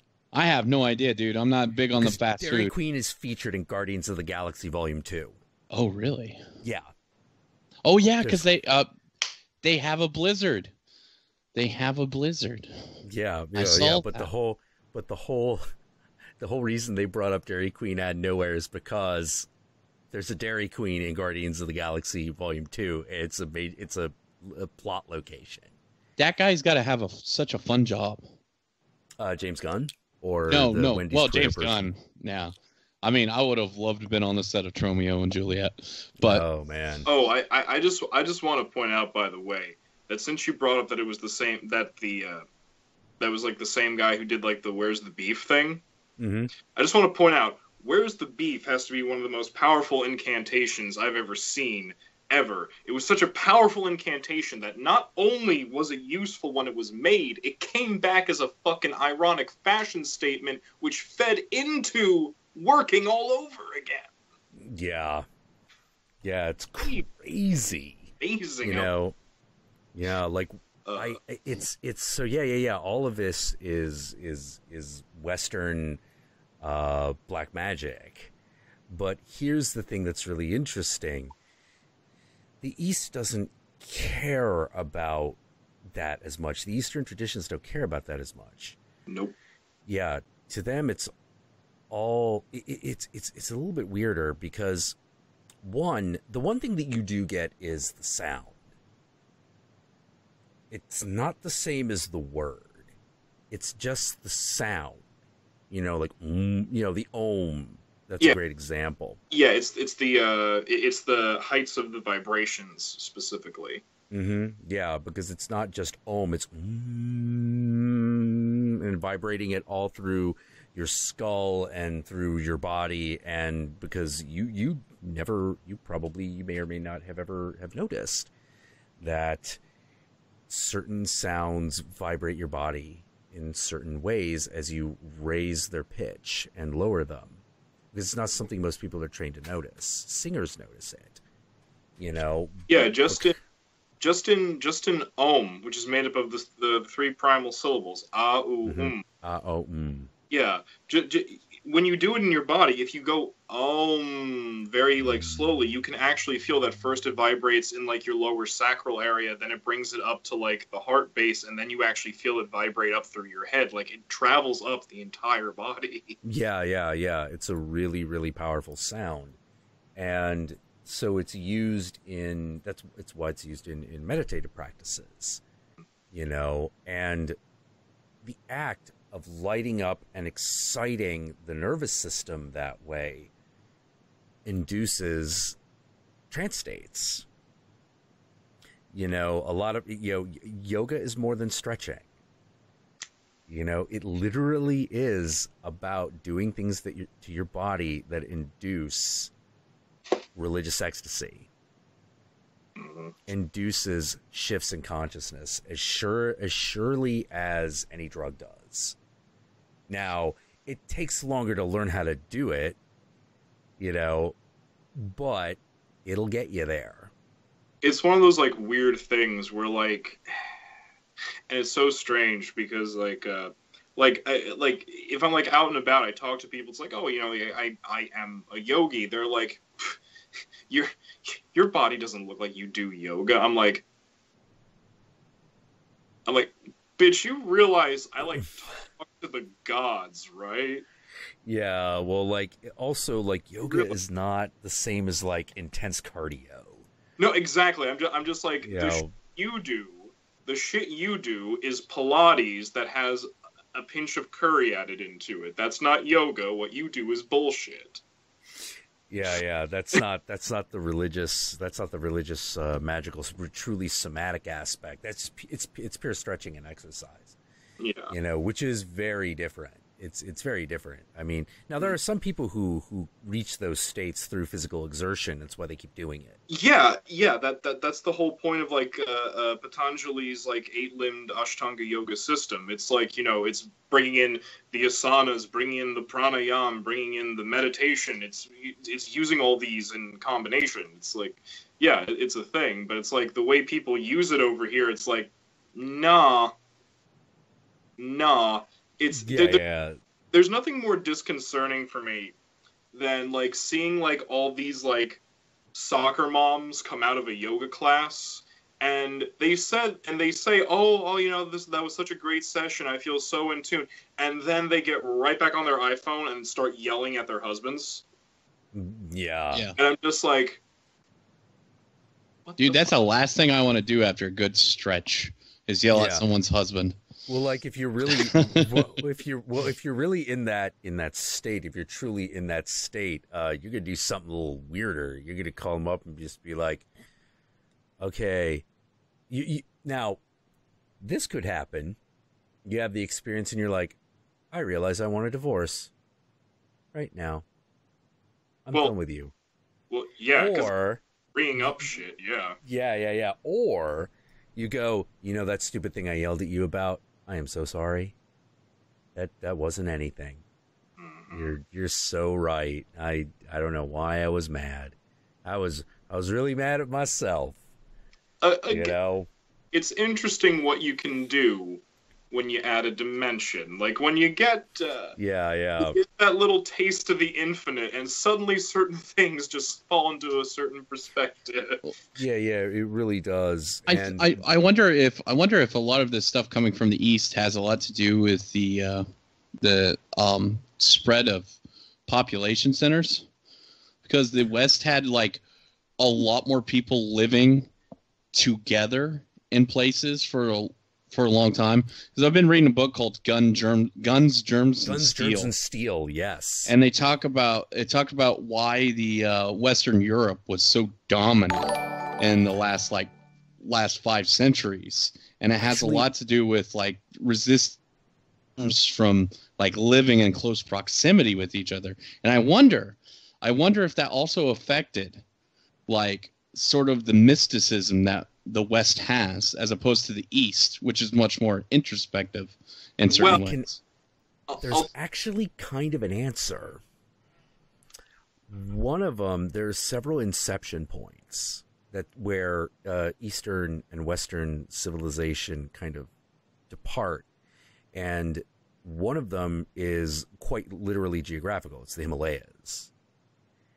Because one of the ideas that takes hold in the West is the Platonic ideal. The idea that there is and can be a perfect anything. That idea does not manifest that way in the East. In the East, it is if you do something enough times, eventually you will do it perfectly. That's a different concept of perfection entirely. Because in the West, being perfect is a state.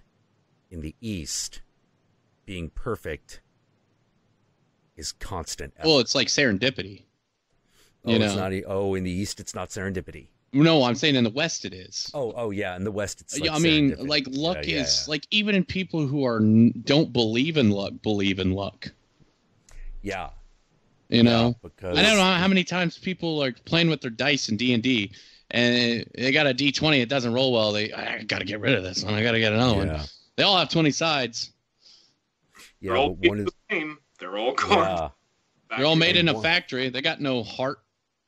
You know, one of the other things that happens that makes words so powerful is Babylon and its fall, Babylon and its destruction. The city of Babylon, at the time, greatest city ever. You know, fantastic civilization. Light years beyond everybody else. You know, doing great. So great that they establish a law code, they establish writing, they have schools, they have everything. They have like basically a lower tech version of almost everything we have. But it's destroyed in a flood. And so all of these people who were once united in Babylon, now all of a sudden are cast away. But one of the great advances of Babylon was public education. They didn't want to give up reading and writing. So they didn't. As me and Yogi said, like the 3 great religions that are inspired out of Babylon, which are Judaism, Christianity, and Islam, are all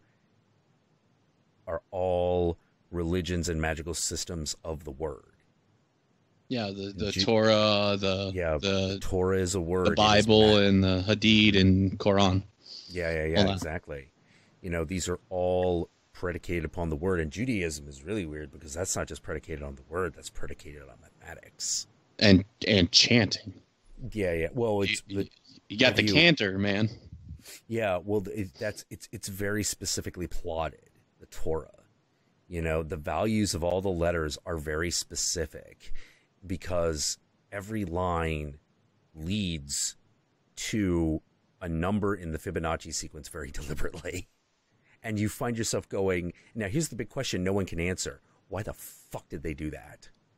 Because of the Zohar. Yeah. Oh, because of the Zohar? Have you not looked at the Zohar before? No, I haven't, actually. I haven't actually read it. Okay. So, here's the thing.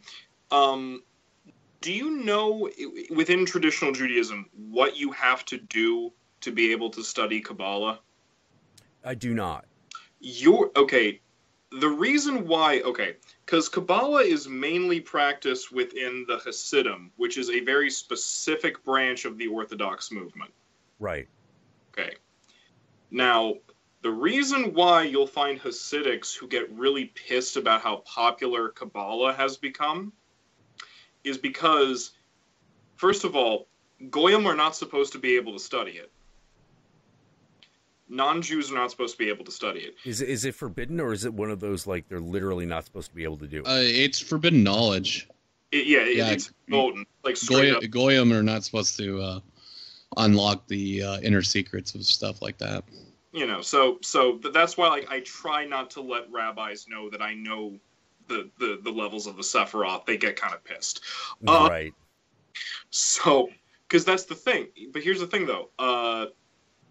Before you're even allowed to study Kabbalah, you have to study the Torah for a minimum of 20 years. No fewer than 20 years are you allowed to study Torah. Jesus Christ. And then only after that, you're allowed to even look at the Zohar. And what the Zohar is, it's the collection of the teachings of the Kabbalah. And in the Zohar is the code for how to read the Torah and unlock the secrets of the Kabbalah through the Torah. And you are not even allowed to open the Zohar without the Rebbe, without, like, the head rabbi, without him present. Oh, wow. You begin to study. So it's literally, so there's literally a secret message inside of it. Oh, yeah. It's okay. So it is a giant cipher. It is a giant cipher, yes. Oh my god, that's fucking crazy. It's amazing, because, you know, so what is it? Has anyone ever, like, explained what the code phrase actually is? That part I can't really tell you. It's in a Dan Brown book that's yet to get published.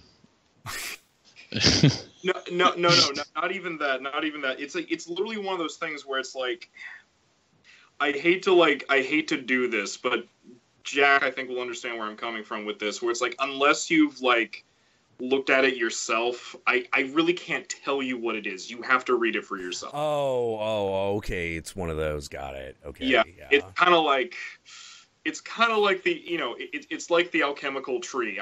I was about to say, yeah. I can't do it for you. You have to do it yourself. But what I'm going to say is that when you do it, the Old Testament starts to make a lot more sense and not be so dickish. Oh, interesting. I'm just going to say that.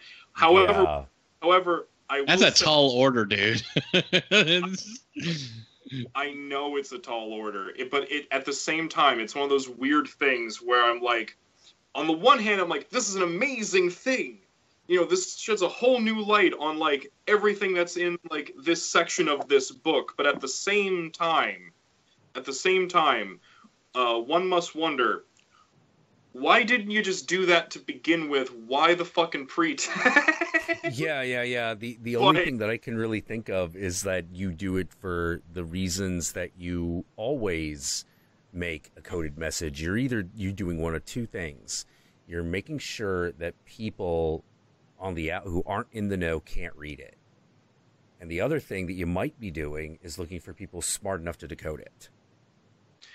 You know, I think it's a little bit of both, but the reason I definitely think it's the second one is, I mean, that's so in the Jewish mindset, though, and Ready, Set, Go can probably agree with this for me. In Judaism, there's this whole concept of, like, okay, well, God made a law, I'm going to do this to circumvent it. Why? Well, because if I can still obey God's law but find a loophole in it, then he will reward me for being able to trick him. Yeah, anytime you get, like, Jewish folklore and you're talking, like, the rabbis are almost always tricksters. They're almost always, like, guys that outwit and outsmart and break the rules or bend the rules. Not break the rules, but they bend the rules. They get around the rules. Like one thing. That's interesting. One thing I can definitely tell you. One thing I can tell you is that in the Zohar, and the reason I can tell you this because this is part of the Kabbalistic creation myth that's kind of everywhere, so it's not really secret anymore. And that is that in the Zohar, man is referred to as God's brother. Oh, that's interesting. In mystic Judaism, you see, here's the thing, like in Judaism, and especially like in more traditionalized forms of Judaism, and definitely in Jewish mysticism, man is not slave to God. Man is co-creator of the universe with God. It's a partnership. Oh yeah. Well, that's a very different story. Yeah, when people tell you that the English translation of the Old Testament is really fucked, they're the way the Old Testament is, like, when you read like the Bible, especially when you read it in English, is really fucked up and horrible. But the Jewish interpretation is very different. You know? Yeah. But yeah, like it's kind of like this idea that, like, you know, that God made the universe 90%, and then the other 10% of creation is up to us. Yeah. Oh, so there's an argument in the chat about Lilith. Oh. Here's the thing about Lilith. Nobody's sure. Nobody knows. Nobody knows what her origin is. Not her real one. I think she was on the third season of Cheers. That's exactly. Exactly.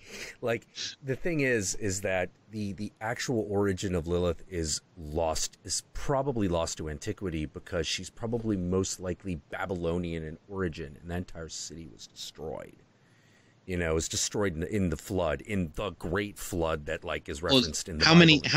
How many civilizations have been wiped out or disappeared or have been assimilated? And some of those mythological remnants are borrowed.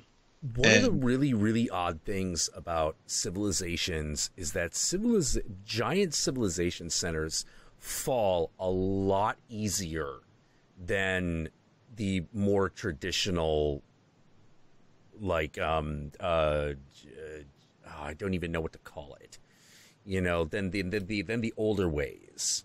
Smaller city-states don't tend to fall as hard as big ones. Big ones, when they fall, they fucking take the majority of the culture with them. But smaller city-states tend to stick around, like Babylon versus Rome.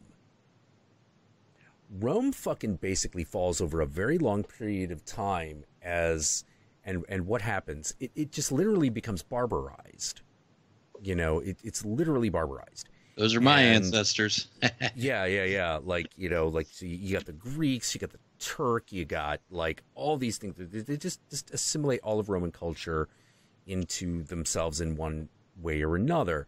And so we have this kind of, like, record, because the Romans established a ton of small city-states, but Rome itself fucking collapsed. Like, physically fucking collapsed. But it did so slowly that the Roman culture was able to adjust in the local spectrum. Yeah, and that those city-states, they maintained well into the Middle Ages. Yeah, they did. I mean, when you talk about Italy, you're not talking about a country. You're talking about a series of cities. Like, and you'd have like Vienna go to war with like Bologna and stuff like that all the time. In many ways, Rome was distributed a lot like the internet. If the primary server that is all internet goes down, which, I mean, there isn't one, but, like, just say, for example, you know, you would still have all the sub-servers that would pick up the slack and do something, you know, whereas places like Babylon or Egypt, they're just gone, baby. You know, they're just fucking gone. Well, like, can you imagine? Imagine this. Imagine a civilization that has been so thoroughly wrecked that its biggest building is almost entirely under the sand of the fucking desert that is all that remains of the giant oasis it once was. Like, that thing is above sea level. It didn't used to be. That's why you don't piss the Jewish God off. Yeah, that's why. Oh, that's why you don't piss the Jewish God. Well, he does horrible things. And you know what's so interesting is that, like, yeah, he does do terrible things. She doesn't too much, though. Yeah. And by that I mean it's very interesting to me that no one talks about the fact that if you read the creation story in Hebrew, there is a god and a goddess who are simultaneously one yet separate. Yeah, it's much more, it's a lot like, the Zoroastrians. Yeah, it's kind of like, okay, example, Ready, Set, Go, okay, I know, like, you were, like, brought up more atheistically, but did you ever, like, go to synagogue? I don't know. No, but I did a lot of studying on a lot of the stuff. Especially like the stuff that gave me the advantage because there was a lot of stuff that you don't learn in synagogue school because they don't want you to because it's inconvenient now. Whereas there's a different aspect of Jehovah and Yahweh, and a lot of people think they're different people. They're different gods. Well, what I think is so interesting is that, first of all, there is no fucking god named Jehovah. Jehovah is not his name. No. Yeah, that's why you're not supposed to say it. That's why the Pharisees got pissed off if you said his name. Mm-hmm. Well, that's the thing. First of all, like Yehovah or the tetragrammaton is just a shorthand abbreviation. No one knows exactly what that word is, and no one's supposed to know what that word is. Yeah. It's very obvious that part of what Judaism is built around is to find the unknowable name of God. Like, that's very obviously like part of what's going on there. And what's but here's why I asked that though, is that okay, so Ready, Set, Go, do you know about the Shekinah? No. Okay. So I'm not sure if they do this in like Reformed synagogues, but I know in Orthodox and conservative synagogues, there's a part like when the service is going on where like the rabbis are standing up facing the congregation and the men take the talit and put it over their heads and the women cover their eyes, and you're not supposed to look because what's going on is the rabbis are all up there holding up this sign over the crowd, and they are invoking the Shekinah, or the Spirit of God that roves across the earth, to come over the congregation and to bless the congregation. And what's interesting is the Shekinah is female. The Spirit of God is female. Holy fucking shit. So you're telling me that, because that sounds identical to the concept of the Holy Spirit. Yeah, that's where the concept comes from. Yeah, I was about to say. Yeah. Okay. And it's feminine. That's why in like the Gnostic text, it's fucking shit. That's why. Holy fuck. Yeah. That explains why the Holy Spirit is so fucking hard to fucking explain in the Christian context. Yeah. Holy fucking crap. Yeah. Because Christianity, unlike Judaism, has this massive problem discussing sexual activities because it's a purely aesthetic religion. It's the only purely aesthetic religion of the three Abrahamic ones. Judaism is not purely aesthetic. There's a huge amount of aestheticism in it, but it's not purely aesthetic. But Christianity is. So you have to remove gender, because otherwise you have to explain it. And you know what's interesting? Like, okay. Oh my God. Okay. This is also why when you read the Old Testament in English, why God talks in third person, why he says we, because he's talking about the father and the mother. God is addressing both aspects of itself. Oh. I gotta address something in the chat. Someone's saying the Bobby Dunnies, the Christians want nothing to go with women having power. That's not exactly true. That's more of a modern take now on Christianity. Yeah. Because like even as far as like the 1950s, there were deacons in the Catholic Church that were female. There's been women are a pivotal part of Christianity. They really are.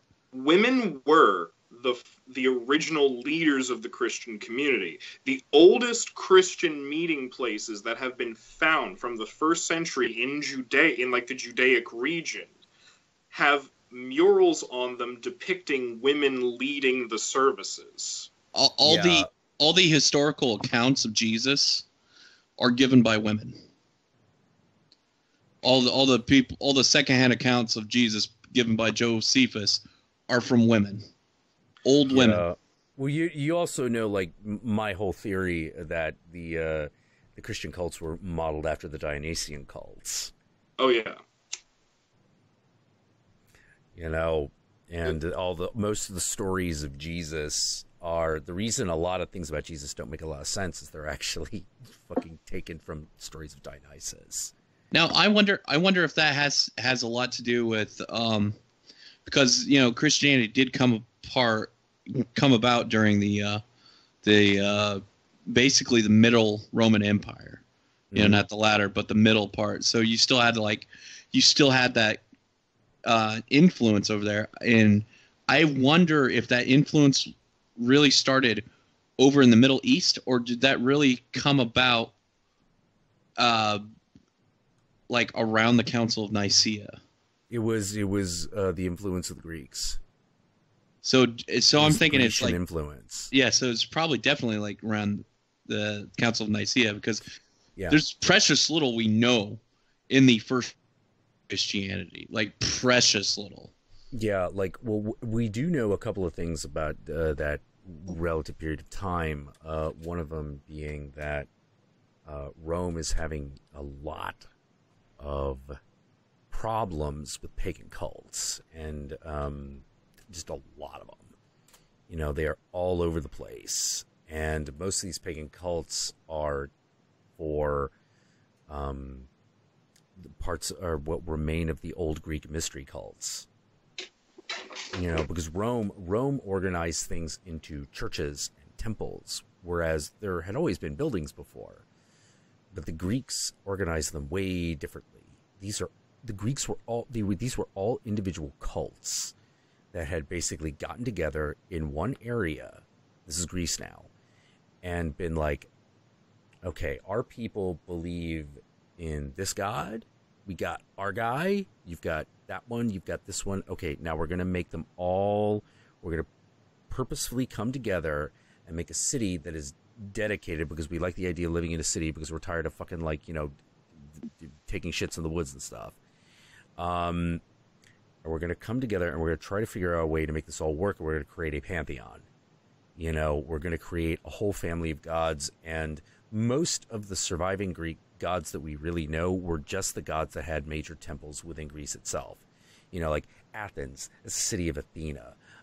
Sparta, you know, that's the city of Mars. You know, on and on and on.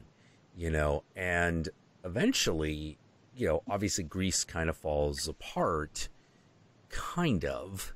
You know, and then the Romans come in and they're like, hey, we like this whole pantheon idea because we're Romans and we like orderliness and things that are organized, and you seem to have done the groundwork, so we're just going to take it from you. Because we're fucking Roman, we do that. And now we're going to give them all Roman names, all Latin names, because fuck your Greece. Fuck your Greek. And we're also going to change around a little bit, too. Yeah, we're going to change the history. Say we're from Troy, just to piss you off. Yeah, exactly. And we're gonna fund the religion through taxes.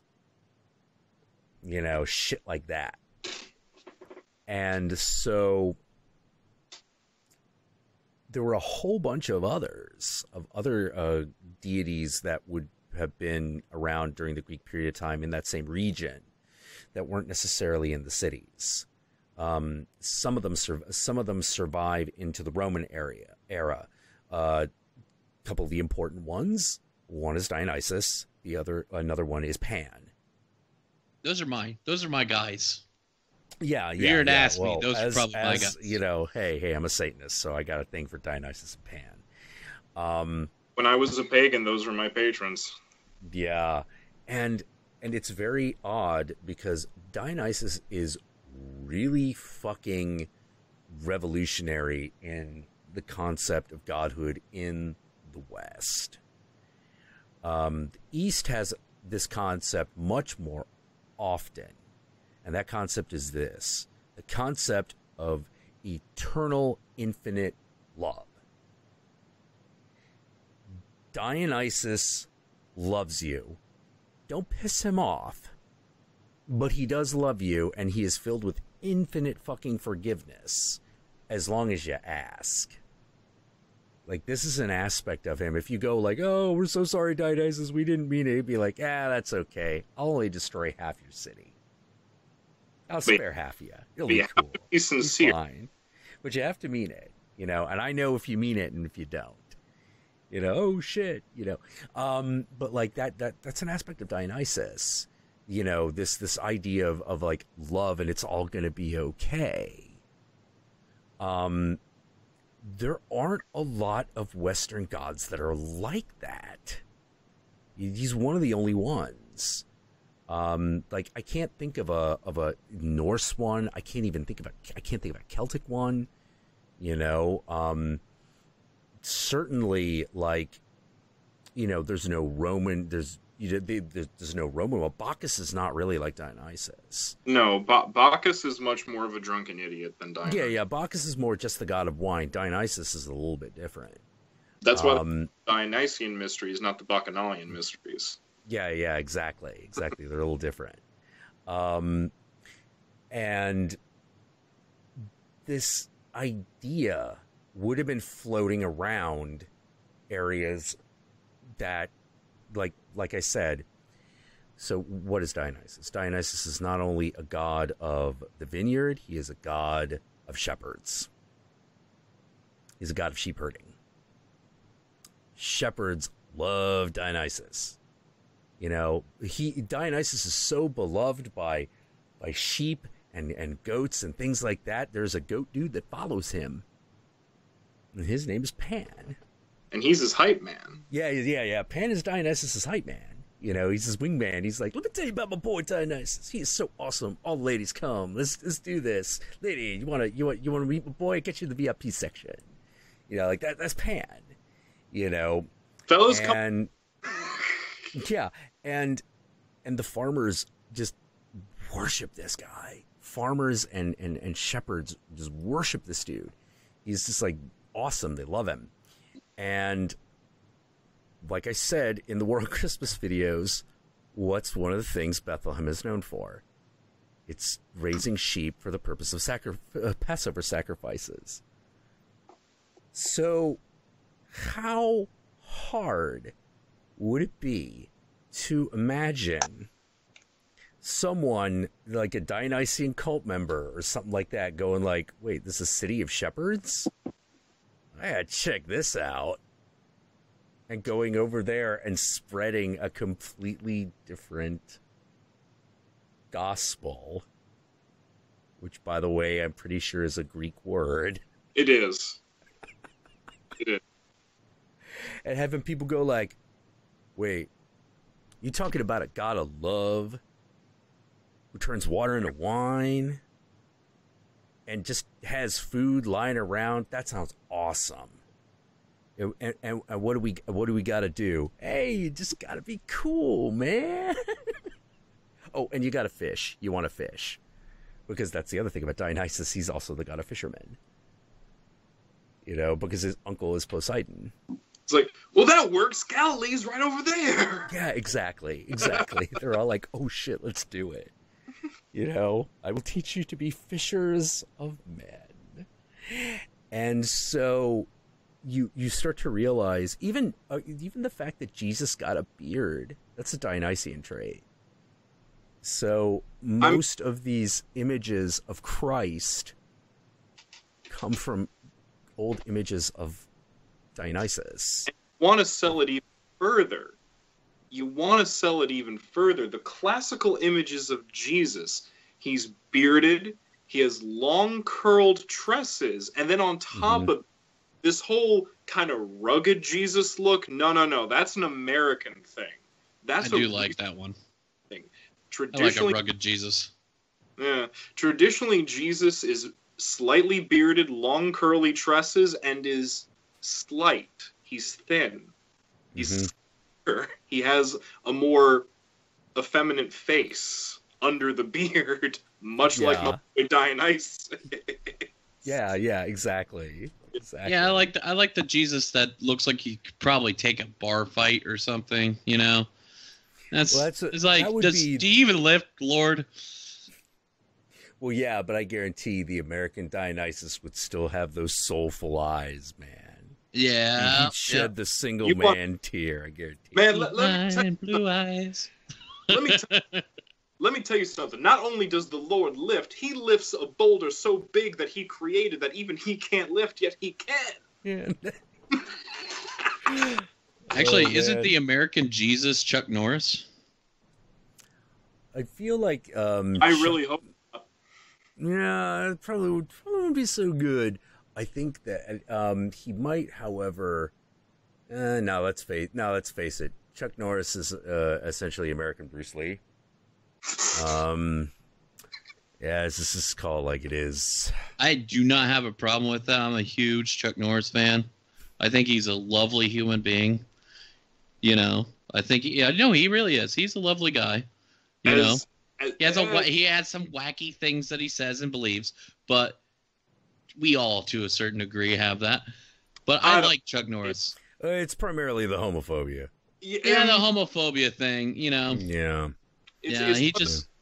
It's one of those things where it's like, don't get me wrong, there's a lot of slightly more conservative celebrities that I wish I could love, honestly, like Chuck Norris and Mickey Rourke, but the homophobia... Yeah, Mickey Rourke's a hard sell. Yeah. Yeah. It's kind of hard for me to love... I mean, it's never hard for me to love you as the fact that you are a fellow human being. That kind of unanimous love, I can get down with. That's fine. I can give that to pretty much anyone. Loving you as an individual person, however, and a personality, it's kind of hard for me to do that when you keep telling me that there's something inherently wrong with my existence. Yeah. Yeah, it's a harder sell. No, it's not your existence. It's what you're doing with your existence that they don't like. Jeez, yeah. It's kind of like why no matter, and I always feel so bad about this. I always feel so bad that like my friend Mike, who was in the chat earlier, Episcopalian, he loves Jesus, he loves God, he loves his church, he loves me. He's an awesome guy. He's such a good ally to the LGBT community. That being said, there's that small voice in the back of my head that goes, he's straight and Christian. He's going to burn you at the stake for something. Just wait it out. Well, I thought, they pretty much got that out of their system. I'm not so sure. No, I would say there's a classic saying that the Christians have been brought kicking and screaming into the modern age. Well, actually, here's the funny thing. It kind of has, but it goes by a different name. Hey, guys. And that is called secularism. Yeah, and they're partly responsible for it. They're almost entirely responsible for it. Yeah, because the whole university system and everything, that comes from the church. The spread of literature in the Western world comes from the church. Yeah. Definitely. The creation of secularism is actually what Nietzsche is saying when he says God is dead. We have secularism now. We no longer need Godhead. That's what he's talking about. But of course, people need their gods. They're just not necessarily that God. Here's the thing. Nietzsche agrees with you because that's why he also goes on his whole thing about the nature of nihilism, because it's a warning. He's like, we've killed God, but we've got this unfortunate problem, which is having removed God, now all our negative impulses run free. And he is not talking about the breaking of taboos. He is talking about our desire for personal annihilation, to end suffering through death, through our own death. Holy fucking crap. And he was on the money. He was completely on the money. You know, because when you look at the 20th century, you're just like, holy fucking shit. We created weapons that can literally destroy all life on the planet. What the fuck are we doing? What I understood the 20th century from was a little band from Brooklyn. They had like 2 albums, and they're called Carnivore. That's Peter Steele comes from that, Typo Negative, and Carnivore. Carnivore wrote post-apocalyptic, like, speed metal. All right, it's very specific. Man, I just want to say, Typo Negative, a band that I was always on the verge of really liking. You know what? October Rust was one of the best makeout albums I've ever owned, dude. And that's saying a lot for a fucking metal band. I will. Okay, I can totally see that. That's not how it worked out for me. Oh, actually, no. What am I thinking of? There was that one girl. What was I thinking? Okay, never mind. I can't believe I forgot about that. I was, and when I say I can't believe I forgot about this, this girl ran the fucking Typo Negative fanzine. Like the fan publication for Typo Negative. It was that girl. So oh, shit. I still have some of those zines around here somewhere. Oh man, yeah, I guarantee. Yeah, she lived in Maryland. You know, her aunt was a witch. Her aunt had a vision of me, which I always thought was really interesting. Oh, but Bobby Dunny in the chat saying he grew up Mormon, talking about how they do baptisms for the dead. Don't worry about it, Bobby. Don't worry about it. The reason you shouldn't worry about it is another friend of mine who is another satanic sorcerer. I help him find the names of those people, and we baptize them again after they're dead in the name of Satan. Oh, so shit. I need in on that action. Don't worry. We're emptying Mormon heaven real quick. Oh, man. Fuck it. Well, yeah. Oh, and someone actually mentioned that, the nature of Satan has changed very much. Yeah, totally has. In fact, one of the things that's really interesting is that there's this other aspect of Christianity, and that is, and this is where it gets really weird and frustrating, it's an unintended consequence of Christianity and the idea of looking for this universal religion, which eventually turned into a universal culture, which we call globalism, which is gentrification. It's an unintended consequence. And here's the thing. Satan is the accumulation of all of the things that were gentrified that could not be assimilated into Christianity. Anything that Christianity could not properly assimilate got cast aside and accumulates into the symbol, and that symbol is Satan.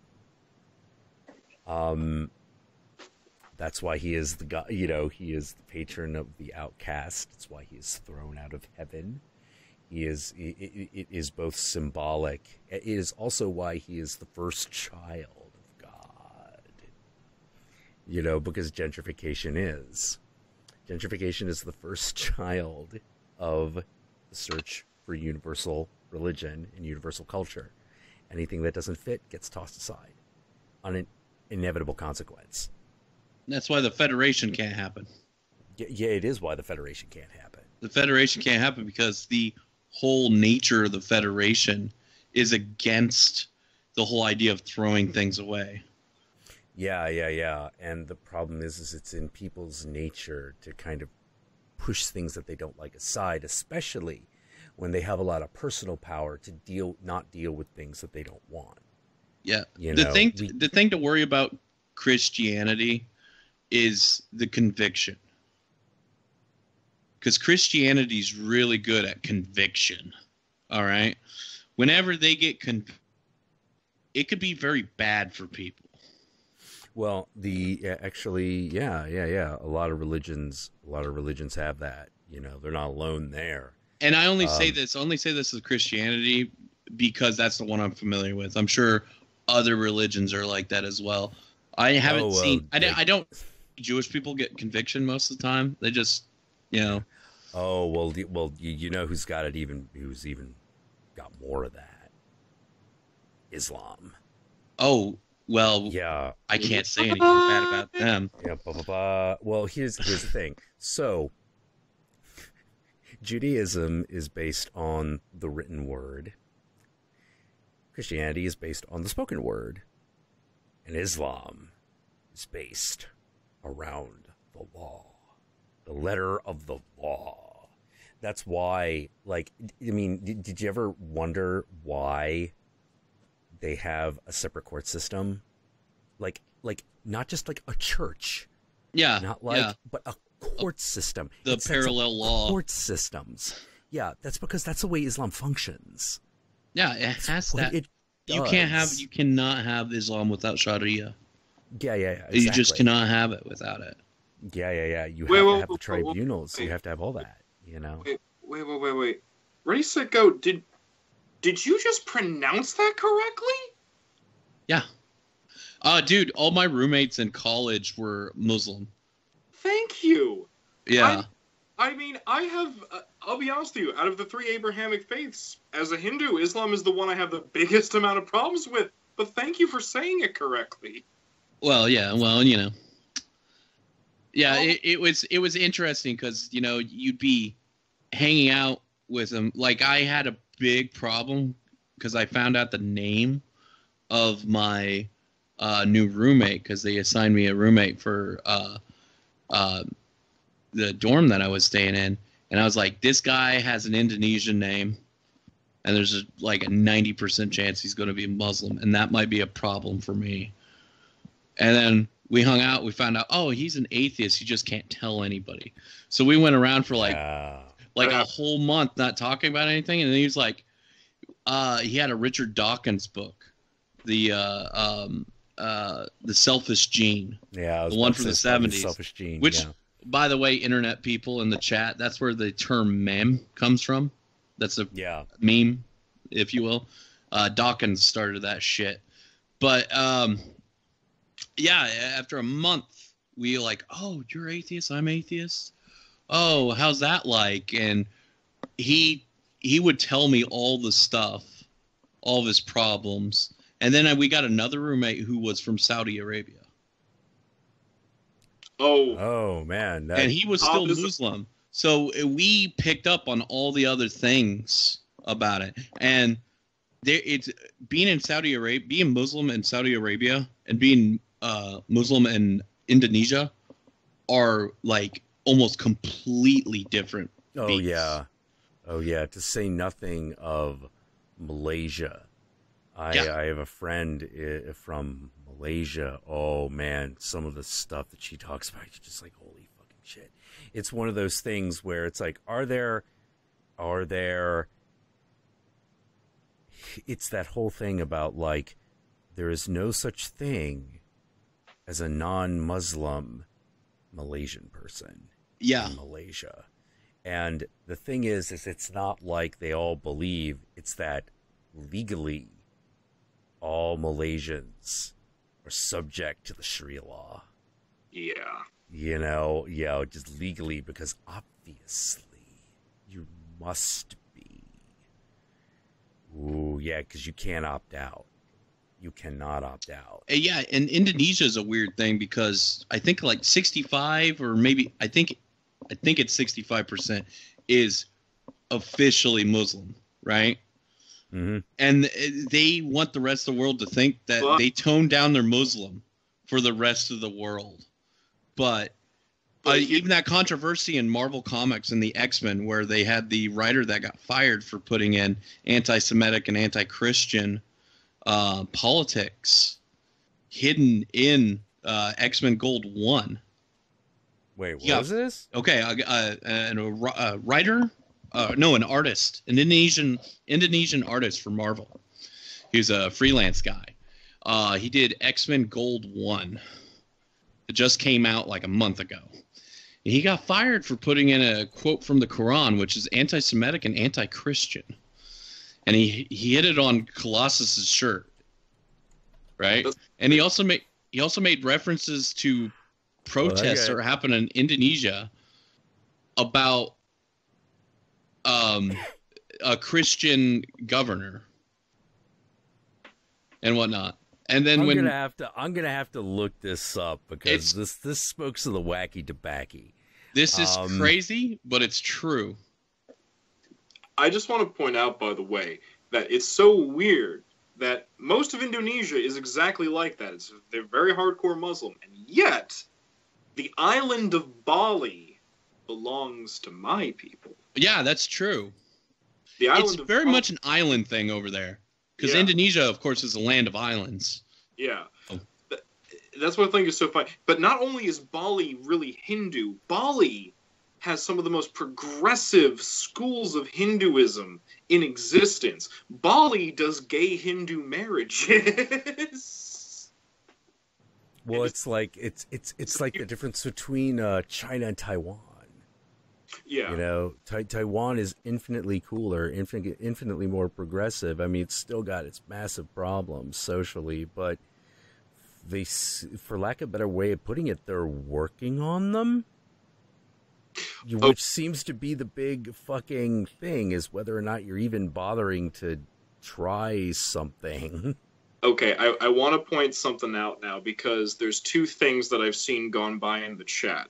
Oh, okay. There's two things I've seen. One, the whole concept of, I saw someone go by, isn't Christianity the practice of guilt-tripping someone to believe in you? Institutionalized Christianity, yes. Yeah. Christ believers, that's the path of Christ believers. I don't respect Christ believers. My people that I respect are the Christ followers. And Bobby, I get the hostility, because I grew up Catholic and that shit sucked. The whole idea, Christians being poor is holy, and that's their way of controlling the poor from killing the rich. That's the way the institution does it. The way actual faith, like the below the surface faith is much more interesting. It's more the idea of Jesus is the Logos. And you yourself can be one with the Logos, but it's a hard path of austerity and caring for others. Yeah. You can be one with you could be one with, basically you could be one with the Word of God. Mm-hmm. You know, which is definitely a concept that Christianity inherits the idea of the word of God from Judaism. Yeah. One of the things that I always thought was very interesting about Islam is that actually it has the power of the Word of God, but it doesn't have. Oh God, how to put this? One of the things that's really, really, really weird about the Quran and Islam is that there's this bizarre separation between the two systems of rules. There's actually two very different systems of rules. One is Sharia, and which I cannot pronounce, and the other is I'm spacing on it, but there's like another completely different set of rules, and the problem is for the most part they're mutually exclusive. So in Islam you get these two legal systems that are fucking competing with each other. But it's that one's, I guess you could really say that, like, you know, Christianity's all about the Logos, whereas Islam's all about the ethos. Yeah. You know, like in Christianity, in the mysticism of Christianity really is centered around the idea of the spoken word and being one with the word of Christ, becoming the anointed one. You know, whereas Islam is much more. It's much more its set of rules. It doesn't really have any of the other guiding principles, at least not anymore. And you know, I mean, I'll be honest with you. I guess I was lucky. I really guess I was lucky growing up, because I think I've told you that, like, my priest growing up, Father Paul, was like, he eventually just, like, said, fuck it, I'm being Episcopalian, I'm marrying a woman, fuck this. mm-hmm. But the thing is that while he was still a Catholic, say hi to Jack. What's funny is that while he was still a Catholic, one, he was a Franciscan. Oh yeah, that'll okay. Yeah, so I lucked out because my priest was a Franciscan, and Saint Francis was all about that whole fuck the just Christ belief. We need to be Christ followers. Like Christ, we need to be Christ-like. Yes, exactly. And then on top of that, Father Paul was, at the time, he was studying the writings of Saint John of the Cross, who was a Christian mystic. In fact, Father Paul was the first one who he was the first person to introduce me to Thomas Merton. Do you know Thomas Merton? I've heard the name, but I'm not super familiar. Thomas Merton was a Trappist monk who he pretty much like infused Zen Buddhism into Catholicism. He was a Christian mystic, and the man was absolutely a modern guy, or yeah. Oh, okay. So it was like the last 100 years. Okay. Yeah. Guy was absolutely amazing. I have how many books of his do I have? Oh wait, there's something within reach. Okay. Come here. Get off the shelf. Come here. Wonderful. Okay. I love this thing. Thomas Merton's A Book of Hours, because traditionally in monastic tradition, the Book of Hours is like the prayers that you say throughout the day. He wrote this all himself, and it's fucking amazing, some of this. Like, okay, just like this one psalm prayer, right? You ask of me nothing else than to be content that I am your child and your friend, simply to accept your friendship because it is your friendship. This friendship is spirit. You have called me to be repeatedly born in the spirit, repeatedly born in the light, in knowledge, in unknowing, in faith, in awareness, in gratitude, in poverty, in presence, and in praise. Well, that's like Andrew Gold. Thank you for being a friend. Yeah, Thomas Merton was very much about this. It's weird because he got in trouble with the church quite a lot because he was like this, like, he's this Christian mystic having all these like amazing experiences, and eventually they were like, okay, you can't teach anymore. You can still write, but you're gonna stay in this monastery and write. And he goes, but I can still write. And they're like, yeah, you can. And I can still do the lecture tours? Yeah, you can still do the lecture tours. You just can't teach in the seminary anymore. And they're like, okay, that's fine.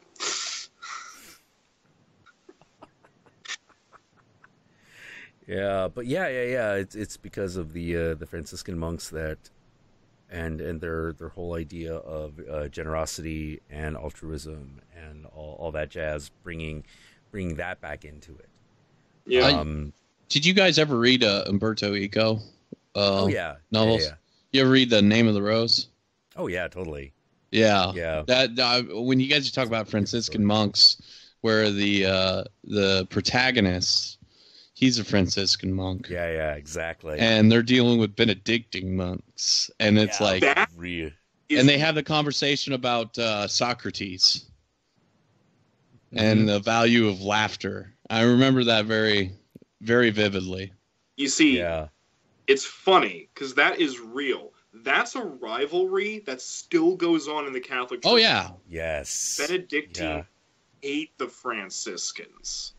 They hate them because the reason the Benedictines are so high and mighty is because Saint Benedict was the first one to make an official monastic order. The Benedictines are the original monastics of the Catholic Church. But Saint Benedict had that whole thing of, like, you have to stay in the cell because the devil is everywhere. And there is evil in nature. Nature is inherent. Then Saint Francis comes along and openly says, fuck you, Saint Benedict. God is everywhere. God is everywhere. God loves you. Shut up. I love how they make fun of Saint Benedict in Life of Brian. Oh yeah. They have sort of this, like, it's just a small thing where he goes out into the wild and there's a guy in a hole.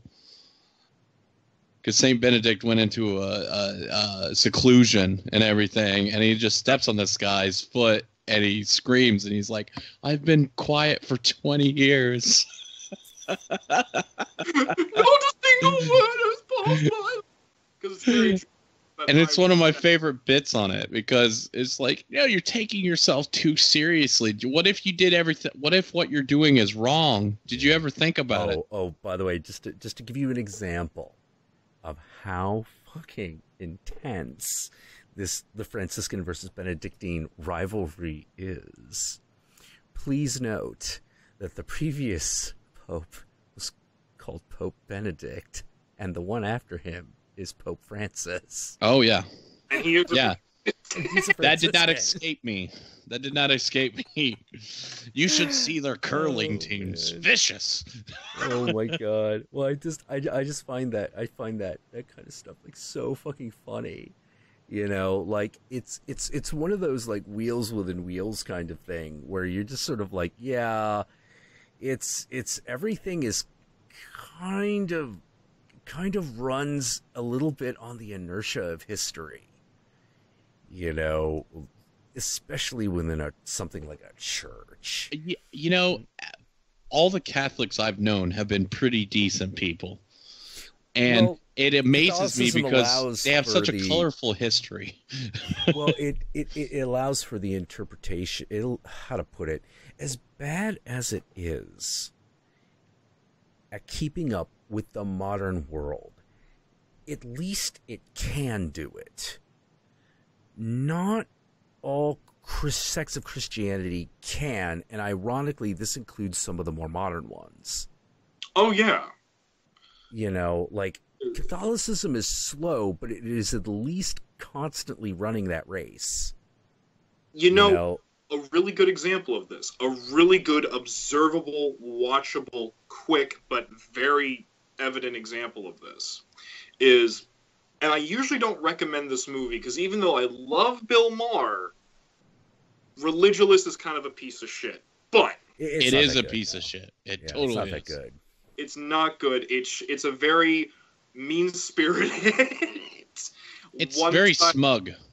It is. It's very smug. It's very self-gratulating. It's one of those things where, like, I saw Religulous, I'm like, why doesn't he talk to a Buddhist or a Hindu? But then in the back of my head, I'm like, you know what? No, I don't want him to talk to a Buddhist or a Hindu because he'll take it out of context on purpose. I know he will. Well, he got his Egyptian lore wrong when he's talking about the similarities. That's where I was like, dude, where did you get this? Did you get this from the Zeitgeist bullshit film that came out a few years? God damn. Wait, what? I can't remember what he did with the Egyptian thing. He said that all the key points in the myths of Jesus, Mithras, Krishna, and Horus match up, and I'm like, no, they don't. That's a stupid point anyways. No. If you wanted to disprove Jesus, you could do it through the Jewish prophecies. Because Jesus doesn't fit any of the Jewish prophecies. He fits 2 out of 150. Yeah. And those 2 are stretches. Oh yeah. Okay. Yeah. They're not even Yeah. There's a reason they're still Jews. Yeah, well, oh god. Yeah. Oh, but what? How the fuck does Horus match up? That's not even close. Yeah, because he got it from Zeitgeist, apparently. Just the only other place I've seen it comes back from the underworld. You know, like, is that it? Because that's really the only similarities between Horus and Jesus is the fact that Horus resurrects and he has a father. Yeah. Like everything else is completely different. You know? Yeah. Okay, maybe the fact that he has a divine mother, whatever. There's more similarities between Odin and Jesus and Horus. There are actually. Yeah. I mean, you could have done that. I'll be honest with you. If he had done Jesus, Odin, Quetzalcoatl, I'd be like, yes. Oh yeah, totally. Yes. Like that is a really strong one. Oh, but I digress. But one section of the movie that is legitimately good and is very good at showing this dichotomy within Christianity is when he goes back and forth talking to the priest who's in charge of the Vatican Observatory and Ken Ham. Yes. Yeah, that is a good part. That is a perfect visual showing. I also like the part that was like the Jew for Jesus, who said he found Jesus when he was thirsty at a party, and he held his cup outside the window, praying for rain, and it rained.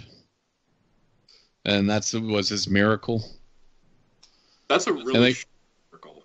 Yeah, that's exactly what Bill Maher especially if like you're out in the middle of Florida or something. Yeah, he's in Seattle. Yeah, it just rains all the time. Like that's a really shitty miracle. It's like one of those things where it's like people ask me magnets, how do they work? Yeah, but that's the thing. Like people ask me well, why did you start to worship Krishna? I'm like, because I fucking saw him. Yeah. I had an experience. I mean, I'll be honest with you. It's shit like that. When people actually have an experience of the mystic or the divine, I'm like, okay, yeah. But if you're going to say to me your entire worldview is based on I put my cup out a window in a rainy area and it rained. That's why it's hilarious.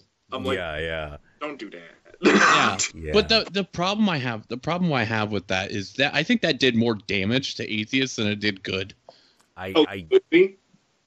Yeah, religious. Well, because if it makes you feel bad for being an atheist because you're agreeing with an asshole, like it's probably not doing so well. The atheist movie is probably The Meaning of Life or The Life of Brian. And what's funny is that The Life of Brian is not inherently atheist. No, it isn't. And they defended it against all charges of saying, oh, you're just atheists attacking it. It was like, no, we're actually being respectful to the history and all the lore and everything that's said. We're just having fun with it. Yeah, we're just kicking the piss out of you. Yeah. I think what was so weird about, because I'm sure you've seen like the interviews, like from the time that movie was released, of them actually like debating. Yeah, a bunch of humorless religious people. Yeah, and they're trying to defend this movie. I think what's so funny is like there's I forget his name, but he was like this like British anti-atheist that was always on like TV at the time. And he's sitting there arguing, going like, you've taken the life of Christ and you're mocking it and blah, blah. And John Cleese keeps yelling at this man because out of frustration because he doesn't get it. He's like, Jesus isn't in the film. Jesus isn't in the film. It's about the guy who lives next door to Jesus. Yeah. It establishes that in the first minute of the movie. And it doesn't say anything bad. It's just that the one guy's the joke. They don't even make fun of the Sermon on the Mount. He's giving the Sermon on the Mount, and the joke is that someone at the very, very, very far back goes, "Speak up, we can't hear." Yeah. That's. They make fun of they really make fun of followers. Well, there's parables that Jesus tells that makes fun of followers. Yeah. That's what I don't get. It's because these people didn't actually watch the movie. That's how offense works. You have to be ready to be offended to take offense. Yeah, absolutely. It was just like with The Last Temptation of Christ a little bit later. It was the same deal.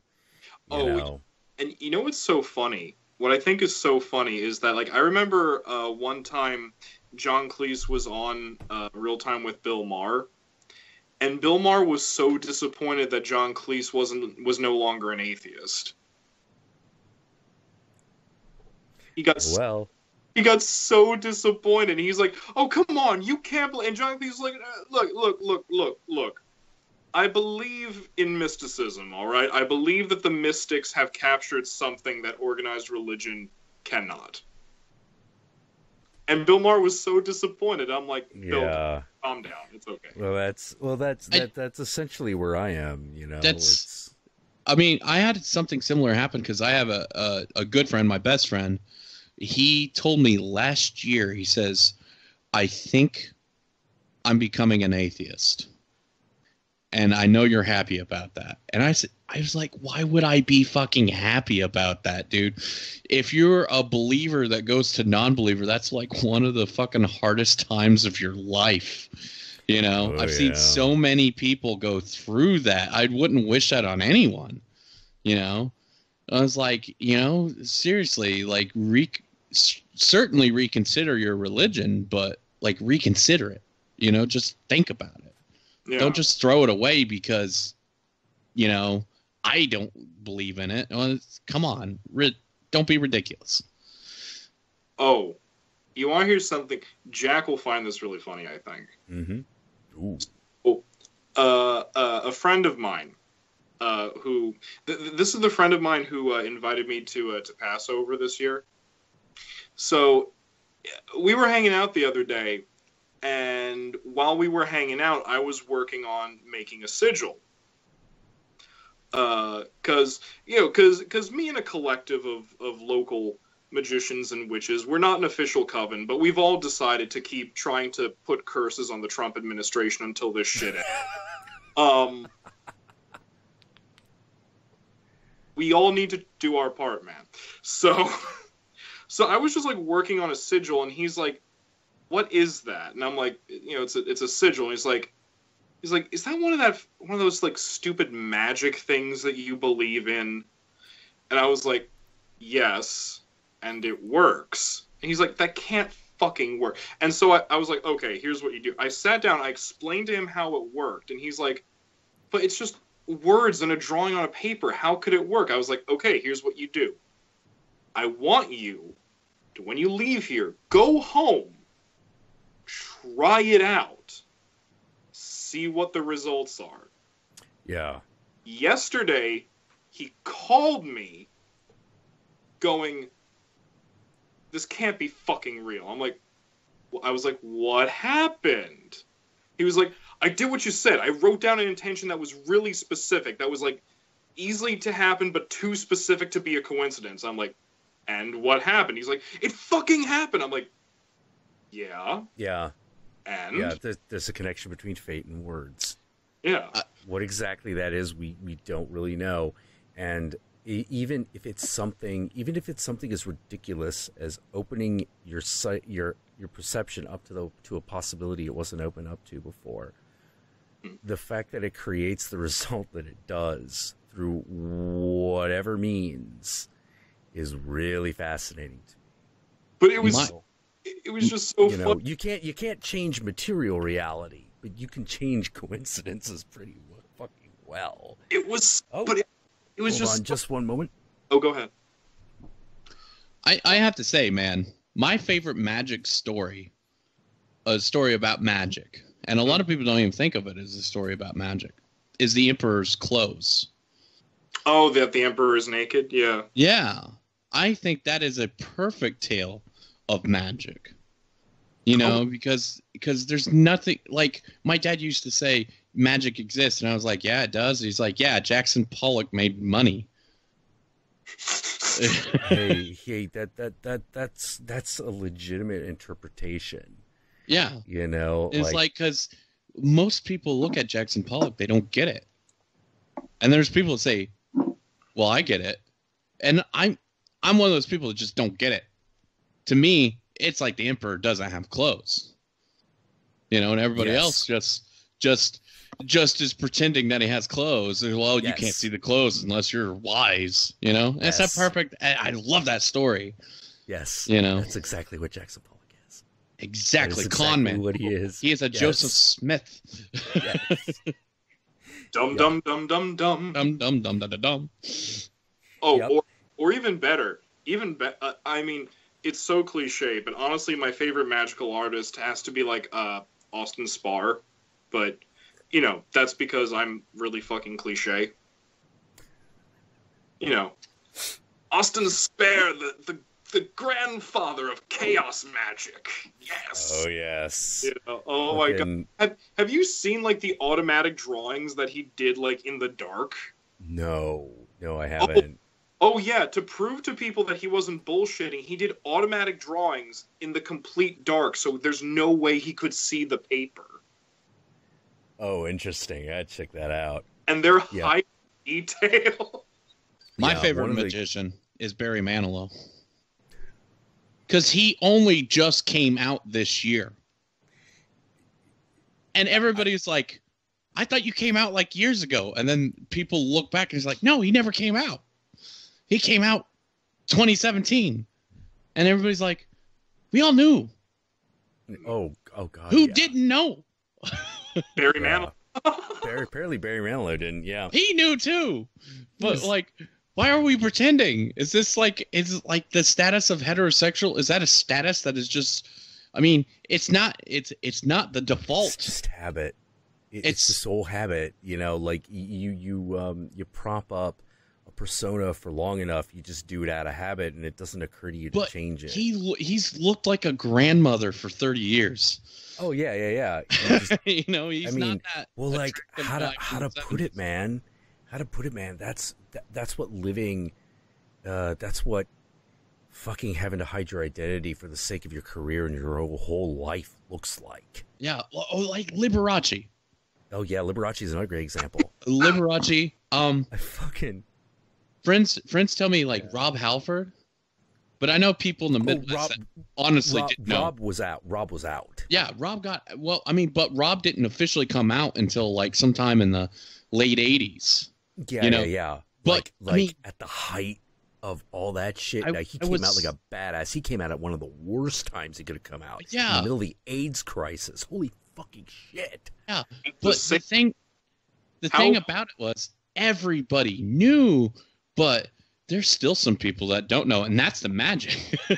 Because I guarantee you, there's some people that didn't know. Oh my God, Barry Manilow's gay? I didn't know. No, you want real magic? Try explaining to any diehard metalhead how every bit of metal fashion that they have come to love came out of gay S&M clubs. Yeah, that's true. Yeah. I mean, like metalheads on the West Coast don't have much of a problem with that. Especially the new wave of British heavy metal, but they picked that up from the punks. See, the punks would do that.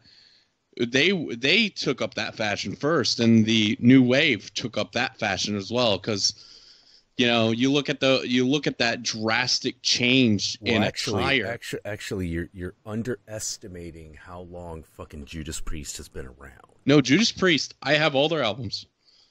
I even have a fucking first printing of Rockarola, which is a horrible album, by the way. Their first album sucks. Right. Okay, so when does Judas Priest start? Judas Priest started... Okay, thing you need to know about Judas Priest. One of their biggest influences, and a lot of people don't know this, even though it's like one of their most popular songs, is Joan Baez. Mm-hmm. All right? Mm-hmm. They're getting their start in the 60s. Exactly. They're from Birmingham. They're from the same town that Black Sabbath's from. All right? Yeah. So they're catching the end of it. They're catching like right at the end of the beginning. Yeah. They're right at the tail end of the hippie era. And the reason they didn't really find themselves till their second album is because they're trying to chase that Led Zeppelin sound. That's why Rockarola sucks. And that's why Sad Wings of Destiny is such a badass album. Yeah. But when they decide to fully become what eventually becomes Judas Priest, that's when they fucking really take off. So here's the thing about punk. The punk aesthetic starts in the mid to late 70s. Yeah. That's where it really starts. And it starts specifically because of the Sex Pistols. The look. Now, we're not talking about the sound. We are specifically just talking about the look. Because the producer of the Sex Pistols wanted to create a band with a look that sold the kind of fashion that he sold at his fetish shop. Yeah. So, when you get right down to it, the Sex Pistols are essentially a boy band. Yeah. Oh, yeah. They totally are. They're, dude, all you got to do is look at Sid Vicious. Any footage of Sid Vicious playing bass. All right? Yeah. Holy shit. Yeah. Oh, I've seen some shitty punk bands in my time. All right? Yeah. I've never seen a worse bass player than Sid Vicious. Yeah, and of course, like after that, then of course, like the Ramones happen and all that jazz, and there's this big confluence of like punk rock that peaks in the mid to late '80s, and then kind of like peters out in like the mid '90s. But the other part of punk aesthetic that I liked was like with the Damned, and they had the whole sort of like gothic horror aesthetic. That in many ways was one of the flashpoints of goth. The Damned. Another one, of course, was Bauhaus. Sisters of Mercy. Yeah, Sister of Mercy. Certain aspects of Alice Cooper, and even the inheritance of some of the Doors sound. The sound of the Doors that came in because of the Velvet Underground. Arthur Brown. Well, it's Velvet Underground and the Crazy World of Arthur Brown. Yeah. Because not a lot of people realize that Arthur Brown was riffing on the Doors. By the way, Arthur Brown's still kicking it. He just had a show fairly recently near me. So he's still kicking ass, dude. He's still doing the dance and everything. Does he still light his head on fire? At the show that my friend went to, he said he didn't do that. Oh, that's too. Yeah, I can imagine if you. The guy's in his 70s. Yeah, he's 70 years old. Maybe you don't want to be lighting your face on fire. By the way, just for those in the chat who want to know who Arthur Brown is, he's the guy who has the song "I am the God of Hellfire," and I bring you. He's basically where Alice Cooper got the like face aesthetic, the face paint aesthetic. Yeah, exactly. If you want to see, just look up Arthur Brown Fire. Yeah. And one of the funny things is like, if you look at some of those live performances, the funny thing is that a lot of it looks like shit out of like Manos Hands of Fate. It's amazing. Absolutely. Absolutely. Oh, all the guitar players are wearing these stupid little outfits, these medieval outfits. And you're like, why? But like while we're in the whole punk music thing, I just want to announce to you and to everyone in the chat who saw my episode on Krishna Core, I am gonna start doing the thing that I promised I would do, which is actually start looking at different albums and dissecting the albums of different bands who were in this subgenre. So I definitely will be watching those. That is coming. Just so you know, man. And I realized I had to do that because was it recently up here in Jersey we had a punk rock flea market, which it happens 3 times a year. It happens 3 weekends. And it's beautiful. I remember Gigi Allen. And some of the guys from Shelter, the original Krishna Core band, oh my god, were there, and I was like, I don't have anything for you to sign. I have vinyls at home, but you're not there. They're not here. God damn it! Oh my god, I was so mad. Jack, something I wanted to ask you earlier because I'm legitimately curious about this. Mm-hmm. All right, outside of Anton LaVey. Mm-hmm. Outside of Alan Moore, outside of Grant Morrison, mm-hmm. What occultist has had the biggest effect on you? Terrence McKenna. I love you, man. I would agree with that too, because I love you. I think Terrence McKenna is just a fascinating guy. yeah. He's super fascinating. Like he's currently the only guy to have a degree in magical studies, an undergraduate degree in magical studies from Berkeley, because of course it's from Berkeley.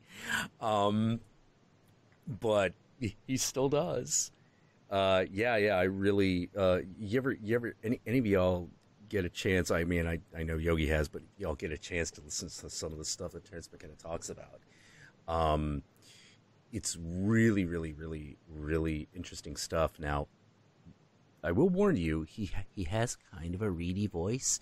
He does sound like, a Northern California nerd, and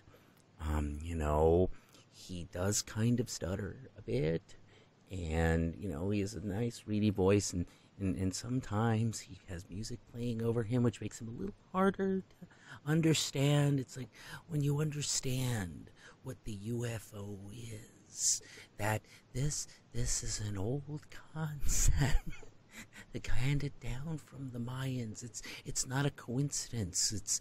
It may not be aliens, but there's some sort of relation between the ball in the sky and the idea of the deity coming down, the spirit visiting us. And he talks about all that kind of stuff. The strange connections between our modern mythology of the world and the ancient mythology of the world, and how they're basically not really changed. I legit sometimes, to unwind and kind of like send my mind off into fractal patterns, because you need to do that every so often. Agreed. I will actually, I will draw myself a nice warm lavender bath. I will turn off the lights. I will put on candles. I will smoke a joint and listen to a lecture, and just bathe in the glory that is that man's mind. Yeah. Oh my God. The thing that me and the Countess used to do is it was invite all our friends over, drop acid, and then put on Alan Moore's Grand Egyptian Serpent Theater of Marvels. And yeah. And of course, without fail, every time you would get to Asmodeus, someone had to leave. Oh, no. Okay. I just listened today, him telling the story of how he met Asmodeus. Oh, shit. I don't know this. I don't know this one. Oh, yeah. No, he legit talked to a demon. Oh, shit. Holy crap. It's amazing. I hate to have to stop things here, because I really, really, really, I'm going to have to look that up. But I have to stop things here. I'll do you one better. I will link you the interview where he talks about it. I will send it to you through Twitter, and you can watch it at your whim. Oh my God, I am going to do that. Yes. Yeah, but right now I have to do a job. I have to drive someone to the airport. Because I am his airport driver. And I just want to say before I go, hey, I'm your old pal Count Jackula. Satan and I love you all very much. I want to thank Yogi. I want to thank Ready, Set, Go for joining us, and Mr. X, even though he's already left. I have had an amazing time, as always, and I'm so glad that all of you are here to share it. This kind of stuff actually does mean the world to me. It really does. So obviously we will be titty and shrimping it on Thursday, so I will see you then. Hopefully I'll get one of my goddamn fucking other videos done. Holy crap. Having to actually put your value system into words. Jesus Christ, that is a more daunting task than you realize. Actually just answering a question as simple as are you a Satanist? in any sort of satisfying detail. Jesus Christ, that's difficult. That's why my show is segmented, because I can't do it in one swoop. It's terrible. Yeah. I'm just trying to get enough on one section of it to do that before moving on to the other. But of course, as you know from just listening to me, my thoughts wander. It's not a straight circuit. It's more like an elliptical orbit. It's a decaying elliptical orbit that starts from one point, spins out, comes back, and eventually circles back around. But hey, I just want to thank everyone again. I have had a great time. We will see you on Thursday if you will join us. And remember, you are all damned in the eyes of Satan, and that's okay. It's not half bad. That just means that you're on the path to discovering the soul. Hail Satan. And in good company. Hail Satan. And in good company. You are always in good company. We'll see you on Thursday. Take care.